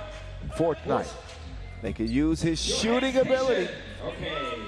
Goes begging. Aryan Bowl corrals the rebound. Sets up left wing. Takes the screen from the Bull. Aryan Bowl, the archer. No good. Van Oostervik. He wants to give it up. Foul yellow. Media timeout. Yeah, and this game has been Ulaanbaatar so far, and they've slowed Rifa down. We don't see a lot of the stuff that made Rifa so good throughout the day, which is second side action, a swing pass, a couple of screens. It looks like they're out of gas. They might not have the energy left after being in the venue in the heat all day long. But that's when they shine, right? When they have that high-octane offense, when they move the ball a ton. They've not moved it much. Yeah. And it's taken away from their slips to the basket. It's taken away from their open looks. So far, Ulaanbaatar is not even matching them. They're outpacing them in twos. Well, Donker's played well. He's got a legitimate 2 and a 2 where his foot was on the line. There's a 1, actually. Can he get some help? Well, not that time. Forts with the best looks you could hope for. But now Dennis, he's in trouble. Yeah, you know, Dennis the Menace in trouble. Most players in trouble in the post office against the Bull. Oh, the crossover. Vicious from Dennis. Now Arianbo trying to get some payback. Draws the eyes of 2 defenders. Easy bucket. That's that high pick and roll we've seen so many times within him and an Ulaanbaatar. Forts from Antwerp. The Bull responds quickly. Forts is going to force up another one. Won't go. The archer waiting for the screen. It's set. The archer whips it down low. Davos Hambu, easy. Ulaanbaatar's system is working out much better than Rifa's. Rifa seems they're relying so much on Donker right now, and he's doing his thing. But Ulaanbaatar getting into their action easily. A wide open looks like that from the bullseye himself. 50-9. And now is 6 points leading of Team Ulaanbaatar and 4 foul remaining. The Bull with a bullseye. He's got the eye of a tiger. Came ready for the fight. Got the whole zoo out here. I forgot the lyrics to that song. I am the tiger, you're the dream of the car. You can't help me with that one? I know the song. I know who not to ask for the lyrics. That would be Bogdan. Yes. You know, tell them what he'll have me say. I'm not listening to Brody again. No, we're not going to do that. 6-point advantage. Ulaanbaatar. Dime drop on Gonzer Gaul. Budalayah. Donker chased away. Gets it back. Van Oostervik clearing some space. Double D. Doubles up. Dennis the Menace has flipped the switch. Lights out. He's the one carrying his team. Steps into that 2-ball confidently. He needs some help, though, because let me run you down the scenarios here. Give it to me. Yes. Again, this could be a 3-way tie in case of an Ulaanbaatar win. Ulaanbaatar started at 18. Rifa started at 17 points. Liman at 34. That means if Ulaanbaatar wins by more than 1, they actually beat Rifa. If they score more than 16, they beat Liman as well. Rifa, to get to Liman, they need 17 points. All right, 6 points away for Rifa. Ulaanbaatar not good that time. So the scenario has been laid out. by the mountain. 4-point contest right now. Obviously, if Rifa win it, that would settle things pretty easily.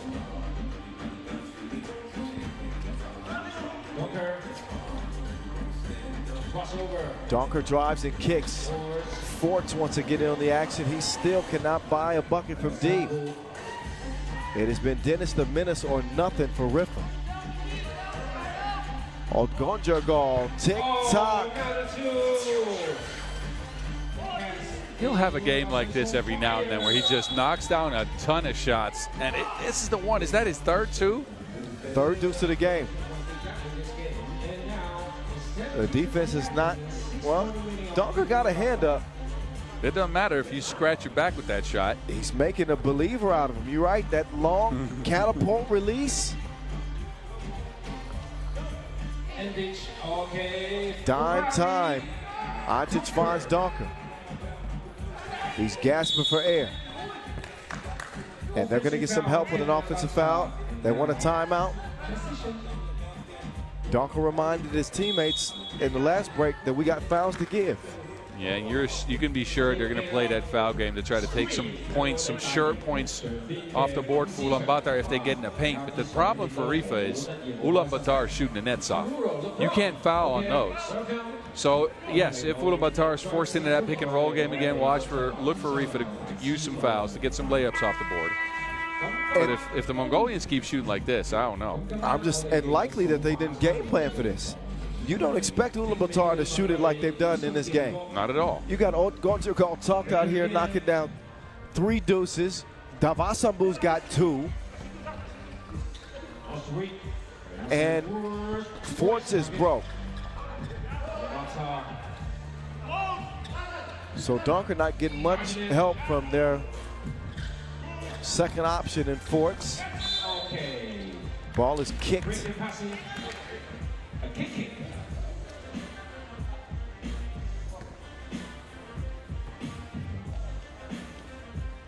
Ball back up top to Ulaanbaatar MMC Energy.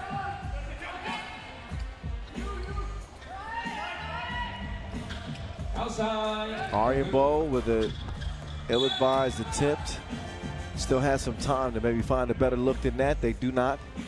So he will substitute out.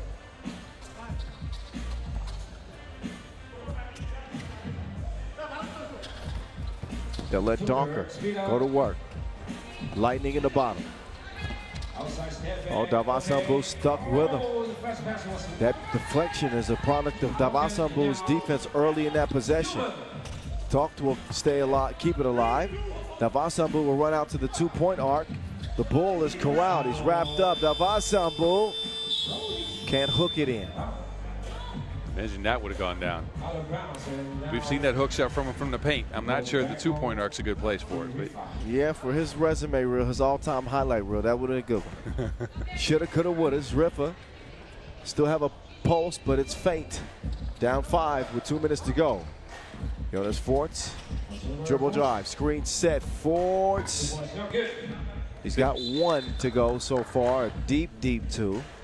this is what I meant, though. We usually see Rifa in action like that, swing the ball, run around, get a second screen, then use a handoff. Now it's with screen, shot. They're stuck in first gear, and they are gassed. Now, nice Euro step. Donker continue to utilize his driver's license. So each team trade buckets, but a minute 36, time is not on the side of Rifa. No, they need 5 more points to be safe. Could be 17 would tie him with Lehman, but they are a lower seed. They need to get to 18. Right now at 13. Donker. 2, no. Forts. Oh, yeah. He gets the bucket to go. I agree with him. Forts actually got hit on the side of the head on that layup. Yep.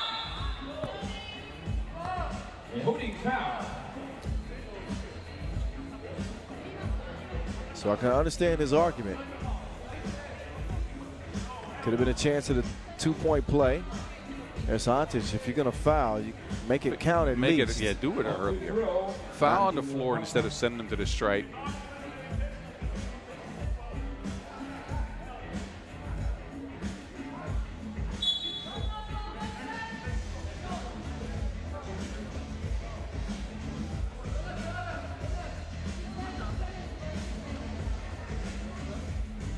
Avasambu to the stripe.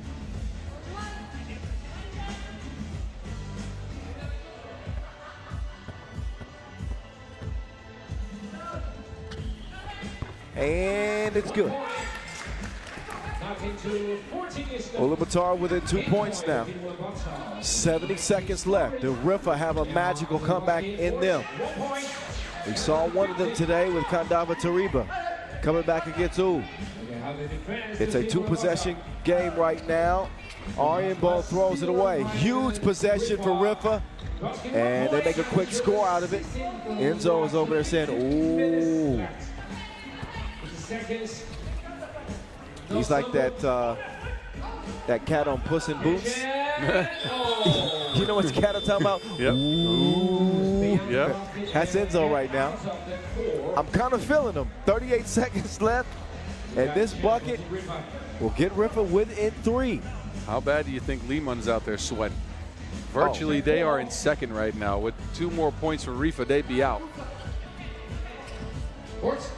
So imagine when a 2 goes up, it is going up and it's going down. You can see Rifa celebrating too. You know they know. The fist pump from Donker, he knew the math. They can still win this too. Which Lehman would be safe. Yes. So Lehman would love Rifa to get a chance. Ulaanbaatar can just drill out the clock here. Well, yeah, shot clock and game clock are even. And that's exactly what Ulaanbaatar are going to do. Gonna leave bare time. I think about 0.7. Nope, that's it. No, they're calling game. That is it. So it's Rifa who are going to get in. Ulaanbaatar. Rifa will be in first. Rifa first seed. Lehman. They're gonna wait. They're gonna check the time. Wait, they're gonna check. They want to check the time.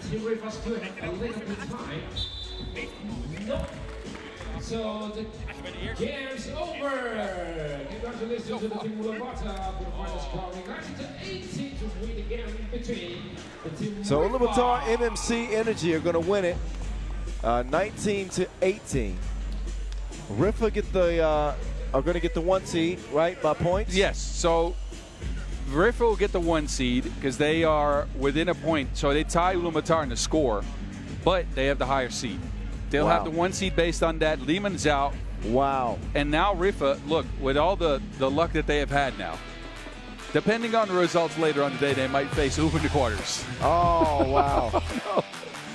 What a crazy, crazy game. It looked like Rifa might win it. They ended up losing it by 1, but 18 was the magic number for them. Of course, we all knew that because of Boz's quick math skills. Thank you for that.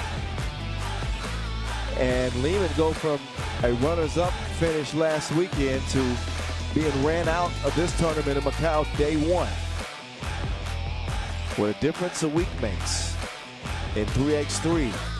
Our eyes are going to be planted on the standings for the race to the World Tour Final throughout this tournament and throughout the rest of the season. And you wonder how much that will affect Lehman. We'll find out. 2 more games still left on the day. Pool B and Pool A. It's Lugano, Diadema, followed by Kandava, Tariba, and Marbella coming up shortly.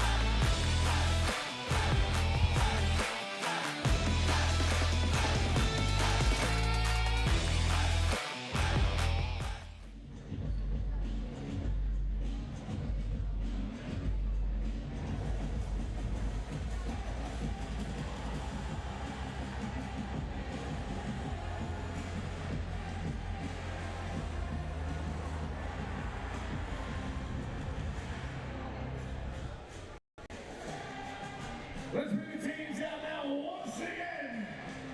And on red on charge is this team, number 8 seed from Switzerland. Please welcome Team Lugano. Lugano representing Switzerland, riding high after the Mhala game winner and their opening victory over Miami, 18-16.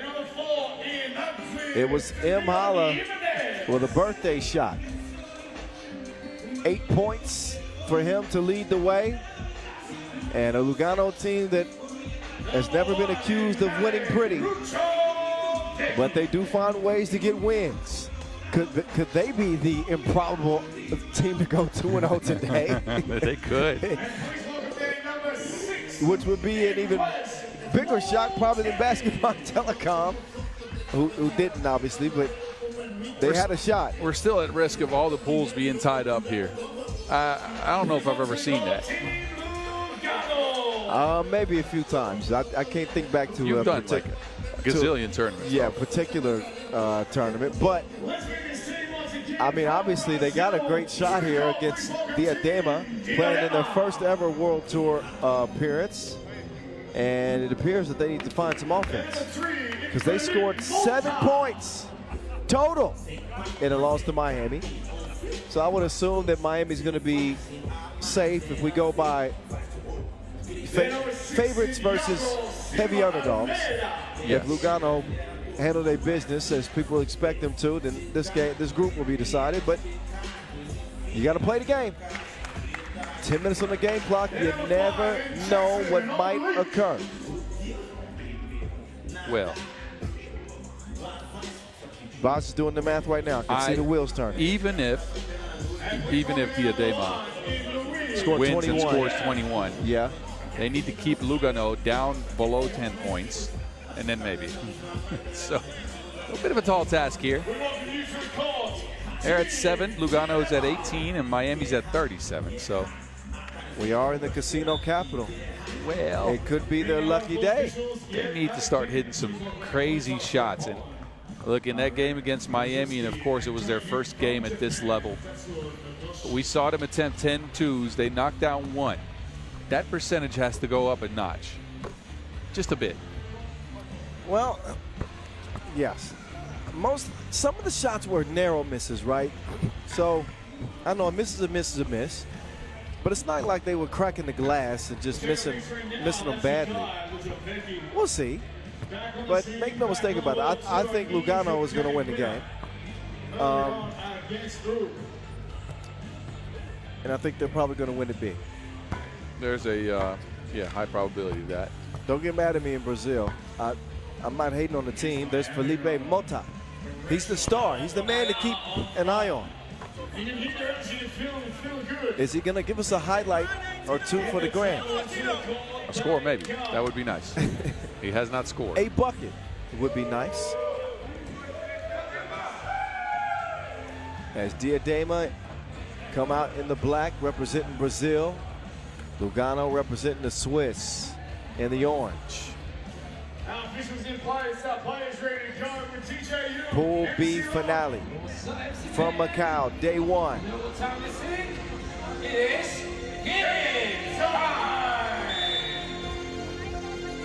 And we're back underway.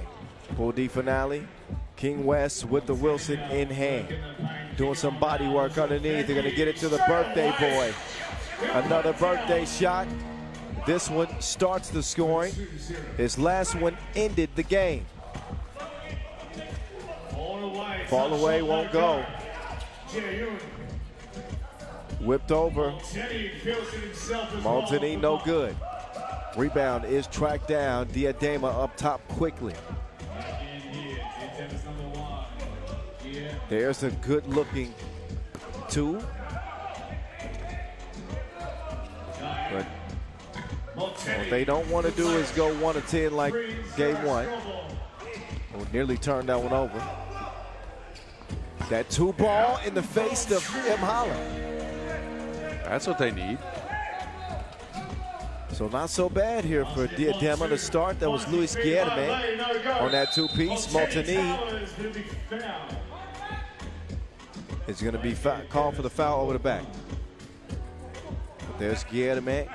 No hesitation, just hydration. M. Holland. Against a squad as experienced as Lugano, right? If you're Diadema, you want to attack in transition. You want to be quick with your movement, decisive, and get an early shot. I would say attack Lugano's newest addition in Jijuan. Yeah, He's not, I'm not saying he looks lost out there, but he's had some mishaps in the offense and what they want to do in the system. And defensively, you could say the same. The measurables look good, though. He's a big body. There's the flotation device and the runner from Mota. And that, there's one highlight on his 3x3 mixtape.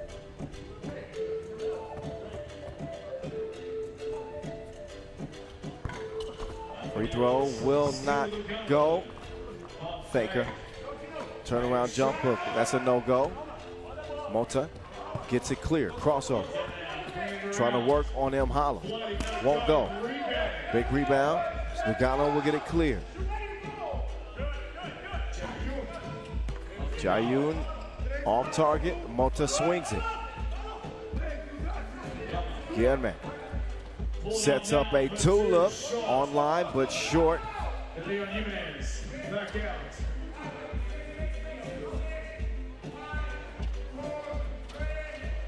Running out of time. Tick, tick. Off iron. De Leon gets a reset. Lugano, that is. Now De Leon goes to the crossover. Spins into trouble. Clamps. Clamps. Outstanding defense from Diadema. Up fake. Mota. Mota goes to another gear. Second bucket of the game for him. Xianyang. He will get a whistle. Contact on the, in the process of that deflection.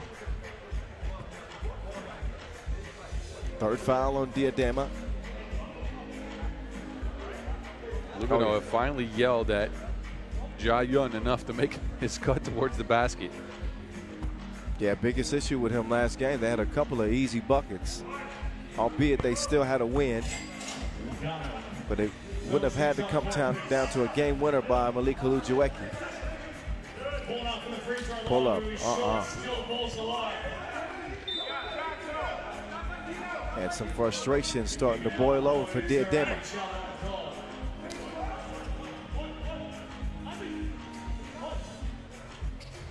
Jackson Enrique checks out.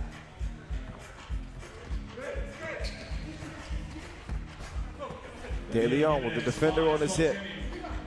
Kamotani. Nothing happening. That time for M. Holla. Oh, well, careless behind the back pass. It's taken away. Guillermo.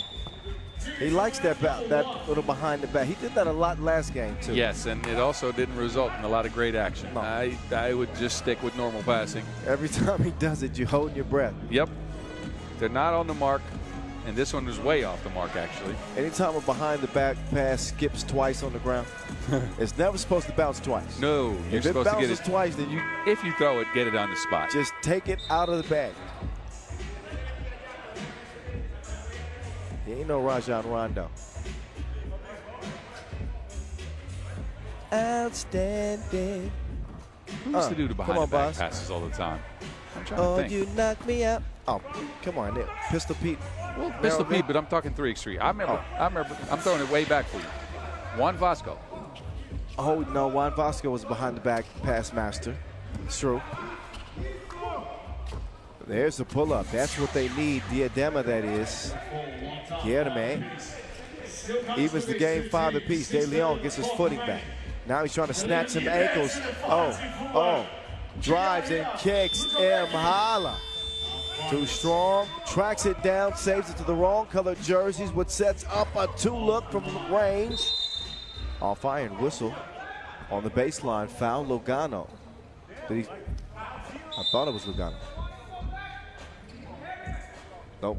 It's a foul. Diadema. Their 5th. And they get a behavior warning, too. So they're playing physical, but referees are onto them. And their shots aren't falling all that well. They need an explosion in the last 6 minutes to keep their hopes alive. And got to be careful defensively. That is a foul. Number 6, Diadema. And now eclipsed their point total with their number of fouls. And Lugano have not committed a foul yet. They played as cleanly, and look, body language Dr. Boss checking in here. Jackson Henrique, after getting yelled at by his teammate, has looked a little bit out of it.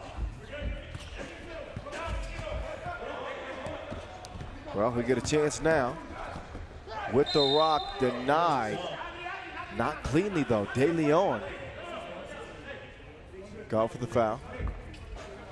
Wanted to debate for a minute, but the veterans on his team said, no, it's not worth it. On the shot. You head to the line for one. Number 5, Henrique. Jackson Henrique to the stripe, shooting one.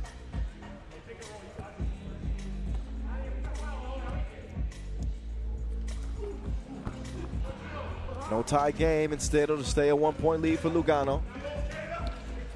Jayun Olujuweki. De Leon. Oh, no. Henrique up top. Two guards lock arms for a moment. No whistles. They let him play. Now tied at 6 apiece. If you're Diadema, this is, well, offensively, this is the game you'd certainly accept. Oh, missing an opportunity, and this is a contest they cannot afford many mistakes at all. Yeah, that's a clear layup that they're missing. I do like their togetherness, though. Again, look, they've dug down deep on defense. They've got the game now to a 6-6 score. It's not a blowout like the last one, but they need some more. They need some more shots to go down. They fouled a bunch, and now they're at number 7. They're going to keep putting Lugano on the stripe with any foul from now on. And haven't even reached the 5-minute mark. Fouls have been an issue for Diadema. So Lugano will be shooting at the charity stripe the rest of the way on any foul. Montigny will make them pay.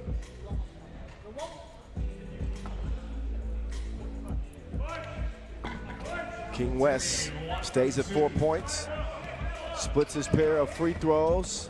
Mota drops off the package. That is, without a question, goaltending. Goaltending the corner. Basket will count, 7 points apiece in the top. Lugano.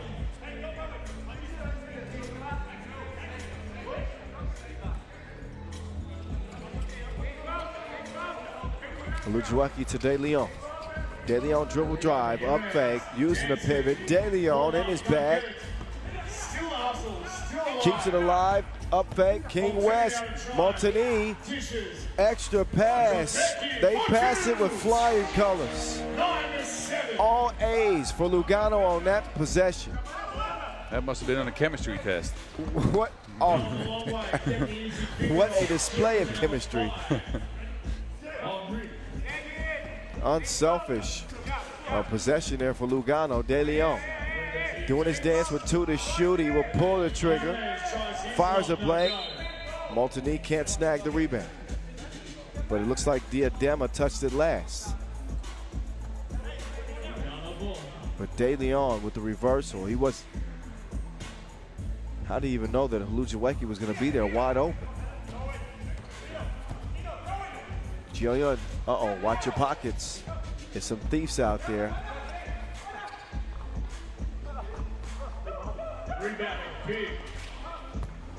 Jillian reposting. He's got a good advantage.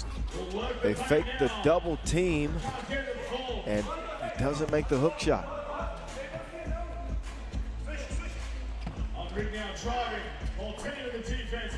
With the quickness. Looks like old Jackson is back with his head in the right mental space. We got another tie game. I think Jackson's been the one guy for Diadema that has shown that he can drive an offense, not just by his creation towards the basket, but he's shown some pick and roll chops. He's passed the ball to his teammates. He's knocked down a couple of 2 balls so far in the tournament. But you got to bring the togetherness as a team. And what I've seen from Diadema is what we call in the Netherlands loose sand. So they're kind of all out there doing whatever they want to do. Not a lot of togetherness. They're yelling at each other. And that's what you don't need. Look, they could even still win this game, right? But they are out of contention if they don't stop the ball, if they don't get any scores up quickly. Does the Netherlands have sand in the coastal? Yes, we got beaches. They're not pretty. Okay. I live on one, or close to it anyways. All right. Look, I'd show you, but I'm not sure. I just thought about that. That was random. I know Netherlands to be very green, very wet, weather iffy. Yeah, especially throughout now. the year. Look, in the summer, it doesn't get too bad, right? It'll be nice. I do venture to the beach every now and then. It's coming at you, boss. There you I go. got it. Don't worry. I tried to block the pass. I'm always ready. I see that.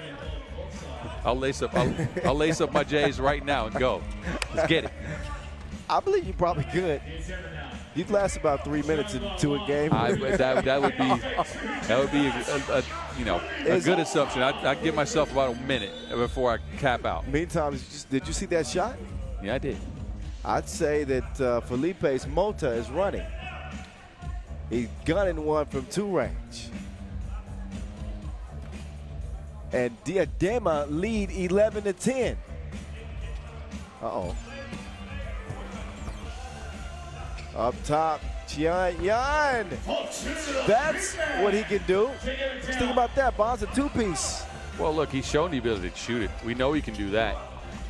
Action Jackson splashing the 2-piece. 3 minutes to play. De Leon. He'll let one fly to trickle in. Both teams utilizing the +2 card.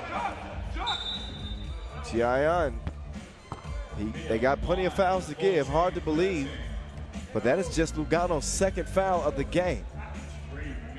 And they have taken a 14-13 lead.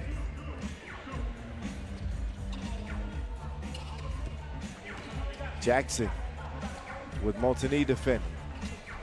Get him in. Bump and, He'll shoot one.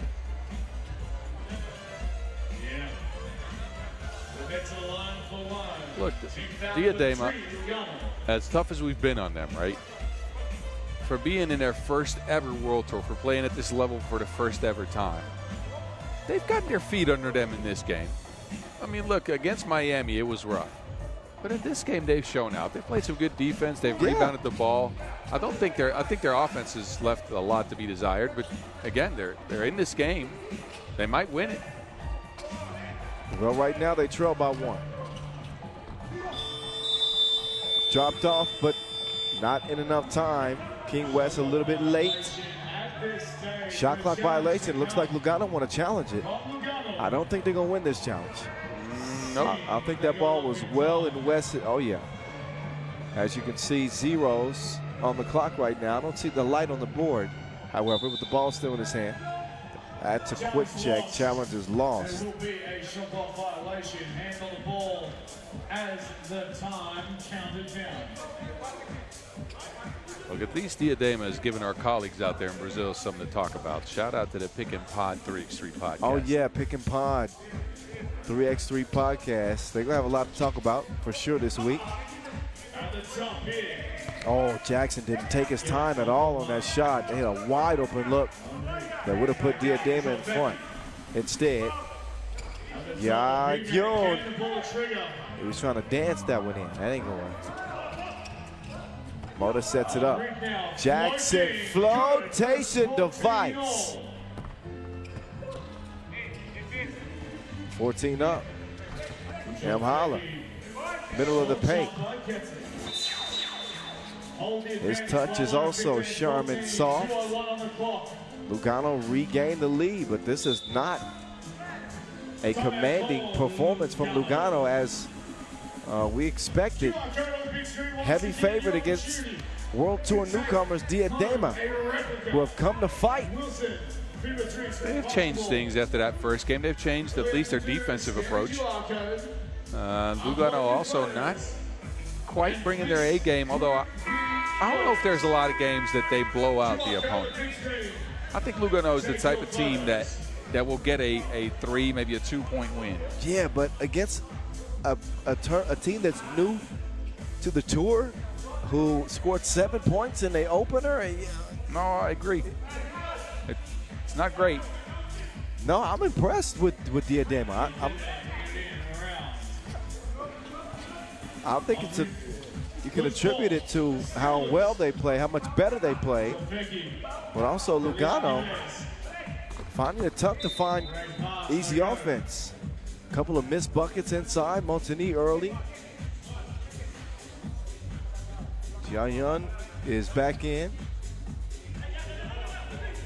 Towering Chinese wearing number 5. He'll defend up top, but not before they clean up a spot on the floor, it seems, or maybe somebody dropped something. An arm sleeve.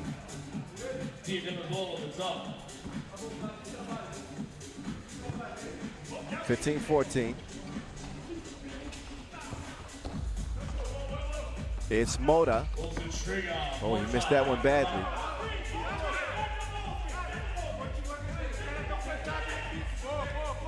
You can hear Haluchiweki yell at the Jianyun to set the ball screen. They have to yell him through every possession, it seems like.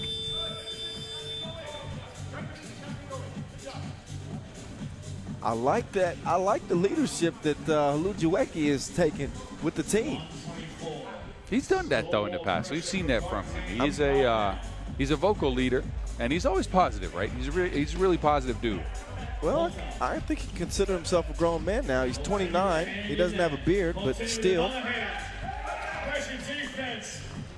Oh, defense don't even matter. Moda with the floater.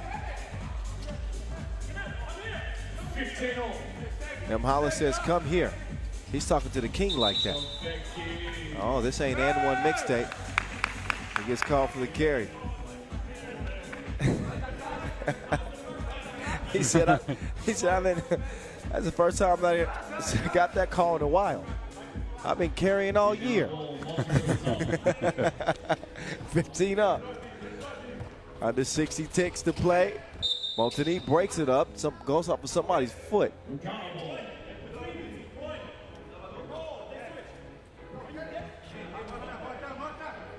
Diadema out of Brazil.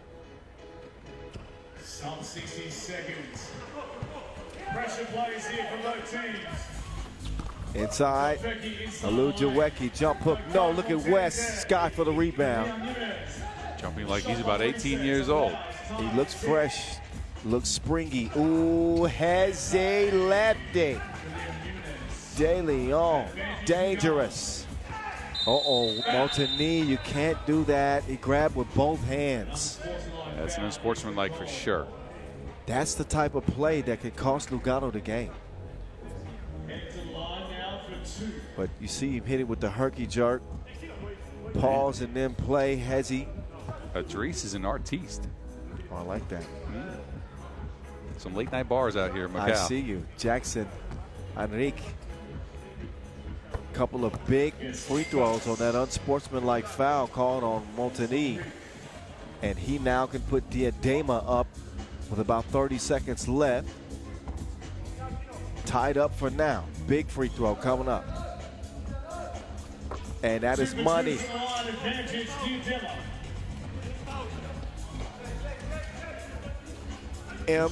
Hala, no. Right back. Haluchiweki gives it up. Jianyun will drive. Good decision. Tie game, 17 apiece. Dropped off and swatted out by Montagny. Recovered and missed. Rebound goes to Lugano. In a tie game, Jianyun. No, he'll miss it. Got to get a shot up. They don't. Overtime. Second for Lugano today. Again, 2 points required to claim. So a exciting finish to regulation of the game. And this one will be decided in overtime. Maybe Halujiweki has more heroics left. Opportunity for Team Temple to get their first win. Here in Macau, Lugano will look to go 2 for 2 if they can shut it down early. So Diadema, chance to get their first ever Masters win. They will start with the ball in overtime.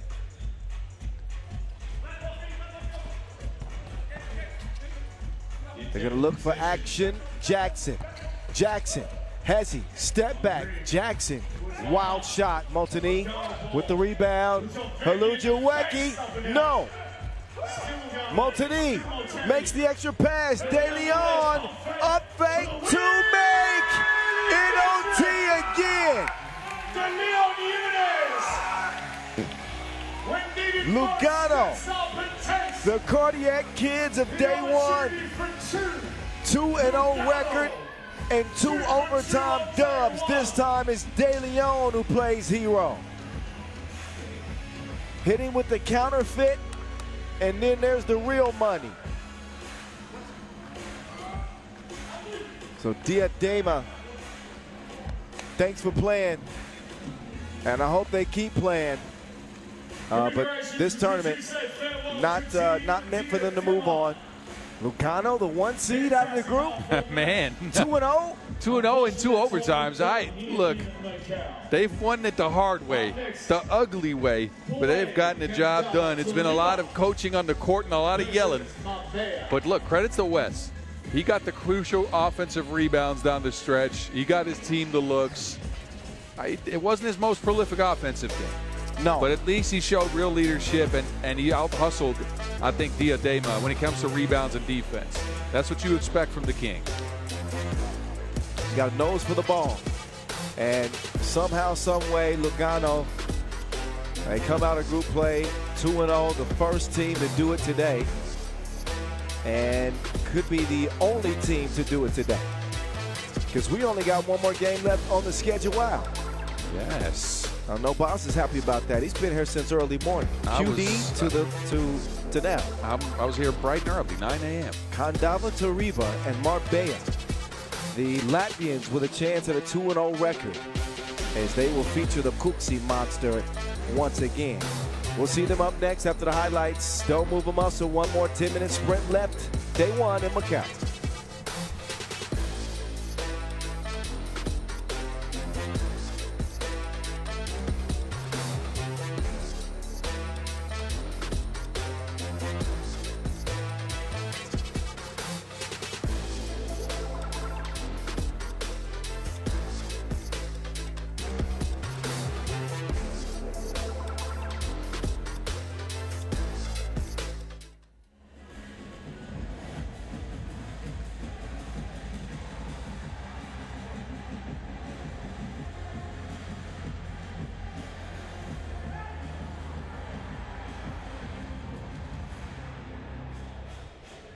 Let's get the teams out for the final game of day one. Ready and waiting to bring on out. Can you please welcome number 9 seeds of Kandava Toriba. All right, they are the 9 seed, but they could put the 1 seed out of the group. Kandava Toriba. Marcus Mamach to lead them out. A thrilling W over Oob to open their campaign in Macau. They bring back the Olympic champion, the living legend himself, Edgars Krumins. Man, let him in scoring at 8. That's not a shot. And what, he hit 3 or 4 twos? Probably all twos, right? Yep. 4 of 10 from 2-point range. The Olympian, Zigmar's Raimo. And, the Cookie Monster has made its way into the arena announcements now. It's got to stick forever. The Cookie Monster, Riards Cooksis, hit the game winner in a brilliant comeback W over Oob. Now they're under the lights. Imagine this, though. He shot 11 twos in that game. Only made 2, one of them being that last second game winner. Was a bad shooting performance for him. Really. Horrible. 2 of 11. That's not great. No.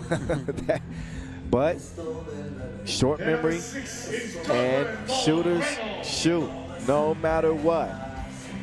So Marbella, been a while since we saw them drop their opener to Ube, a 22-11 blowout loss by them.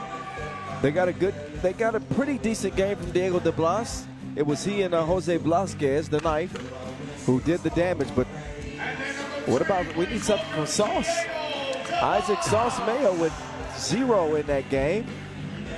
Yeah, he's shown he can be that secondary scorer that team needs, or maybe tertiary with Blasquez going off the way he did. But Mayo with no points, no key assists, no drives, and 2 rebounds to his name. That's not enough for Isaac, who's shown us he can be way better than that. Yes, I gave him a nickname already. He should be playing better than that.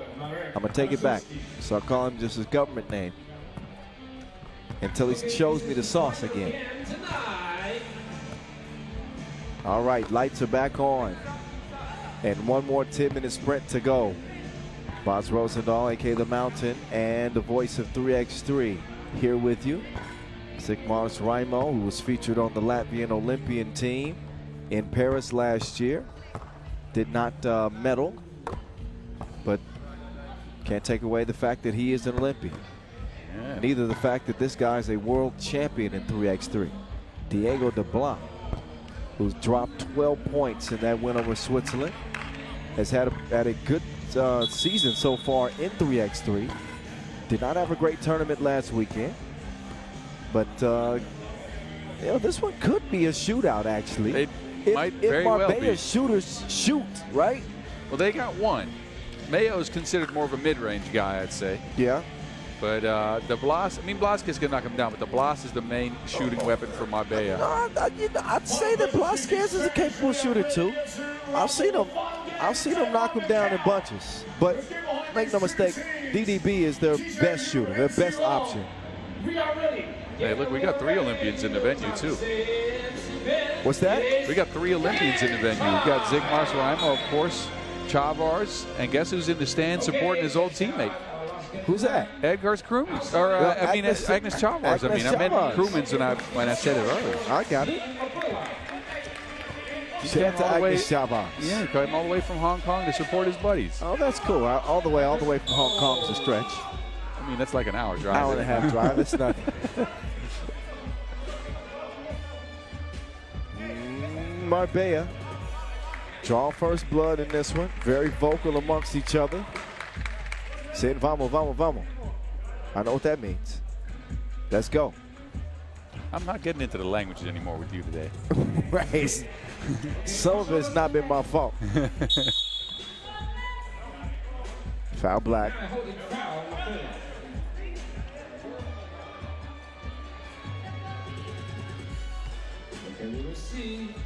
Raimo with Moreno defending from the elbow. He's going to dribble.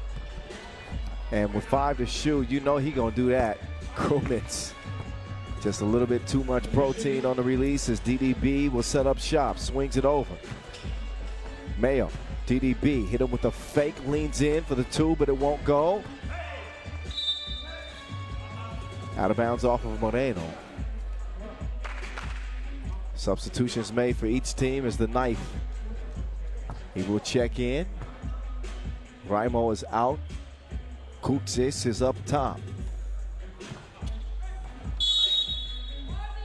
Delay of game warning on Blasquez. Got to give a clean check.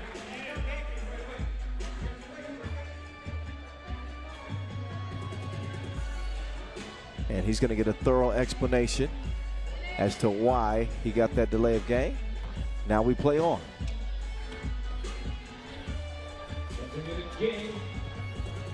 Oh. Outside, 2 points, not good. Mamas gets it back. Mama said knock you out. He hits him with the hook. With the foul. Oh, through the contact.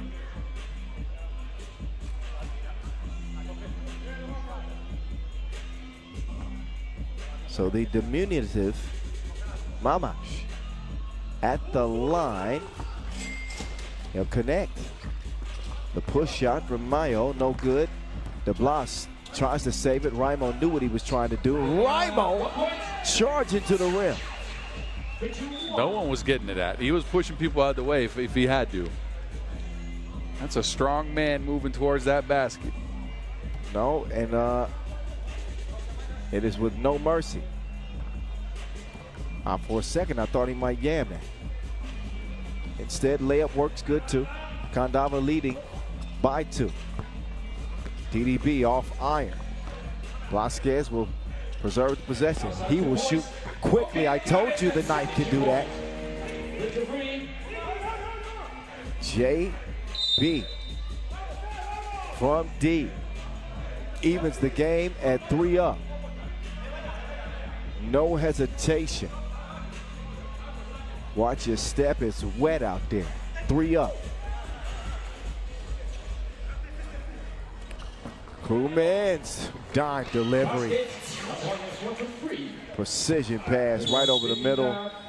And Raimo is going to make Blasquez feel it right in the abdomen. I like how Kandava is using Mamash off ball with his speed coming around a curl screen. Either you switch and you leave a shooter open, or he gets to the rack and he's quicker than you.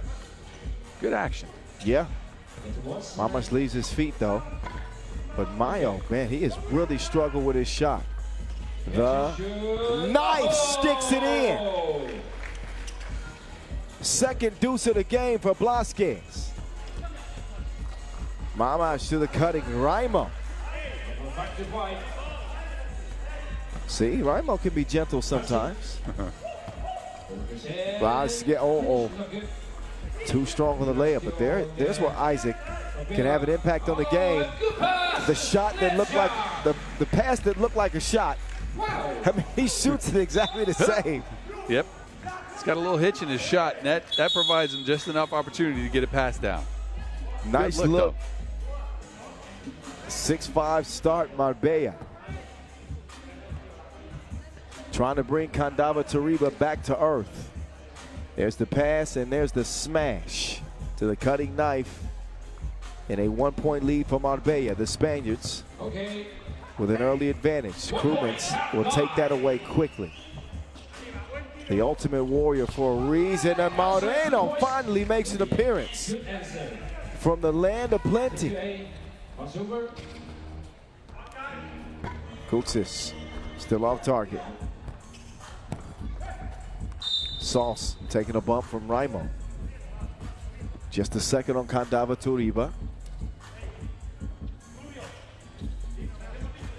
Neither one of these teams with a real chance at the, well, you said Kandava Tariba, kind of, but still a long shot for the World Tour final. Yeah, they are way on the outside. There's like a small chance, barely any. Marbella's in the same boat though. Yes, yep, similar routes to the World Tour final for both of them. Raimo! Oh, he's gonna lay it up. He was teasing me. Nice little sequence here for Isaac Mayo, who's woken up. Hits a 2 and then gets an easy drive. An 11-7 game. Kutsis doesn't knock down the 2. He's 0 of 2 in this one. I believe 2 of 13 for the tournament. DDB. Stroke ain't stroking. Out of bounds to the goal instead. And time for our first media timeout of our last game of the day. Marbella is up by 4. They're trying to make this a race, and I'll tell you why they're doing that. They need to win by 11 or more if they want to stand a chance here. I like the way they played defense, though. They have not allowed Kandava to get the 2-ball going. They've forced them into a bunch of 1s, and they are trying to outshoot the Mayo here, finding the heat from range. Call that Sriracha Mayo. Yes. Sriracha Mayo. Very clever there, Buzz. So the magic number for Kandava Tariba would be 13 points, even in a loss, right? No. I think it would be 11 or 12. Look, they are up by 10 points, and they got the higher seeding. So if they lose by 11, they're still good. If they get to 11 points in this game, they're good. Well, they aren't far away. There's the tip. Vasquez, right place, right time. Right now, Marbella's lead is at 5. They need to double that. Raimo, scrappy. Tough bucket for him. De Blas is going to let the 2 fly. Off iron it goes. He'll get another look. Off the up fake, De Blas now will drive and yam some. But that leaves a wide open shooter in Krumins. Lucky he doesn't land that. Raimo doing work on the inside. You can understand why Marbella is shooting it pretty freely from 2 range. They understand how much they need to win by. And you don't get that by scoring once. Nope. They got to open up the floodgates. Haven't done it yet. Extra pass is made. The Cooksey monster. Wait a minute. It ain't been sweet for the Cooksey monster. He's been missing everything.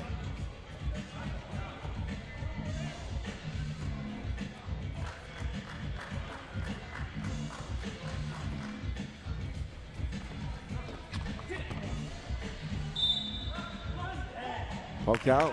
They're saying Marbella ball. It is.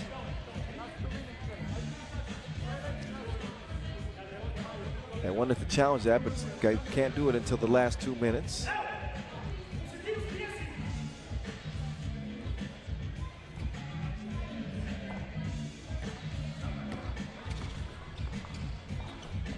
Marbella trying to take a page out of Amsterdam's book. They need some more practice on that play. Yeah, no spacing there on that through the legs pass. Yeah.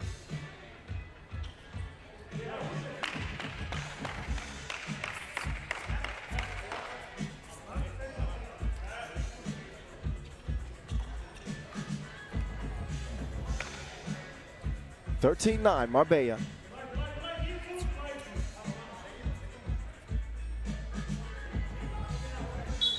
They do the big run. Cardava Tariba need just 2 points with Boz's math. Oh man, Cooksey cannot get anything. Oh, Vasquez. Ooh, Raimo got the worst of that. Took a shot in the neck. And he leaves the court immediately. Raimo is one of 3x3's tough guys. You don't see him shaking up that often. Trying to plead his case, and he's saying Blazquez led with his elbow on that play. I'm not too sure about that. I think it was just 2 guys meeting up midair. And then they get a warning. Raimo was trying to direct official Matuszewski's attention to the screen, and official Shabai Koskatu said, "No, don't be showing the screen. You can get a text." Uh-oh, kicked out. Getting a Cooksey monster is not delivering. Ain't nothing scary about him beyond a 2-point arc. Outside. It's absolutely frigid. He's had a couple of looks here, and look, it continues the trend from their first game. Although he hit that big shot at the end to beat Oob, he was frigid then. Hasn't had the greatest shooting day at all. One of the worst shooting days we've seen from him all year. Yes. And he's not found a way to kind of affect the game in other ways. Yes, exactly. He's not driving to the cup. He's even missing his drives, even if he does. And he's not a plus-level defender. And I say that respectfully, he might be a little bit slow of foot. So if you're not bringing the offense, what are you doing? Or the defense. Well, that's what I'm saying. Like, his offense is usually the thing that offsets the fact that his defense might not be all that you want. I'm not saying he's a bad defender, but I don't think he's a plus-level defender. Well, maybe he bakes the cookies on the road. He is the Cooksey monster. All right, enough of that. Oh, gets a whistle there. One thing he does not do that I will give him credit for is he doesn't complain very much. No, you're right. Doesn't complain. You don't see him talking much to the officials. But he has been missing in action. There's a warrant. There's a warrant out for a shot right now. Posters are up all over town. Have you seen this man's jumper anywhere? Oh, there's a caller. Apparently it's been spotted. It's been spotted. Two-piece goals. The first for Kuksis and a foul, by the way. That's after the make. But I believe Kuksis is now 1 for 6 in this game. I think so, yes. And that would put him at 3 for 18 on the tournament. Yes. Most importantly, though, that make does secure Candava's berth into the quarterfinals, as they are now at 11. Best Marbella can do is get to 21. That means they'd still tie Candava in the scoring department in a three-way tie.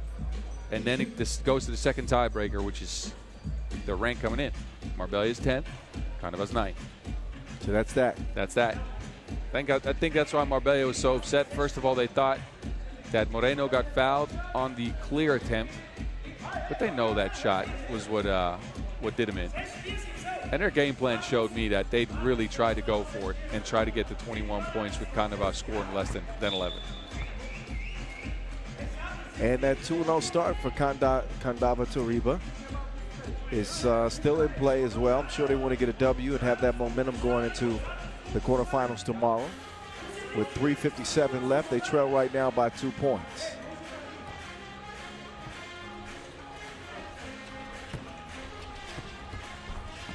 Mid-range, that's good.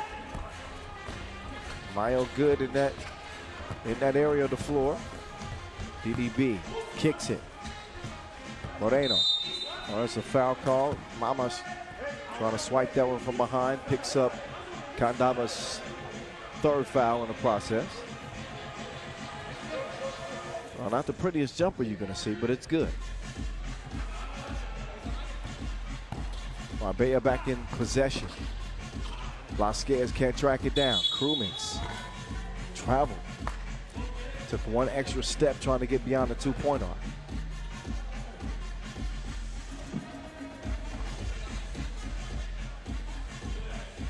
Krumins is out. Mamach is in. They defend Mayo. They sneak it over to Isaac. Won't go.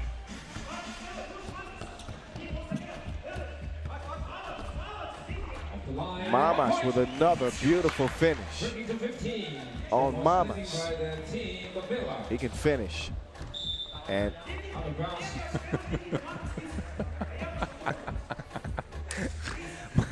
I got that from my son. The young kids say that. On Mamas. On Mamas they can do this. On Mamas they okay. So on Mamas she can score. There he is again. He's contributing nicely in this game.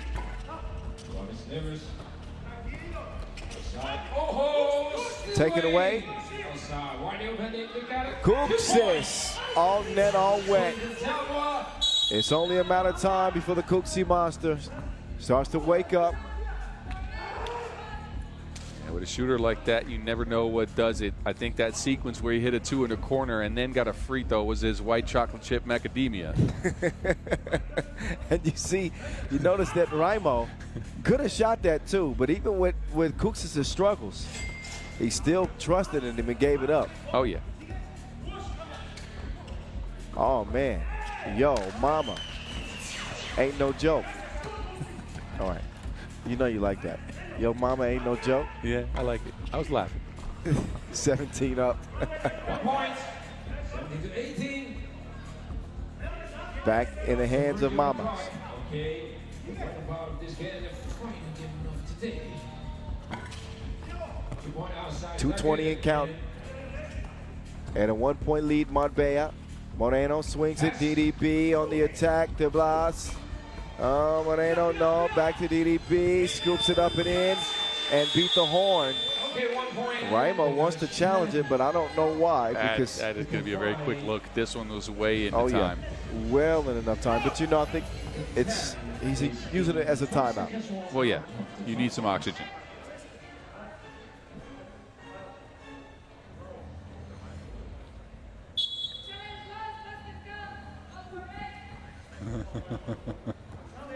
Yep, quick trip over there. Basket counts. Referee Brigitte Shabai-Koshkatu was smiling at the players. She knew what they did. Yeah. They wanted to get some air. Now they get a timeout. Yeah. She took that timeout away from him quick. Like, come on. Don't waste our time.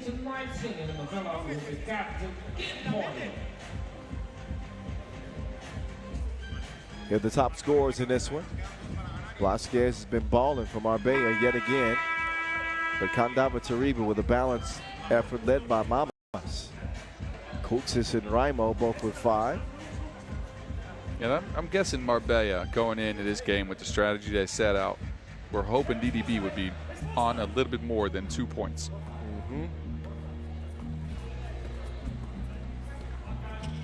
Crewman's rather. Sees that one airmailed straight out of bounds. Candava's effort to go 2-0 in jeopardy as they trail by 2. But their spot in tomorrow's quarterfinals is not in jeopardy. It is settled. They will be in. As will DDB will end the game 21-17. So Candava Tariba will finish at a 1-1 record. At Marbella, even with the win, they are out thanks to just making 11 points in their opening loss to UB. So the Serbians and the Latvians will be moving on. And it'll be Candava. No, is UB going to get the 1 seed there? Yes, they are. Yes, they will. Get the 1. Candava will get the 2. So we'll see Rifa still. Yeah. And then Candava meet up with Uluwatu. Wowzers. Yes. Also, third pool that was a 3-way tie. The only one we didn't see end up in a 3-way tie was Pool B with Lugano going 2-0. It's a wild day out here in Macau. Crazy day. You just never know. In this 10-minute sprint thing, FIBA 3x3 World Tour from Macau. So, Marbella with the W. But the real win is planned for $40,000. 8 teams still left that will be doing that tomorrow. After the highlights, we'll show you the day's results and tomorrow's quarterfinal brackets. So enjoy the last moving pictures of the day before we shut down shop from Macau for day 1. Stick around. Still some business left to be handled.